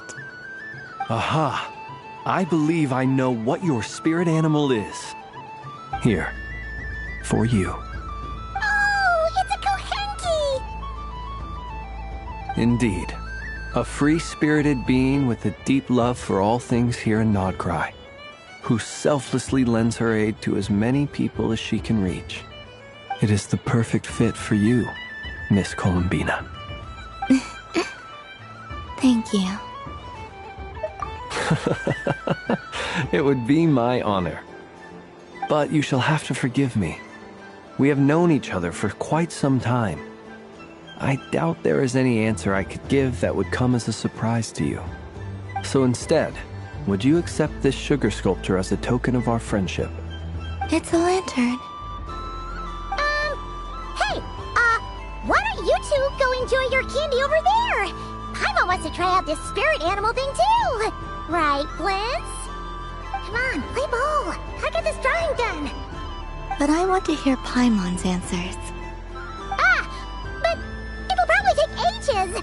Paimon's a complex soul. And we don't want your candy to melt while you wait, huh? Oh. Okay then.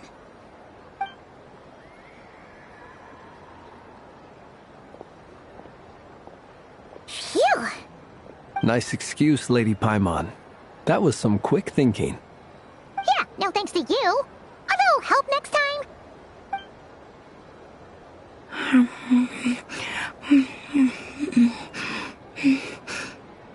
It's sweet. Is that Lockaberry? I wonder what flavor the traveler got. This way, this way! It's the candy-selling lantern! I'm coming! Of course. Traveler, maybe we can share? Yes. I found out recently that people share their food sometimes, so I'd like to try it. Or... is that a no? Thank you.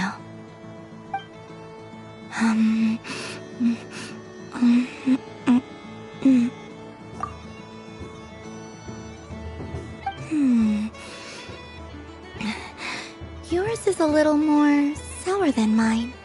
Here, you try it. Are you sure? Amazing. My sugar sculpture has shrunk, yet my heart is filled with feelings of sweetness. I will remember this feeling. Sure.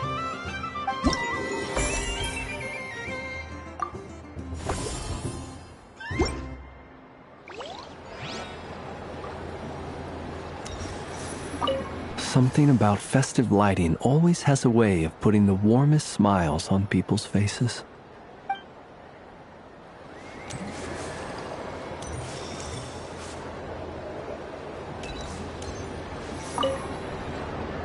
Fun ride, huh?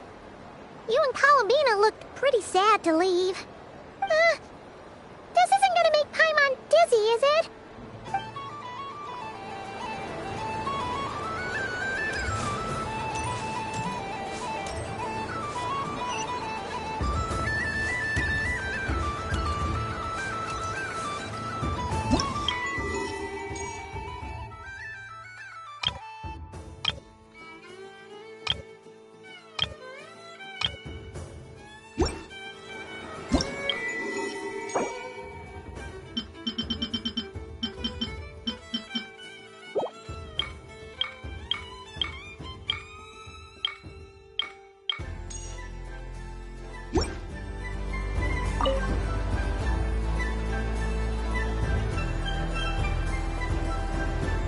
I wouldn't say it's unfair, exactly. I mean, your voice goes right into people's heads. How would you explain that to the kids? You can't just explain it away as magic. Is something the matter? Ah, Miss Columbina! No, nothing you need to worry yourself about. Ah, impeccable timing. Stick around for a second, Miss Columbina. I need your input on something. This self-proclaimed Knight of Justice has yet to give me a satisfactory answer. I, for one, would like to hear your verdict on the matter. Hey, now, I left the flagship just to help you out, Miss Nicole. What's going on? So Alice and I are both using long-range remote control spells that work on similar principles, allowing us to attend this festive fair in Dodoco form. Sorry, let me backtrack a little. While similar, there are some key differences. Alice, being a great mage, wanted her Dodoco to reflect something of her own charm and mystique. So she adjusted the way its tail moves when it spins around. An entirely gratuitous move, in my opinion. I hardly see how anyone is going to notice that. If anything, I'd say that anyone who stares intently enough at a Dodoco's tail to notice such a small detail is someone we ought to be highly concerned about. I only say this to emphasize that my question has nothing to do with tails. Now that we're clear on that, why is Alice's Dodoco permitted to interact directly with the children celebrating Moon Prayer Night, while mine is not? Your voice speaks directly into people's minds.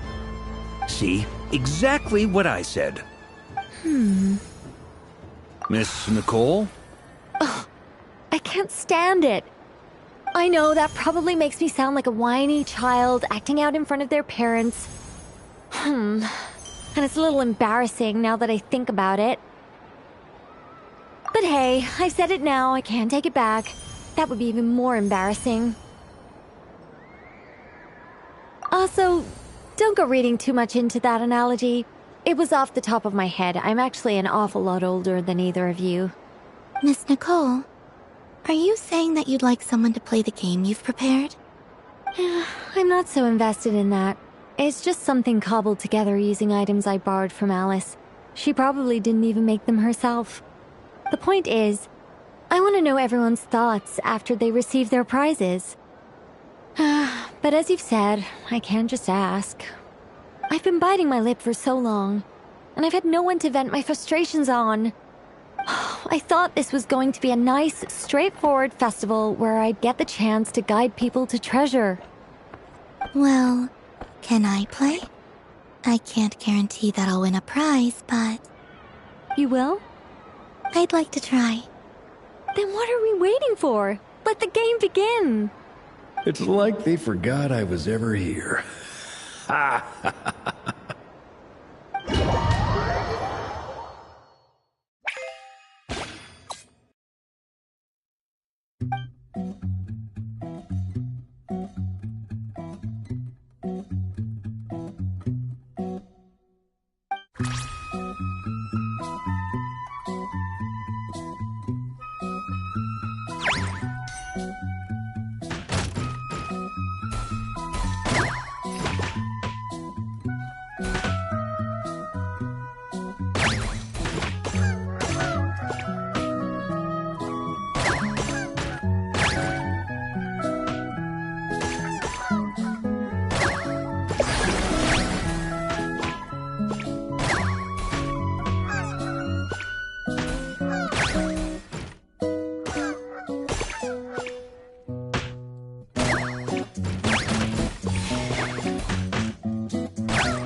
Congratulations, Miss Columbina!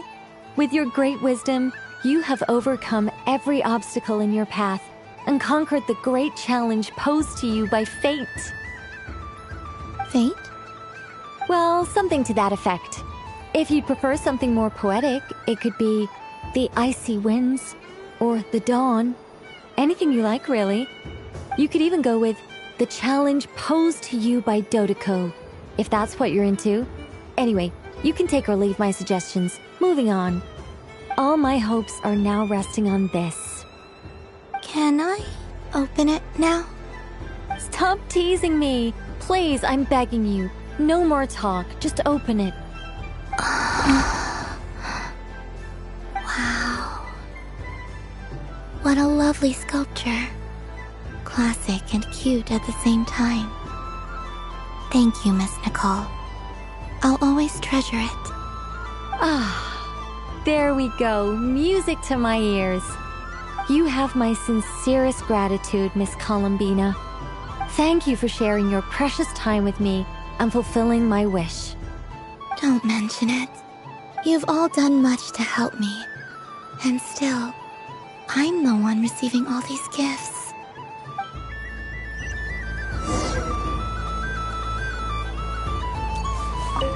I don't suppose you'd like to play again, by any chance? Don't get me wrong, once is plenty. You're under no obligation to indulge me any further.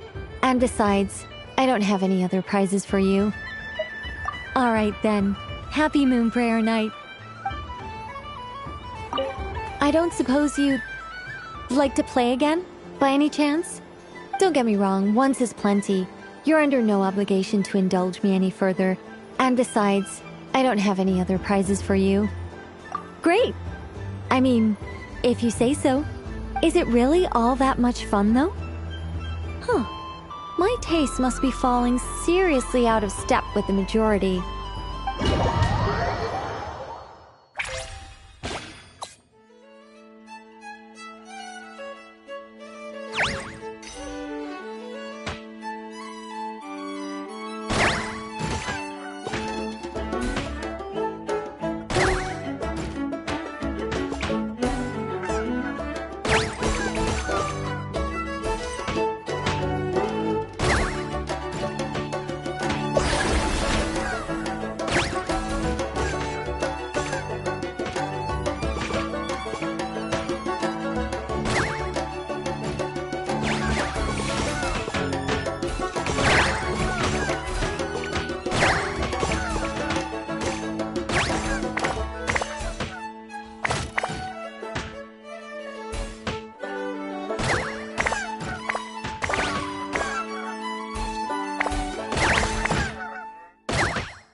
It'd be rude to just leave without saying anything.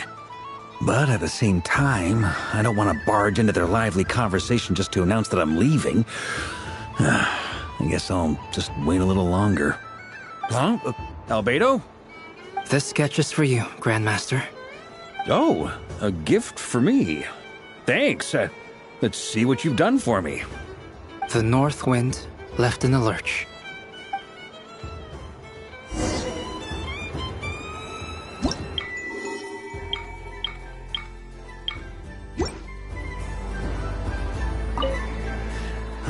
It'd be rude to... Huh? Albedo? This sketch is for... Oh! The North Wind...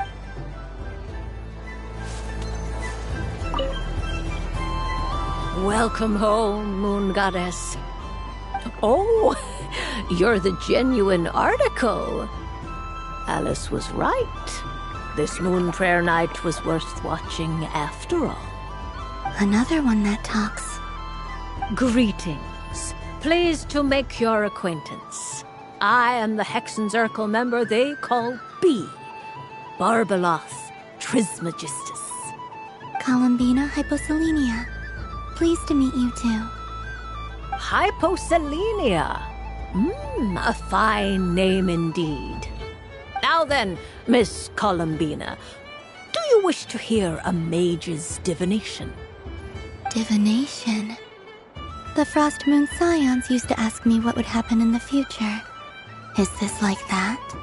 From the perspective of the one seeking answers, perhaps. As you look to your journey ahead, if you seek to understand the unknown, resolve your doubts, and soothe the confusion in your heart, divination could be for you. The unknowns on my journey. Of course, if one wishes to peer into fate, then hydromancy is the more precise option. But that is a complex affair, and to relegate that majestic art to the status of a festive amusement would seem somewhat uncouth. Besides, it is sometimes better to not know fate with great certainty.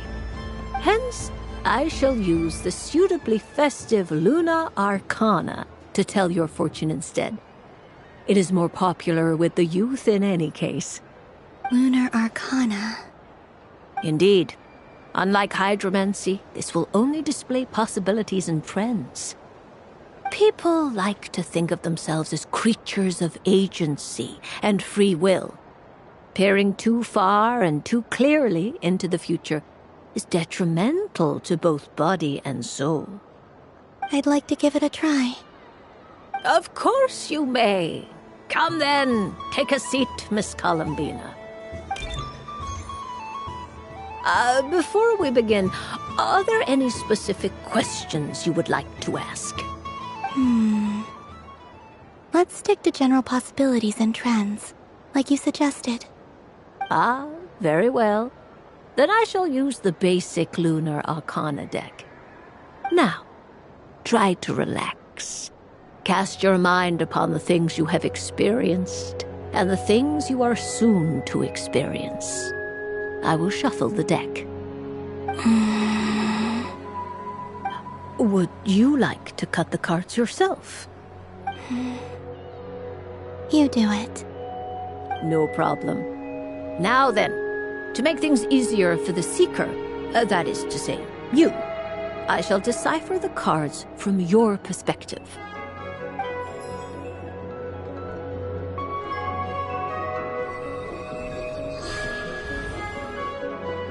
Please, draw the first Lunar Arcana. This represents destiny and is the foundation for the divination as a whole. Now, draw your second card. This will stand for the past, the sum of all your experiences that have come before. And now the third Arcana. This is the present, your interpretation of the current moment. Finally, the last card. This shall speak of the future, which... Oh. Kuvaki Pulse? Fascinating. I've never encountered this before in my role as a diviner. Something has exerted an influence upon this card, causing it to leave its designated position. What do you make of this, Miss Columbina? Perhaps this is the guiding hand of fate in action. Of course, if you wish, you can choose to deny the validity of this card and draw the future for yourself. No, it's fine. Let's go with this one. A bold decision. I must say I'm looking forward to the results. Well then, Let us flip the Lunar Arcana in sequence and see what emerges. Sure. First, Destiny. No surprises here. The card that represents yours is the moon. The moon. Indeed. The moon can represent the truth at some times, but deception at others. False peace, destructive calamity, and the world-changing power that lies within. When the moon is placed on the destiny tile, it indicates that your destiny is not what it may appear on the surface. Instead, it may yet have a hidden side. It symbolizes a journey through the fog, fraught with uncertainty and deception, where one must face inner challenges head-on. I don't understand. Patience, my dear. This is but the first card, which serves as a basis for the interpretations that follow. Our divination will only grow clearer from here on out. Now then, flip the second card, the one that speaks for the past.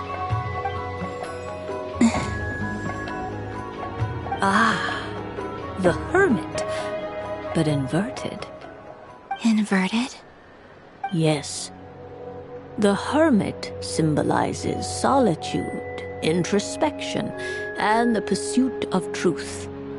When inverted, it represents isolation, truth out of reach, and a path that leads one astray. Combined with the moon as one's destiny, the Hermit inverted represents a choice you made to stand alone in the past. It was a choice made not out of fear or arrogance, but for reasons that others could not perceive. You fumbled through the darkness without a guide, but you did not find your way. Rather, you went astray. More than once, it would seem. Is this about how I became Kutar despite not wishing to become a god? And how I joined the Fatui because I yearned for a place to belong? I suspect only you know the answer to this question. All is not lost. The past is in the past, and so it shall remain. Shall we look into the present now? Oh my. The Lovers. One of the most interesting Lunar Arcana. What does this one mean? This means that you have had an unprecedented emotional experience. The joy of finding your soul becoming intertwined with that of another. A precious and wonderful thing indeed. It's true. I've made a lot of friends recently, and they are very good to me. I like them a lot. That sounds lovely. I am most delighted for you. The Lovers can also represent important decisions, perhaps related to a parting of ways. Now, if I were to guess... Yes. My return to the moon. I understand. Parting with friends is never easy, Columbina. But rest assured, this is not the end of your journey. There is always another story waiting to be told. The future always lies ahead. The future. Well now, it's finally time to flip this most mysterious of cards. Why did it appear? And what does it wish to tell you? I'm ready. Very well. Flip this card and see what lies on the other side. Oh. Miss Barbeloth? What is it? This card is death. That doesn't sound very good. It depends on how we interpret it. It is true that it can represent an agonizing death, a complete and utter end, But at the same time, it can also represent rebirth. Do not forget that your destiny card is the moon. That lends your future many different potential meanings. If death spells the end, is it unavoidable? As I have said, divination can only display general trends. It is a rough guide, but it does not show predetermined outcomes. Allow me to summarize it for you. In the past, you may have lost your way, but now you have gained new connections and new strength. You now face an important decision, one that may bring about a great change in what is yet to be. This change might, in turn, be the end of all things, or their beginning. But remember, everything is subject to change because of the moon present in your destiny. You must see the truth clearly and face your innermost thoughts. The truth. My innermost thoughts. Thank you, Miss Barbeloth. Don't mention it. Some people dislike divinations, for fear of glimpsing an ending to their story that they wish was not so. But I can see that you're different. The result of this divination will not sway your decision. This is a rare quality, and one that diviners always hope to see in the seeker. We are here merely to guide, not to exert undue influence. I understand. Go then and illuminate your future, Miss Columbina. The moonlight that shines from you now is most captivating. The death card made a most enigmatic appearance. The moon for which Miss Columbina is bound, I fear. Fretting is of no avail. I will have a chat with Alice about it sometime.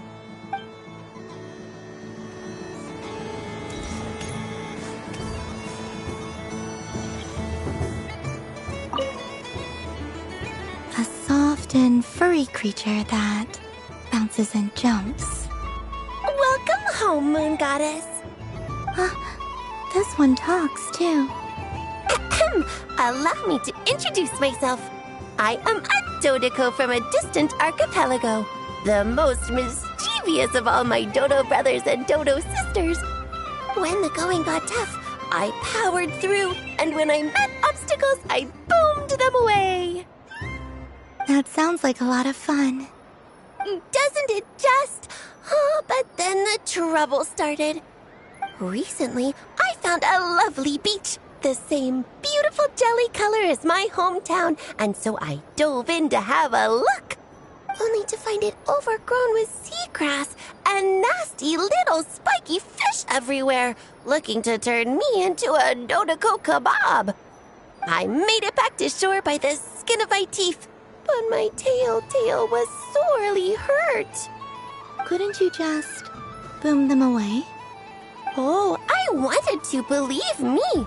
But I've heard that you, Moon Goddess, can understand animal speech. The last thing I wanted was to cause a gigantic fuss and get taken to court by a school of spiky fish. I'd be driven out of these waters for good, and my winter holiday would be ruined. And so, dear Moon Goddess, I was wondering if you might lend me your allegiance. Are you roping me into a crime? Oh, let's call it a once-in-a-lifetime carefree adventure. Does that sound better? All the festival goers tonight are dressed up as the Moon Goddess, but there's nothing to say that the Moon Goddess can't disguise herself as a Dodiko, is there? Besides, this is your home. You should be free to be whoever you wish. I'm afraid I'm not well acquainted with Dodikos, Madam Mage. Oh, that's quite all right. We Dodikos are innocent, happy creatures with a free-spirited nature. Many, like myself, are mischievous troublemakers. Others are lazy souls who like nothing better than to lie down on a nice rock and take a nap. In our eyes, every creature who yearns for happiness and freedom is a Dodoko. But perhaps in yours, we Dodoko are a fluffier and more mischievous breed of Kuhenki? Yes, that is a much easier image to follow. Oh, wonderful! Then let's play! Grab onto my tail and follow me into the sea! Time to settle some scores with the bad guys!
Remarkable talent!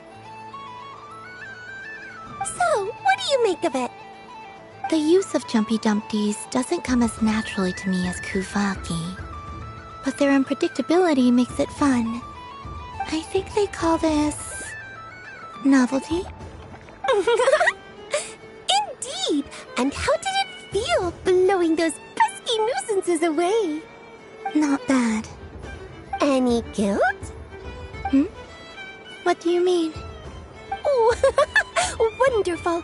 Lovely answers to all three questions. You've passed the safety test. Now I can give this special bomb to you as a souvenir. Remember, if you find any meanies living on the moon, you can use this to boom them into oblivion. I will.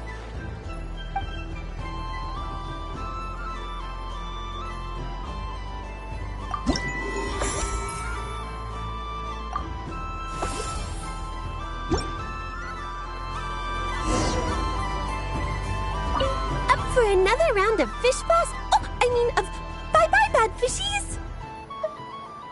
Of course! Feel free to come back whenever you like. There's always time for a dodo venture. Up for another round of fish boss? Of bye-bye bad fishies? Wonderful! It's dodo venture time!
And the winner is the Moon Goddess! Congratulations!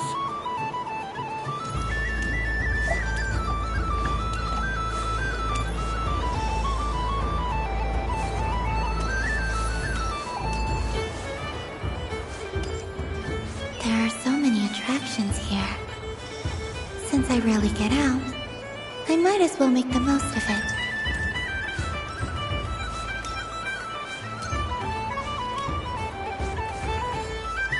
Moon Prayer Candy! Beautiful, tasty Moon Prayer Candy!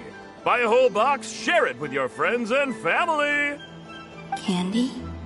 To share? I wonder what flavors everyone would like. Welcome home, Moon Goddess. Fancy a box of Moon Prayer Candy? Sure.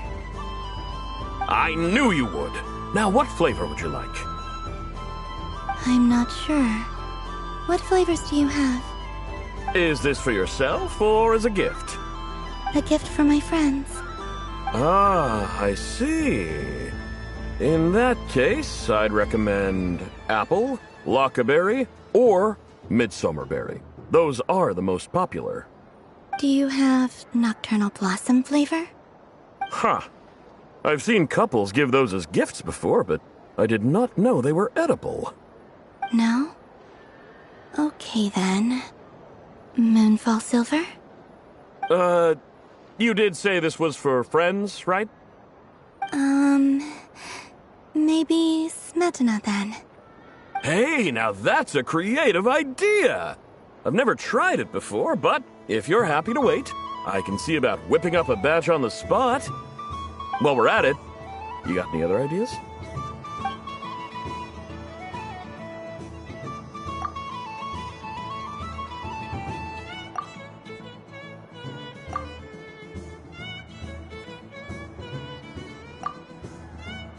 Here you go.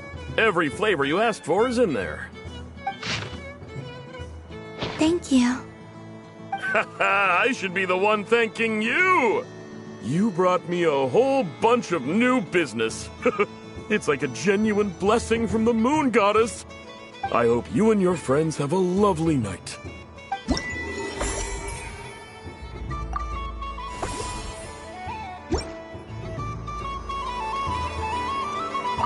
Assorted Moon Prayer Candy! All your favorite flavors in a box! Alright, kids, just line up over here.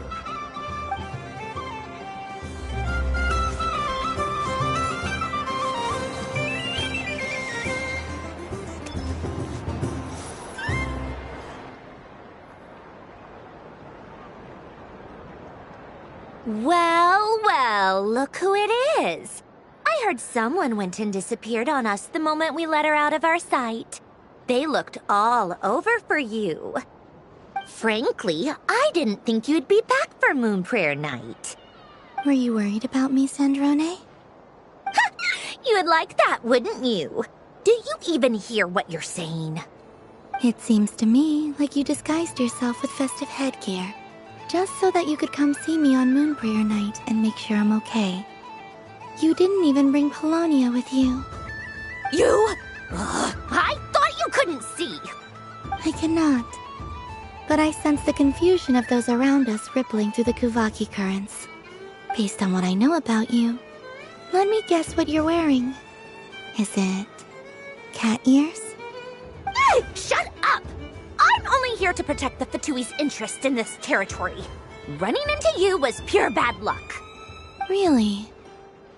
But you were the one who asked Arlecchino to help everyone find my name. Columbina!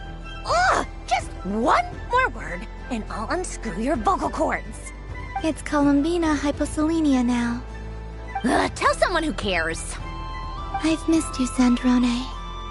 The whole time I was gone, I was thinking.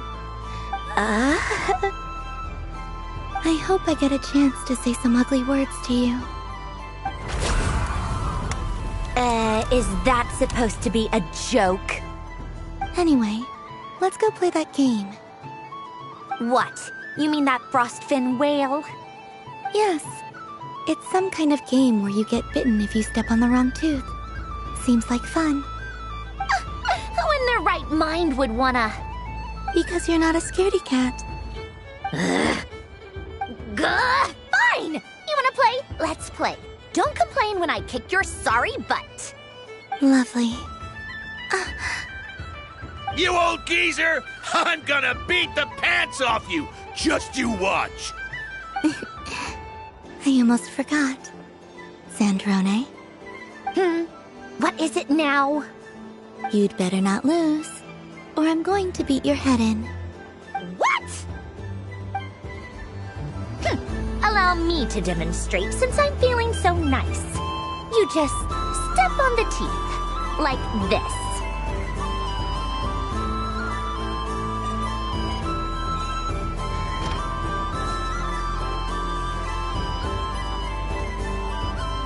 Which should I pick?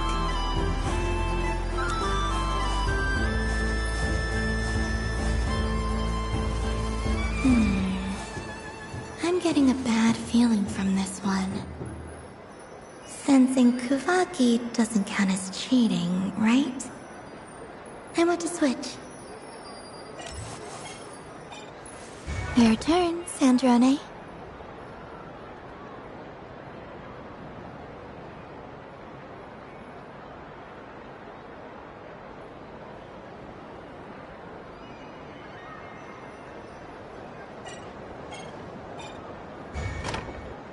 Don't come crying to me if you get bitten.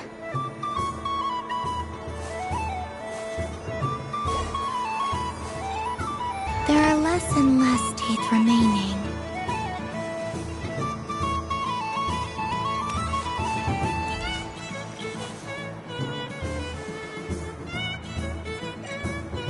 Huh? What's that noise?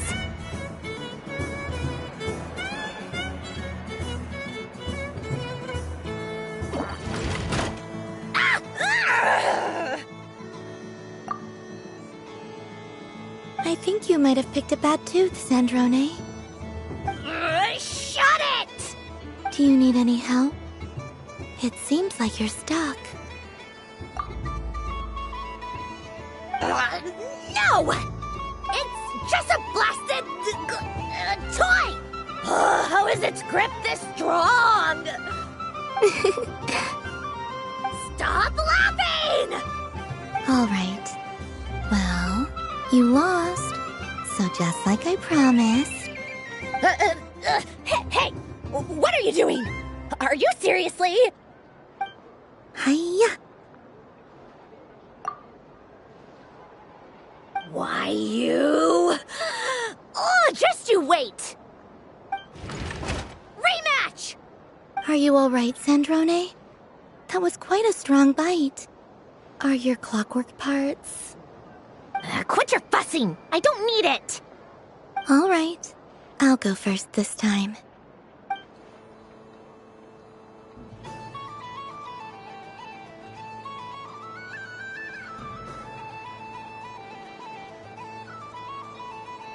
I see it now. She can sense which teeth are rigged. So I just need to avoid the same ones that she does.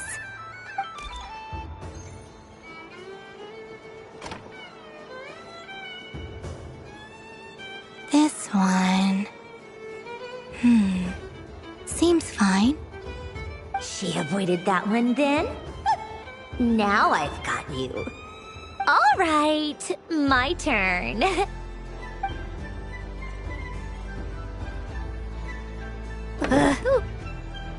What?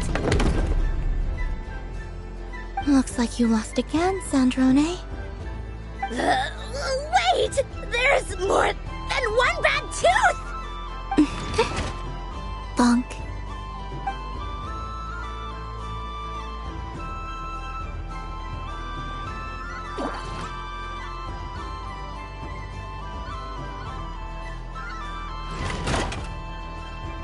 Stupid game! What idiot came up with this? Are you all right, Sandrone? You said some nasty things just now. Oh, I'm peachy. Should I let you bonk me on the head as well? Ah, forget it. Come on, bonk away. It can be your consolation prize for losing so badly. I told you, forget it! Gah, you've always been so annoying. Singing right outside my door, inviting yourself to my tea parties, going AWOL. And now you're off to the moon or something. Of all my days with the Fatui, the times I spent with you, Arlecchino, and Rosaline, they were my favorite. I will not forget them. Just as I shall not forget this moment. We'll always be friends, no matter where we are, right? Who'd want to be your...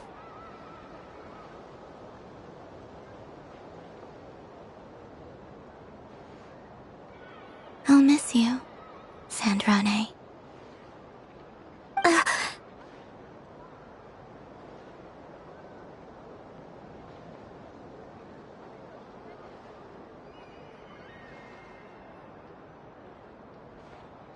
Goodbye, Sandrone.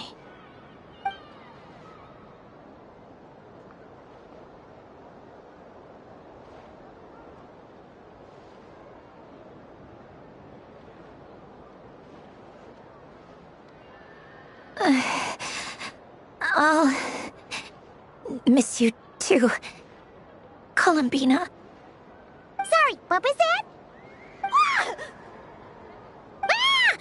Yeesh! No need to freak out. What's wrong? We've been looking everywhere for you. What do you want? Oh, nice ears.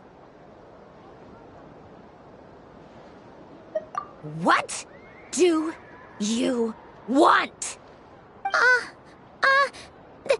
This! Huh? It's your turn to draw something. You're one of her friends too, aren't you?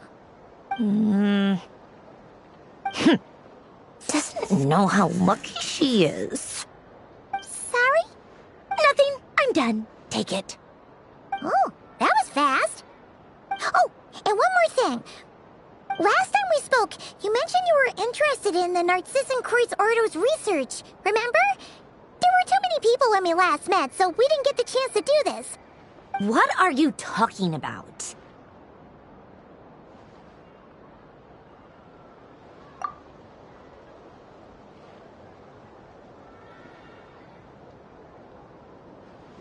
This is...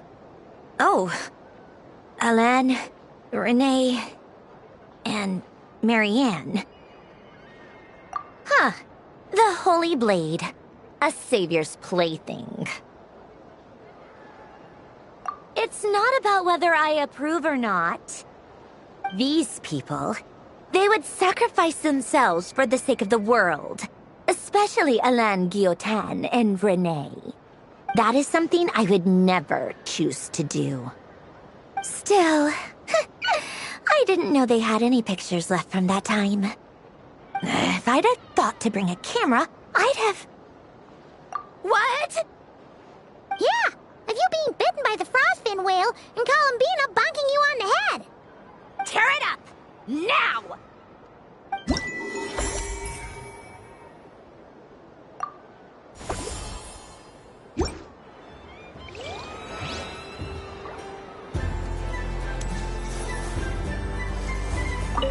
What's there to see on that moon anyway? Let her go up there and cry alone. See if I care. You're giving me candy? That isn't like you. This had better not be some weird prank. Coffee flavor? I thought you hated coffee. It's extra strong too. You didn't do all this just for me, did you? Hey! Don't take it away! I never said I didn't want it. I mean, you can't unmake the candy now. What's there to see on that moon anyway? Let her go up there and cry alone. See if I care.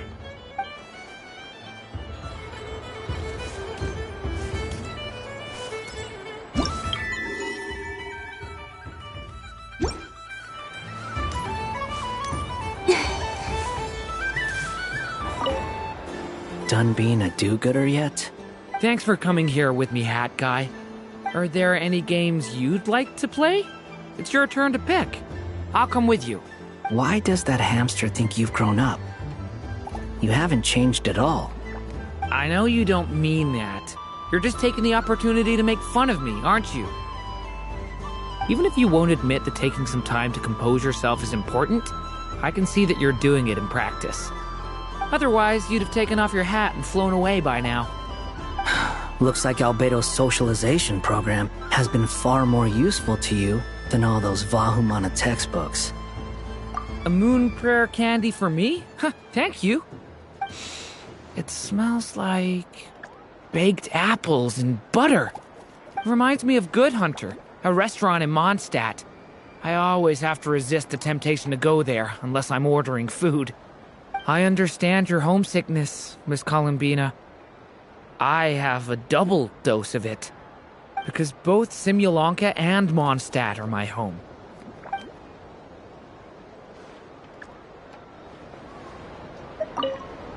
Done being a duke? Thanks for coming here. Are there any... Why does that I know you don't... Even if you won't... Otherwise, you'd...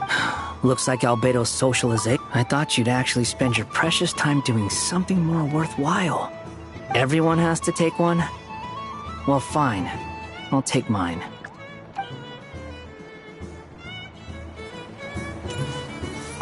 Happy Moon Prayer Night, adventurers. May you have a lovely evening.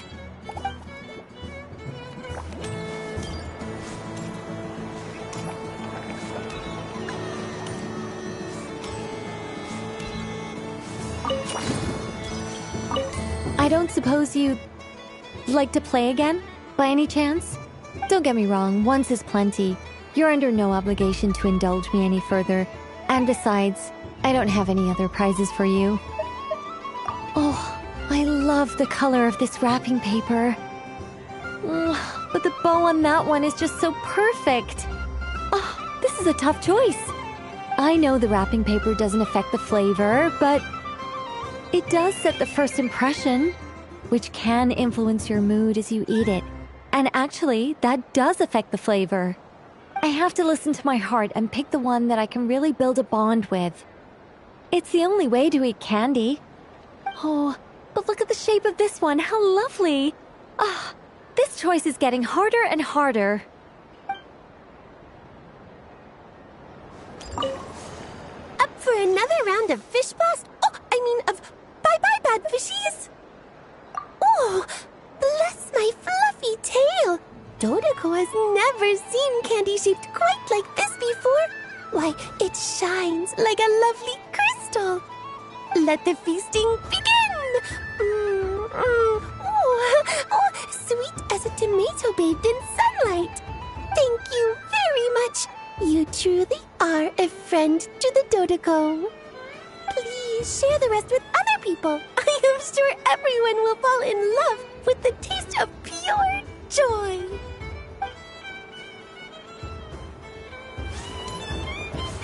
The death card made a most enigmatic appearance.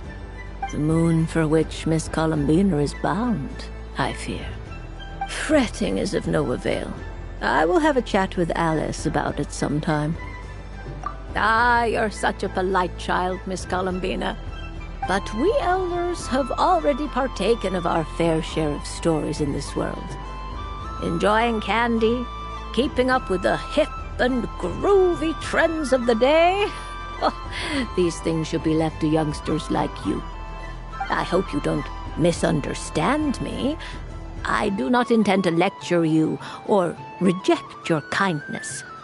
It is simply that the mere sight of this candy is starting to give me a toothache.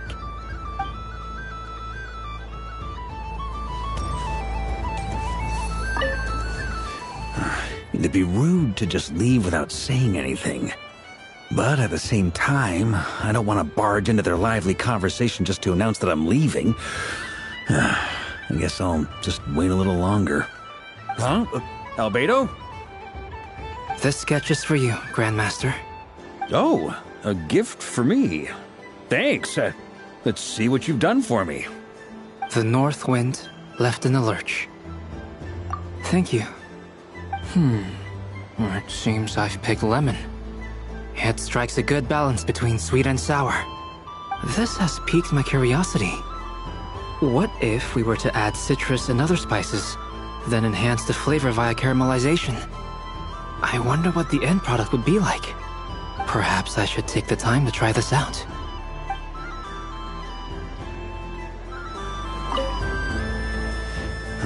It'd be rude to... Huh? Albedo? This sketch is for you. Oh. The North Wind left in the lurch. Ooh, I get one too? Nice, thanks. What is that? Oh, it's so familiar. Don't tell me. Oh, I got it. It's like the candy jar dropped into a vat of today's boon. Seems I'm a proud recipient of today's Feast of the Moon, huh?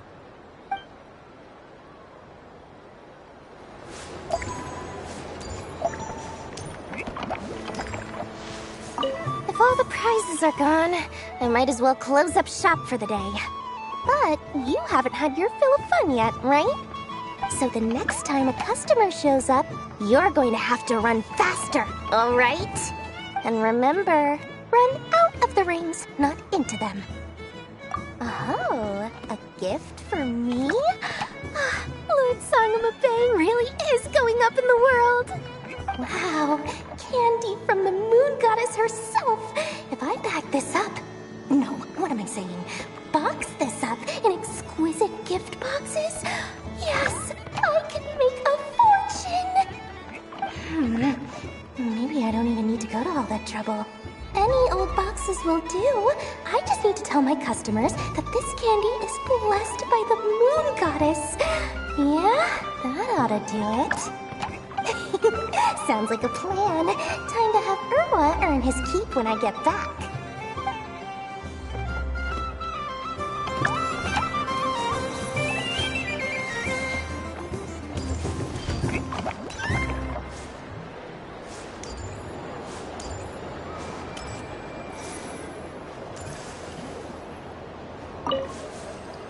I've seen Linny and the other children play this game before. It would seem that it's not a bad way to relax, once in a while. Candy? Would you mind if I took a handful extra? I'm sure the children will enjoy them. I must say, Columbina, you really have changed. You never used to show this much consideration for other people, even when prompted. I'm sure Sandrone would agree when I say, I like the present version of you better.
That was fun.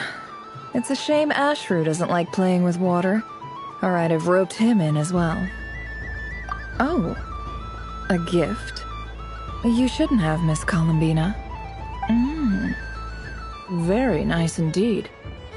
Candy is one of many luxuries that the desert folk could never afford. How I yearned for candy when I could not have it. Yet, now that it is readily available to me, I never seem to crave it. May your moon prayer night be one free from regrets.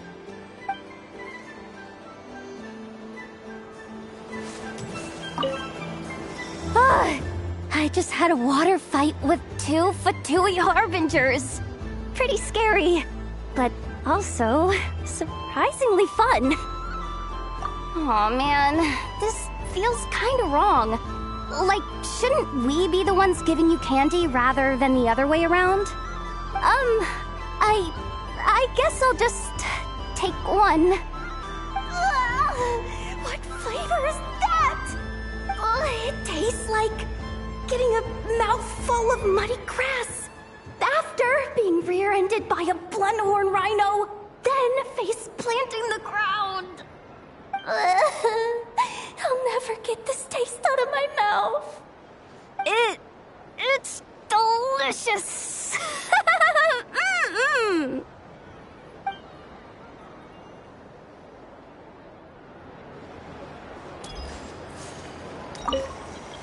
Yes. May everyone's wishes come true. Why, thank you. Don't mind if I do. Oh, my. It's so sweet.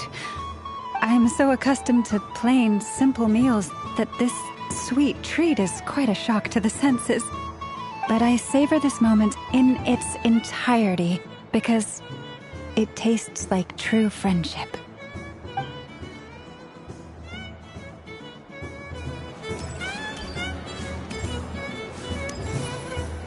Something about festive lighting always has a way of putting the warmest smiles on people's faces. This is most thoughtful of you, Miss Columbina. Kindness exudes from your heart like benevolent moonlight. Forgive me, but I shall have to enjoy this gift a little later. I hope that the flavor I chose is not the only one of its kind. If others were denied the chance to sample such kindness as you have shown to me, it would be a great pity indeed.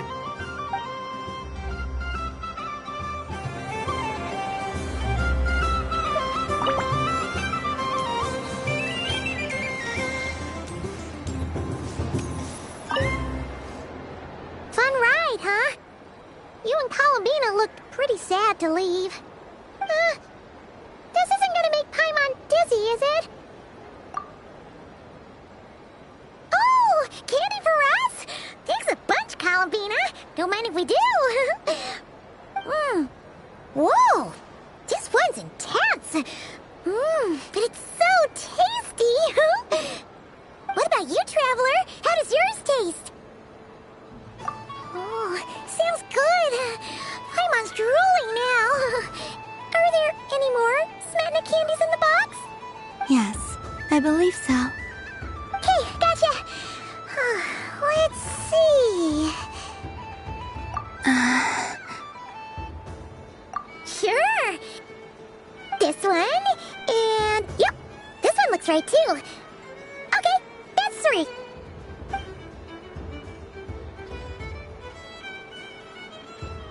Here we go. 1 per person.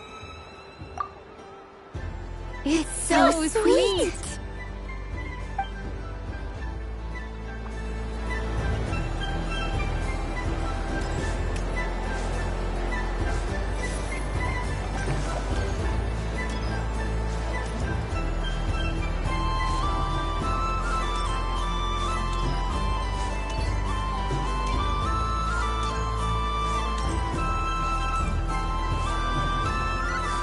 Assorted Moon Prayer Candy! All your favorite flavors in a box! Alright, kids, just line up over here.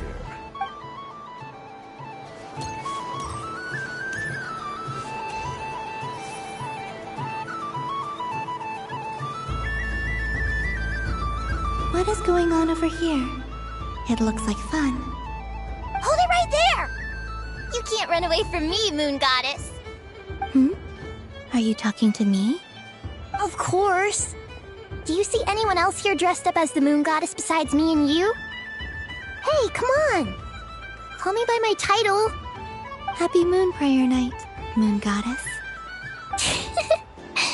And the same to you. Anyway, there's no time to waste. Get ready for the duel of a lifetime. Duel? Meet my partner, Stacko. Come on out, Stacko. Well, don't just stand there. Let's see your partner. Partner?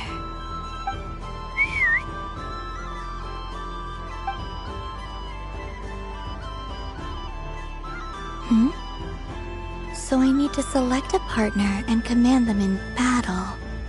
Partner. I need a partner.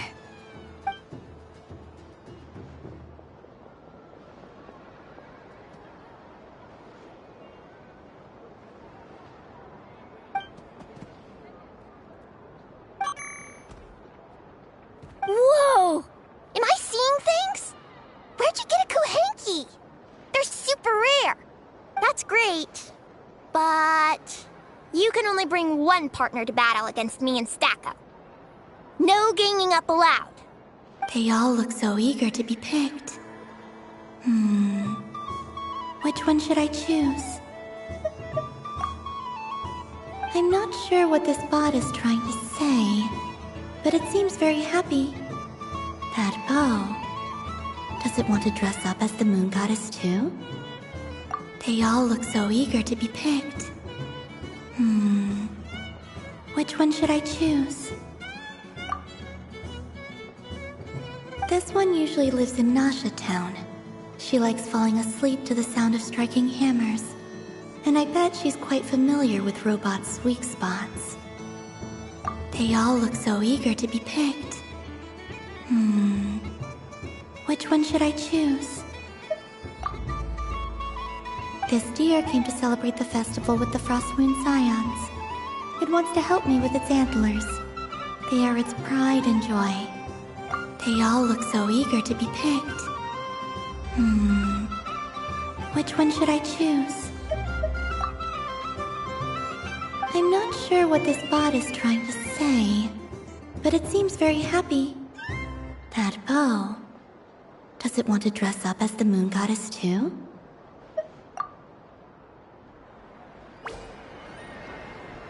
Testing! Testing! Oh, this is an emergency broadcast! An exciting battle is about to take place right here at the Nasha Town Special Arena! In this corner, we have the Moon Goddess and her robot partner. And in the other, we have the Moon Goddess and her other robot partner. This announcer stuff is harder than I thought. Why does everything I say sound so dumb? If I could cringe any harder, I'd fold in on myself. Only one Moon Goddess can be victorious in this ultimate battle of destiny! But who will it be?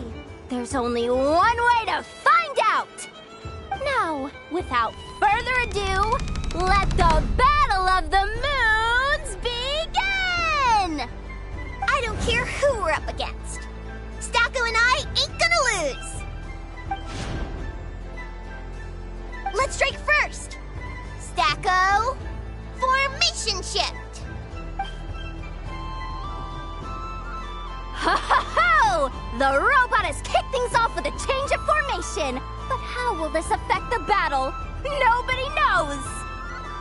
The other party chooses to attack! Let's see how their partner performs! Stacko! The attack lands!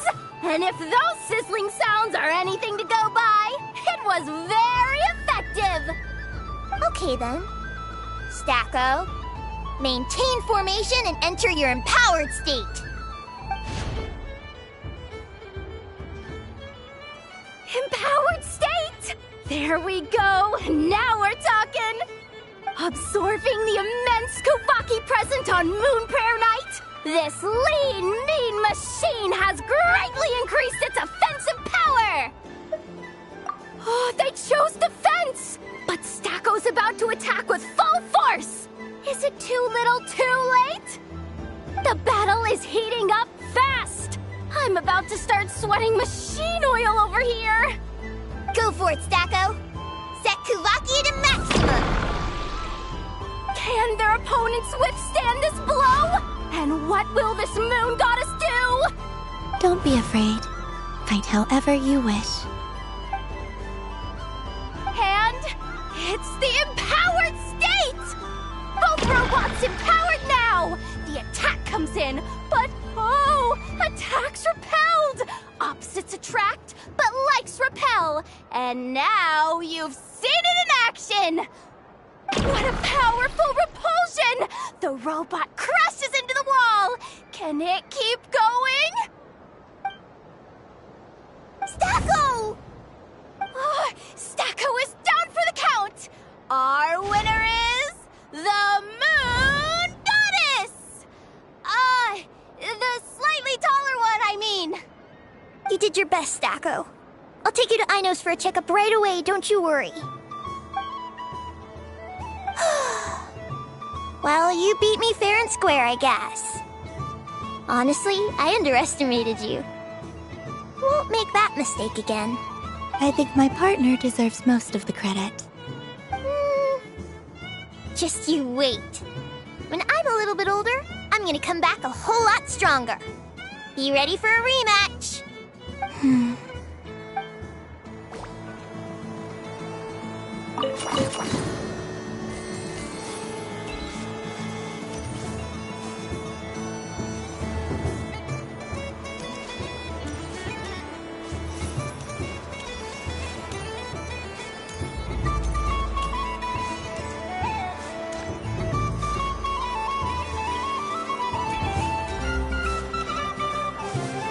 I'm gonna come back a whole lot stronger.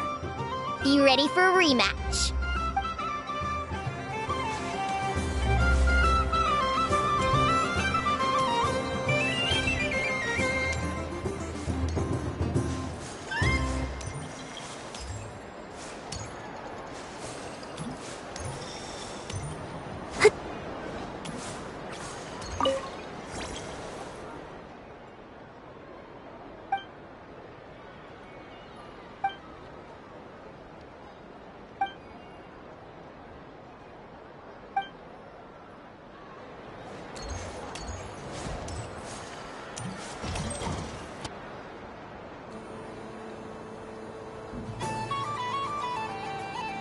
This doesn't make any sense! How am I losing every single time?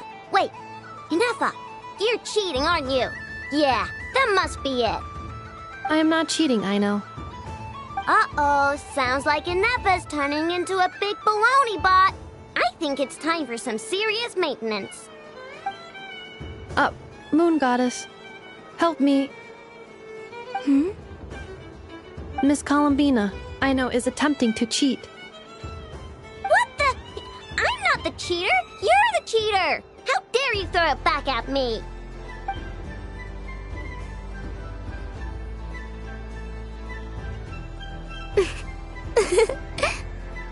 Alright, fine. Let's all laugh at Ino. Just you wait till I get home, because I'm gonna make a game bot that can win 100% of the time. Let's see you laugh when I come back and beat your butts. You'll all have your heads covered in stickers when I'm through with you. We came to check everything was okay after all that yelling, but,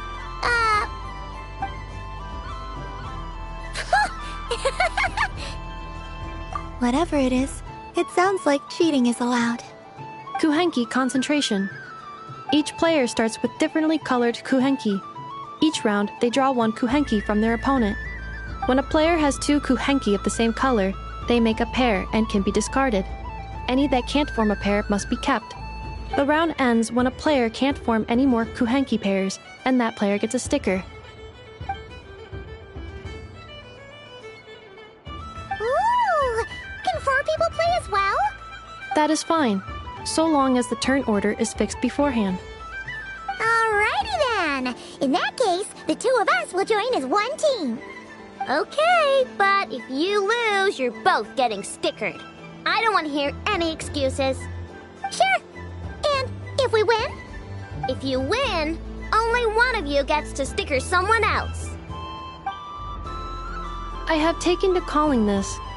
I know logic. Hey, lay off me, alright? Okay, so we're starting the game from scratch again, which means all my stickers so far don't count. Looks like Luonatar is the Kuhenki of honor for this game. Anyway, let's go clockwise, starting from Inefa.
I have a pair.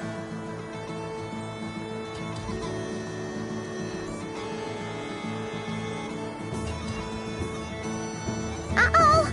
We gotta pick up the pace!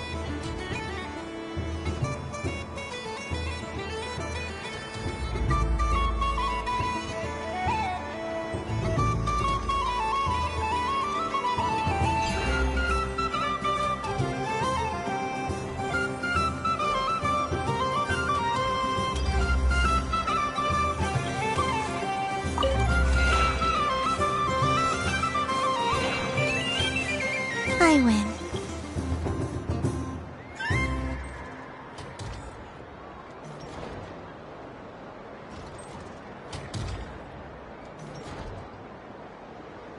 Phew, that was too close. I thought I was gonna lose. Good luck, everyone. Aw, we're out!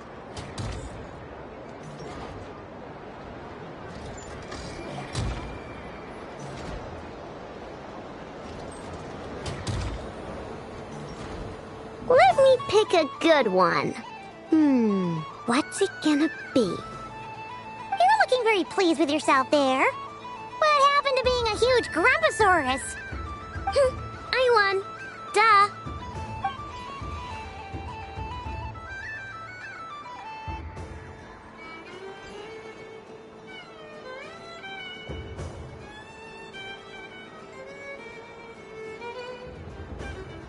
Oh, me again? Don't fidget too much, Aino, or the sticker's going to fall off. I don't care. If it falls off, it falls off. If a pair of Kuhengi get discarded, why not a pair of stickers? Huh? Huh?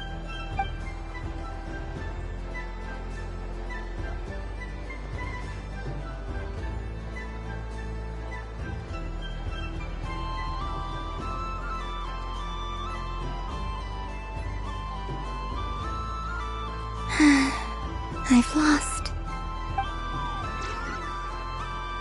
Sticker, sticker, sticker!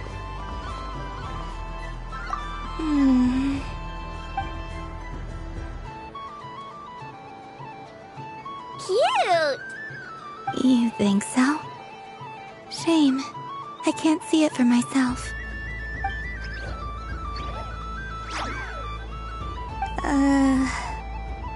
What did Luanatar say? She said it looks so cute that she wants me to lose a few more rounds.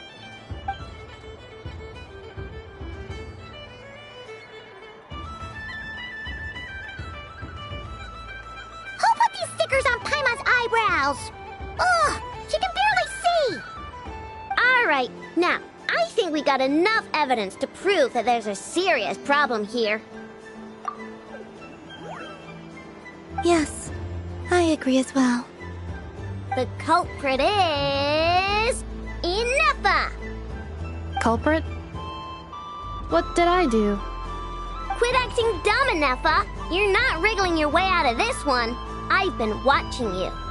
Not only did you remember whose side Luanatar started at, but every time someone drew a Kuhenki, you were logging it and calculating every last possibility. Which Kuhenki pairs were gone, who had what color Kuhenki in their hand, even our facial expressions. You were keeping track of it the entire time.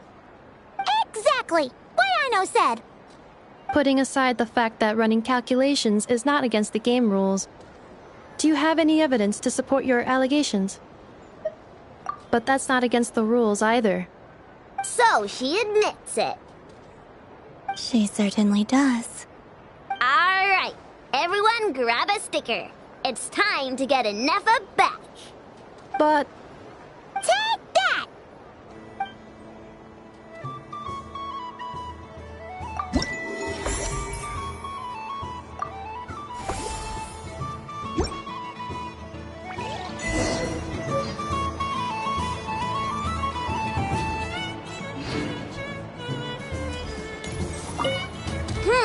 I'm never playing games with you ever again, Inefa. Ooh, moon prayer candy? Sweet. Is it okay if I grab a whole bunch? Psst, Columbina, turn around. Use your huge cloak to block Inefa's vision. Yum. Oh, This one's even yummier. Ugh, the flavors are blending in my mouth. Ew.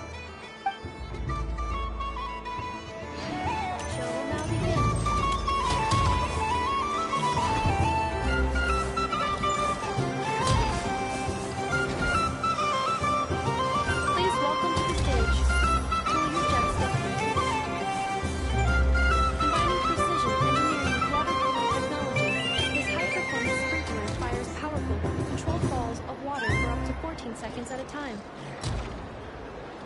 as well as providing accurate plant watering at range. It can also be used to clean those tough-to-reach areas of the house that Aino cannot get to, no matter how high she jumps. Show us what you can do, Cool Your Jet Stucky. Now that's what I call true power. What a demonstration.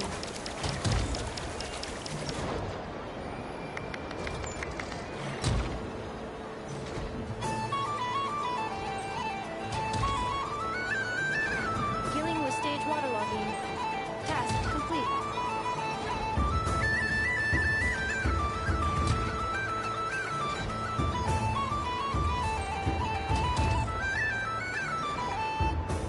Ding dong. The next robot show will start in 5 minutes. We thank you for your patience. Aino is throwing a tantrum again. I believe it will take 3 crumb-kakes to constitute a suitable peace offering. Scanning candy composition and ingredient ratios. Selection confirmed. I would like the crumb-kake flavor. Flavor profile simulates real crumb-kakes with 27% accuracy. This is a non-viable substitute for Aino's afternoon snack. One moment, please. Done. Please sample this freshly baked crumb-kake, Miss Columbina. The robot show will now begin.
Show will start in 5 minutes.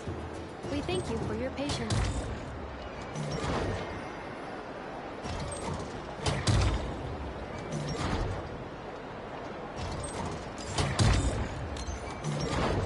Aino is throwing a tantrum again. I believe it will take 3 crumb-kakes to constitute a suitable peace offering. The robot show will now begin.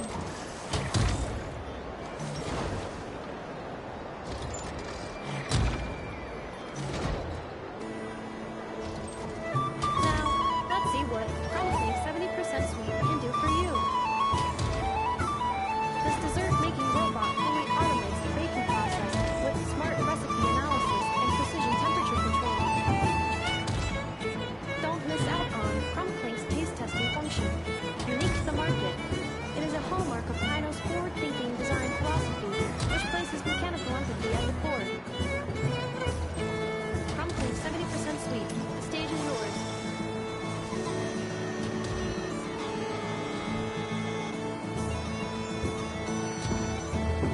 Now that's what I call true power. What a demonstration. Converting excess dessert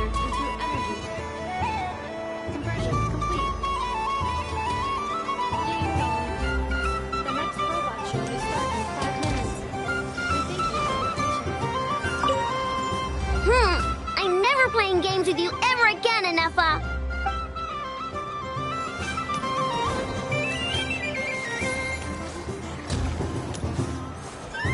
The robot show will now begin.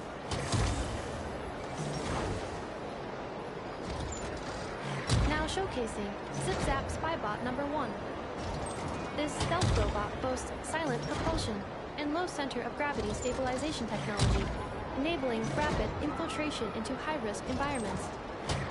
For obstacle removal on a large scale, it represents an upgrade from more traditional cleaning units. However, it is not recommended for bedroom use as the spinning circular saw may cause damage to furniture. Over to you, Zip-Zap Spybot number 1. Now that's what I call true power. What a demonstration! Activating Kuvaki acceleration field. Activation complete. Ding dong. The next robot show will start in 5 minutes. We thank you for your patience.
Aino is throwing a tantrum again.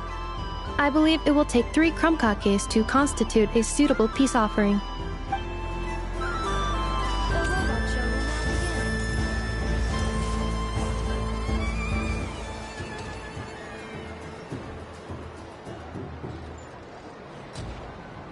This time, we are proud to present Inufa. That's me.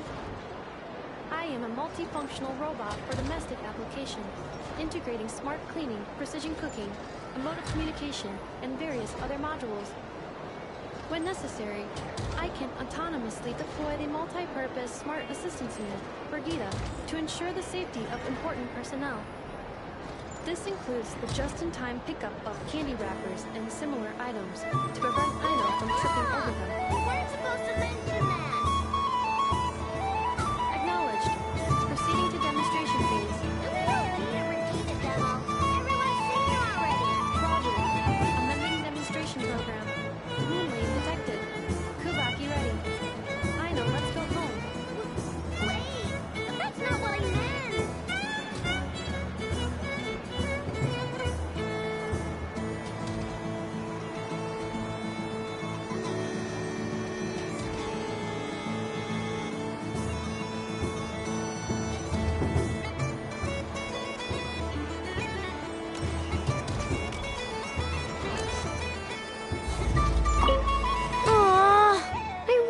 You were gonna send me home. When did you learn to scare people, huh? Bad Anefa. Do you see this, Aino? It's a crumb-kake! You made it yourself, didn't you? Wait, how did you know I was hungry? Correction, you are not hungry. You merely desire food. However, consuming extraneous snacks is acceptable during a festival. Come, celebrate Moon Prayer Night, Aino. Yay! Oh, you're the best, Inafa. Festivals are awesome. Aww. When did you learn it? Do you see this? It's a crunk! Correction. However, Yay!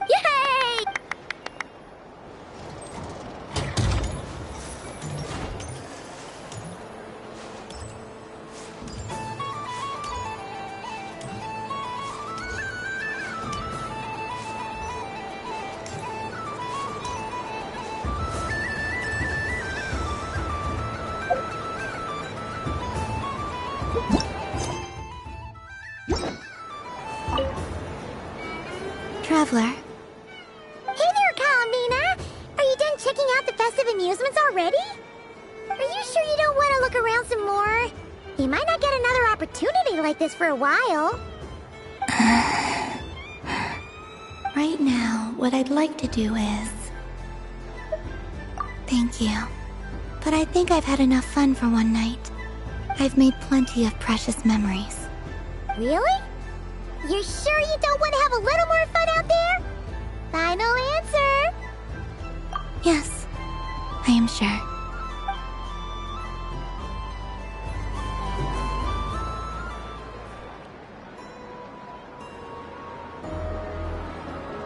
This was the most fun I've ever had on a moon prayer night. Everywhere I went, people were saying, "Welcome home," and there were friends at every turn. I only wish it could last longer than one night.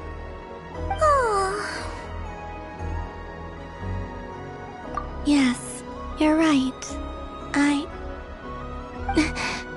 The moon prayer blossoms. Ooh, look! Look! Moon prayer night has come.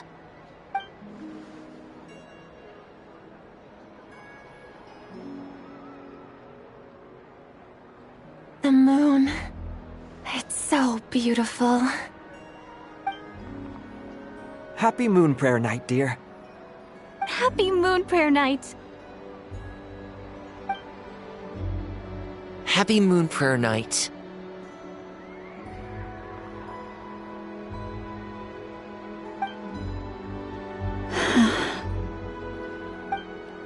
Aww. Huh.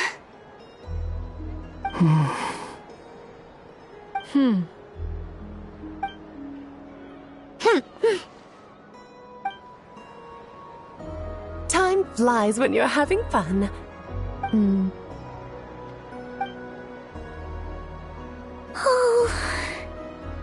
Looks like the time has come.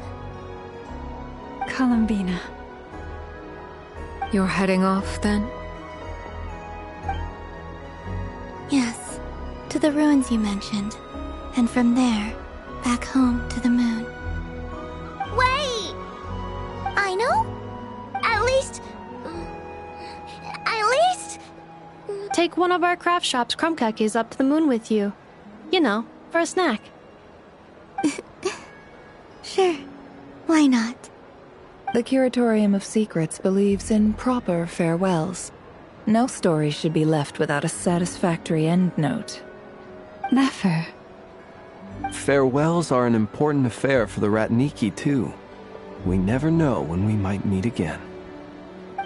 Haha! And here I thought grand farewells wouldn't suit tonight's mood. But I suppose friendly passion is not to be stopped, eh?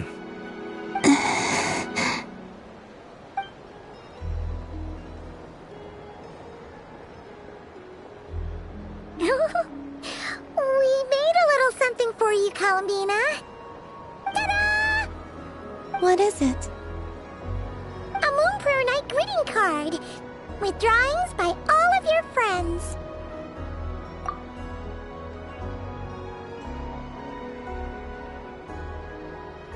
You did mention that you'd like a portrait done, so I took the liberty of creating one for you.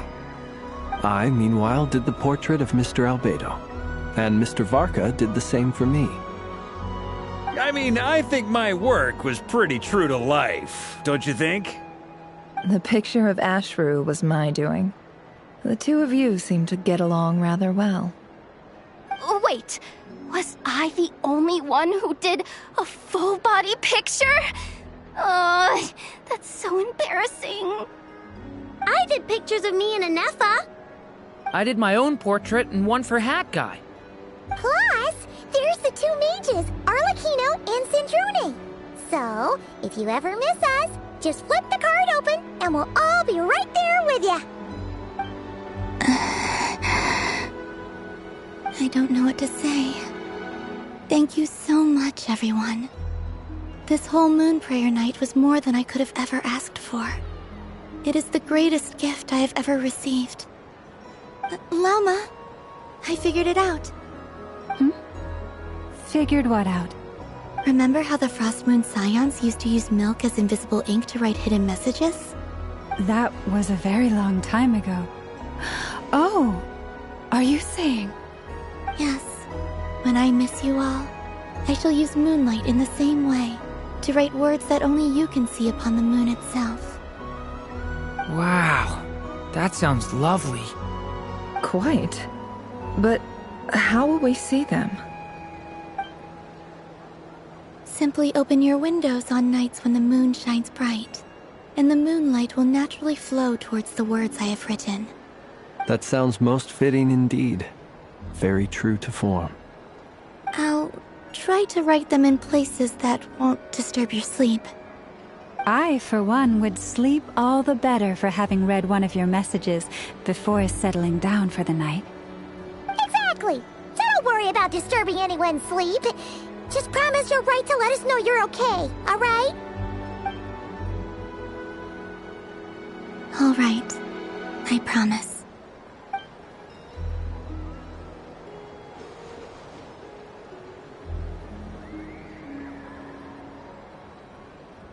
In that case, Columbina? I'm ready. Very well. Let's go.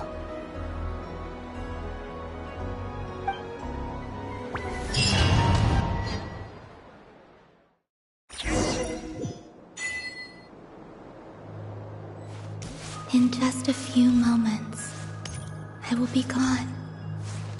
I still don't know what to expect on the moon.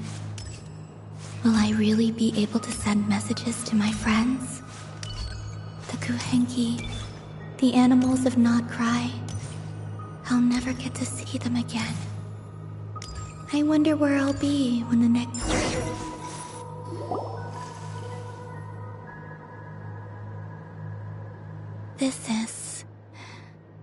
This is where the people of Hyperborea used to communicate with the moons.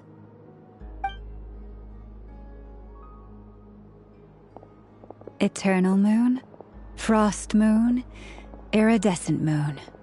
When the power of all three converge, the gate to the moons shall open. Moon marrow preparations are complete. Only the final step remains. I'm sure Nasha Town is livelier than ever at this moment. Yeah, it's a shame you couldn't be there for it, but it's now or never, right? It's fine. I'm more than happy with this. My last piece of luggage. My only piece of luggage.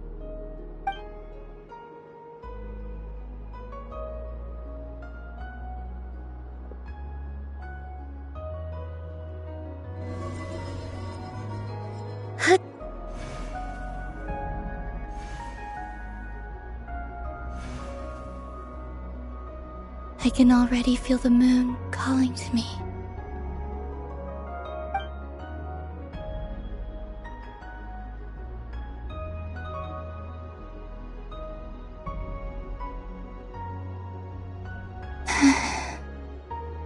Your home lies on the far side of this light, Columbina. From now on, we will at last have a reason to pray to the true moon. Columbina. Yes? I'm listening. Be sure to come back and see us when you get the chance.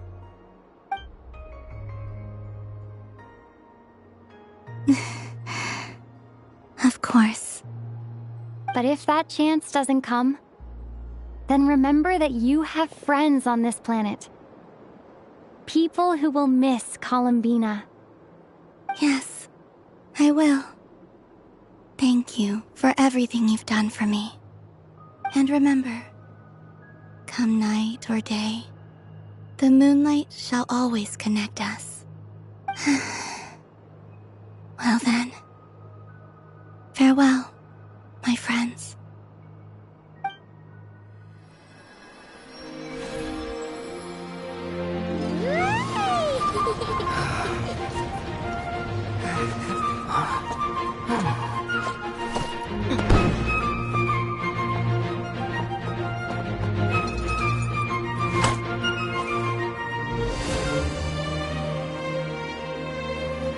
Thank you. This was my happiest night in Teyvat. Farewell, Columbina.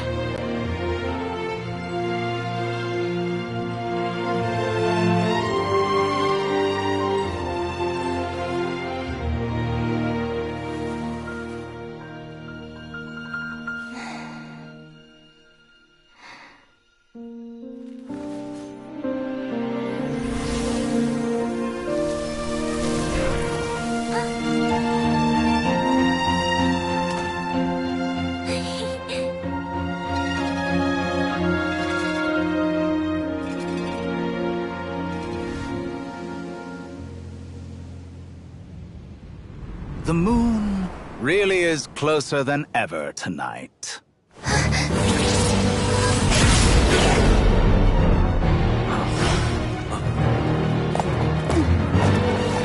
Columbina. All 3 moons in one place. Time for one final experiment. Reason, life, death, time and space. They all believed I would fail.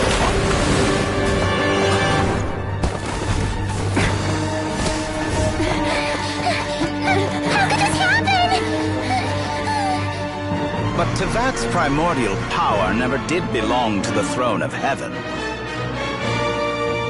now, they are mine.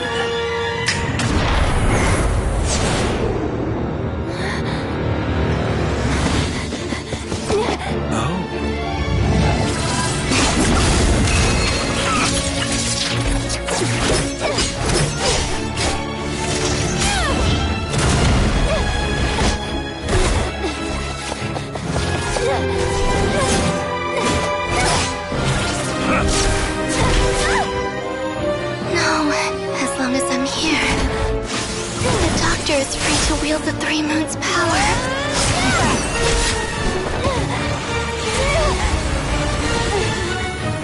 It's the only way.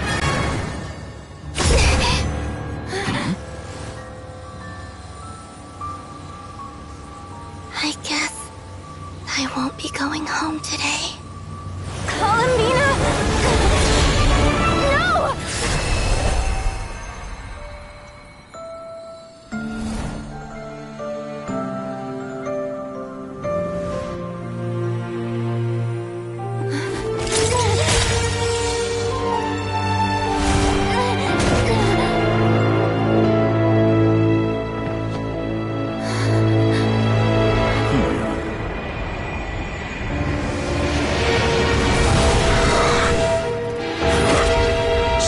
World, do not try to control me!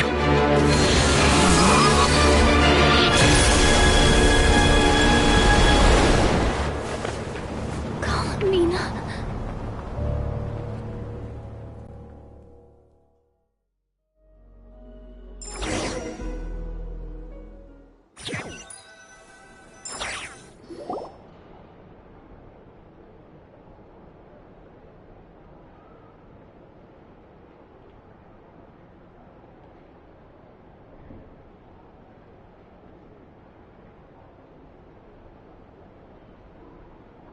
Are you all right? Do your wounds still hurt? I had someone prepare a little medicine that could prove effective. Take it if you need to. In that case, Let me relate the contents of the call we made to Alice after the incident occurred. That Dottore is a crafty one. He distracted the Hexenzirkel by creating a huge fuss at Tevat's borders. I'd assumed that the cause was an abyssal intrusion from the outside world, which in fairness is a rather common occurrence. But after learning that you managed to influence the phantoms in Nordcry, I realized that perhaps this interference could have come from within Tevat instead. But we weren't able to change their fates. True, you couldn't change how their stories ended, but you did build some variables around yourself. Variables? Yes, things you heard that you could not otherwise have learned, ideas that would otherwise have never crossed your mind. All these things are variables. Of course, most variables usually pale into insignificance with the myriad of possibilities floating around. But the moment you start treating them as building blocks and intentionally stacking them, that changes things. That's what Dottore did, and it's how he created the necessary conditions so that when you activated the portal tonight, it played right into his plan. However, we have no way of knowing exactly what he did. Yeah, we also need to ascertain Columbina's status. And that about sums it up. As I suspected, Dottore has disappeared completely. If it's any consolation, he wasn't able to control Columbina as he might have wished to. Oh no! What? She did what? All we saw was Dottore appeared and used some kind of power.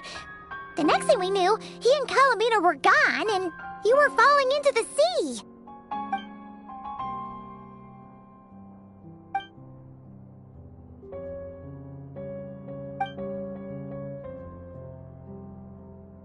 So, Columbina intentionally opened the Moon Gate and escaped into the same mysterious world as Rarier and Thalindis. Sounds like bad news.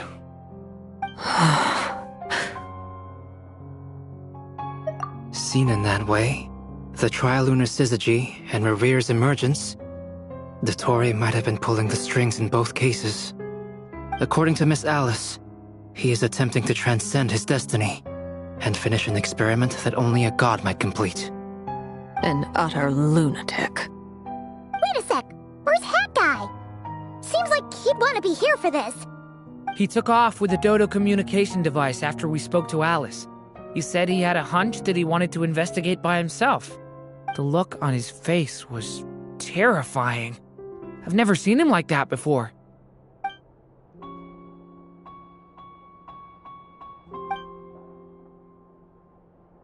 I'm back.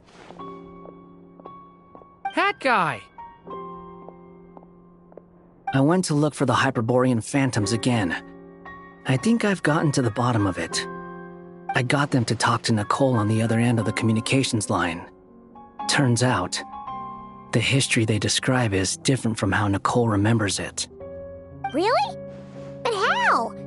Surely Nicole can't have been wrong. Because the phantoms are the ones who are deceived. They speak of a savior who appeared in their history.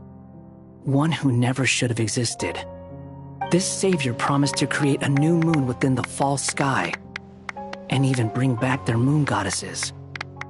Foolishly, they believed in him, and told him everything he wanted to know about the moons. It's obvious that this was Dottore's doing. Now you mention it, the first time we entered the Hyperborean ruins, we heard the phantoms discussing their history, and I remember Nicole commenting that something sounded a little strange. But Dottore shouldn't have been able to get in there in the first place! He didn't. Nicole said that this was an anomalous state triggered by disruptions in the causal connections between phantoms from the same era. The variables that Dottore put in place were substantial enough that they even affected phantoms that he never met. So it's not that their memories were unclear. They'd been tampered with. That's exactly the possibility Dottore was trying to manufacture. He turned these variables into knowledge, and engineered the situation so all that knowledge would fall into his hands. Then, he harnessed that knowledge on Moon Prayer Night to truly create a false moon. How is that even possible? To be precise, he exploited a weakness in the way the spell works. The spell senses Kuvaki to detect the moon's location. So, as long as the false moon more strongly resembled a moon than the frost moon beyond the skies, the gate would teleport Columbina to the false moon's location. In other words, to Dottoro's side. Once he had her under control, the teleportation spell remained active, and he manipulated her power to seize both moon marrows. At that moment, the moon marrows disappeared right before our eyes. It was already too late, even as we were leaving the ruins. By then, Dottore had already amassed the power of all 3 moons. So, where does that leave us? What do we do now? I'd certainly like to know what Her Majesty thinks, now that the concerns I expressed to her have come to pass. But we cannot simply sit and wait for her to decide the matter. And in any case, it is not the Fatui Harbinger Damselette who sees us as her friends, but rather Columbina Hyposelenia. If, even in such extreme circumstances, Her Majesty will not lift the prohibition on Harbingers drawing steel against one another, then I will do as my heart demands. I will fight as Peruware instead. Oh, Arlecchino! Time is short, so I'll make the first move.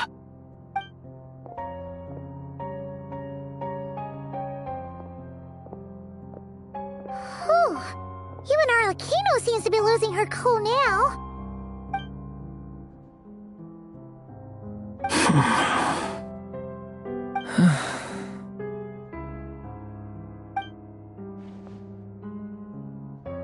All right.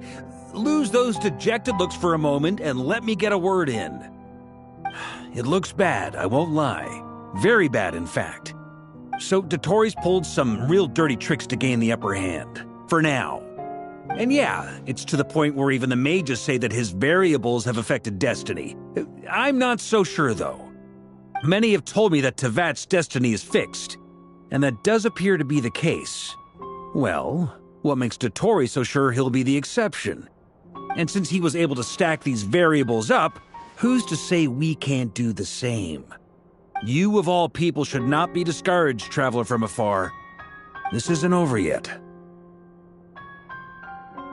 And you're not alone in that.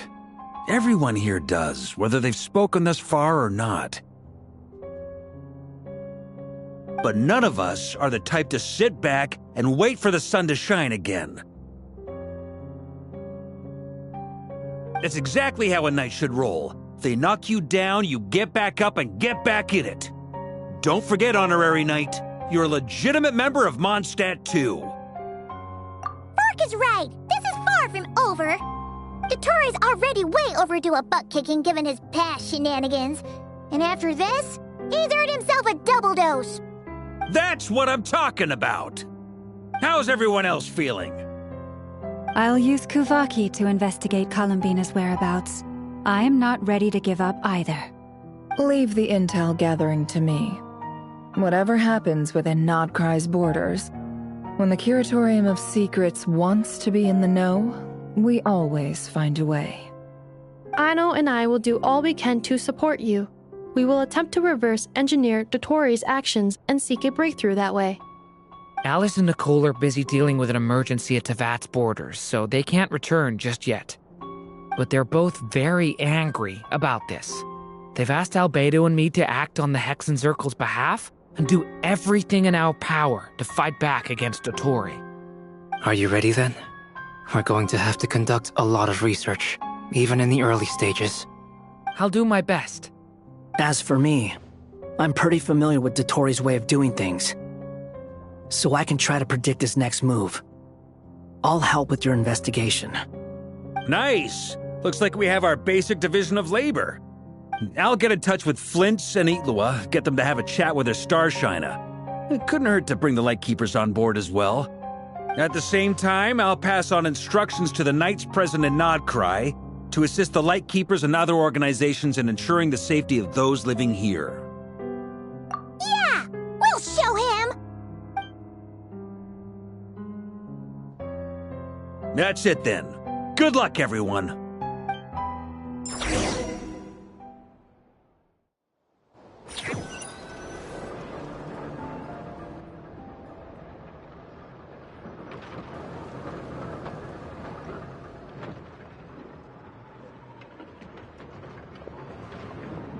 I never thought that Columbina would become my real name.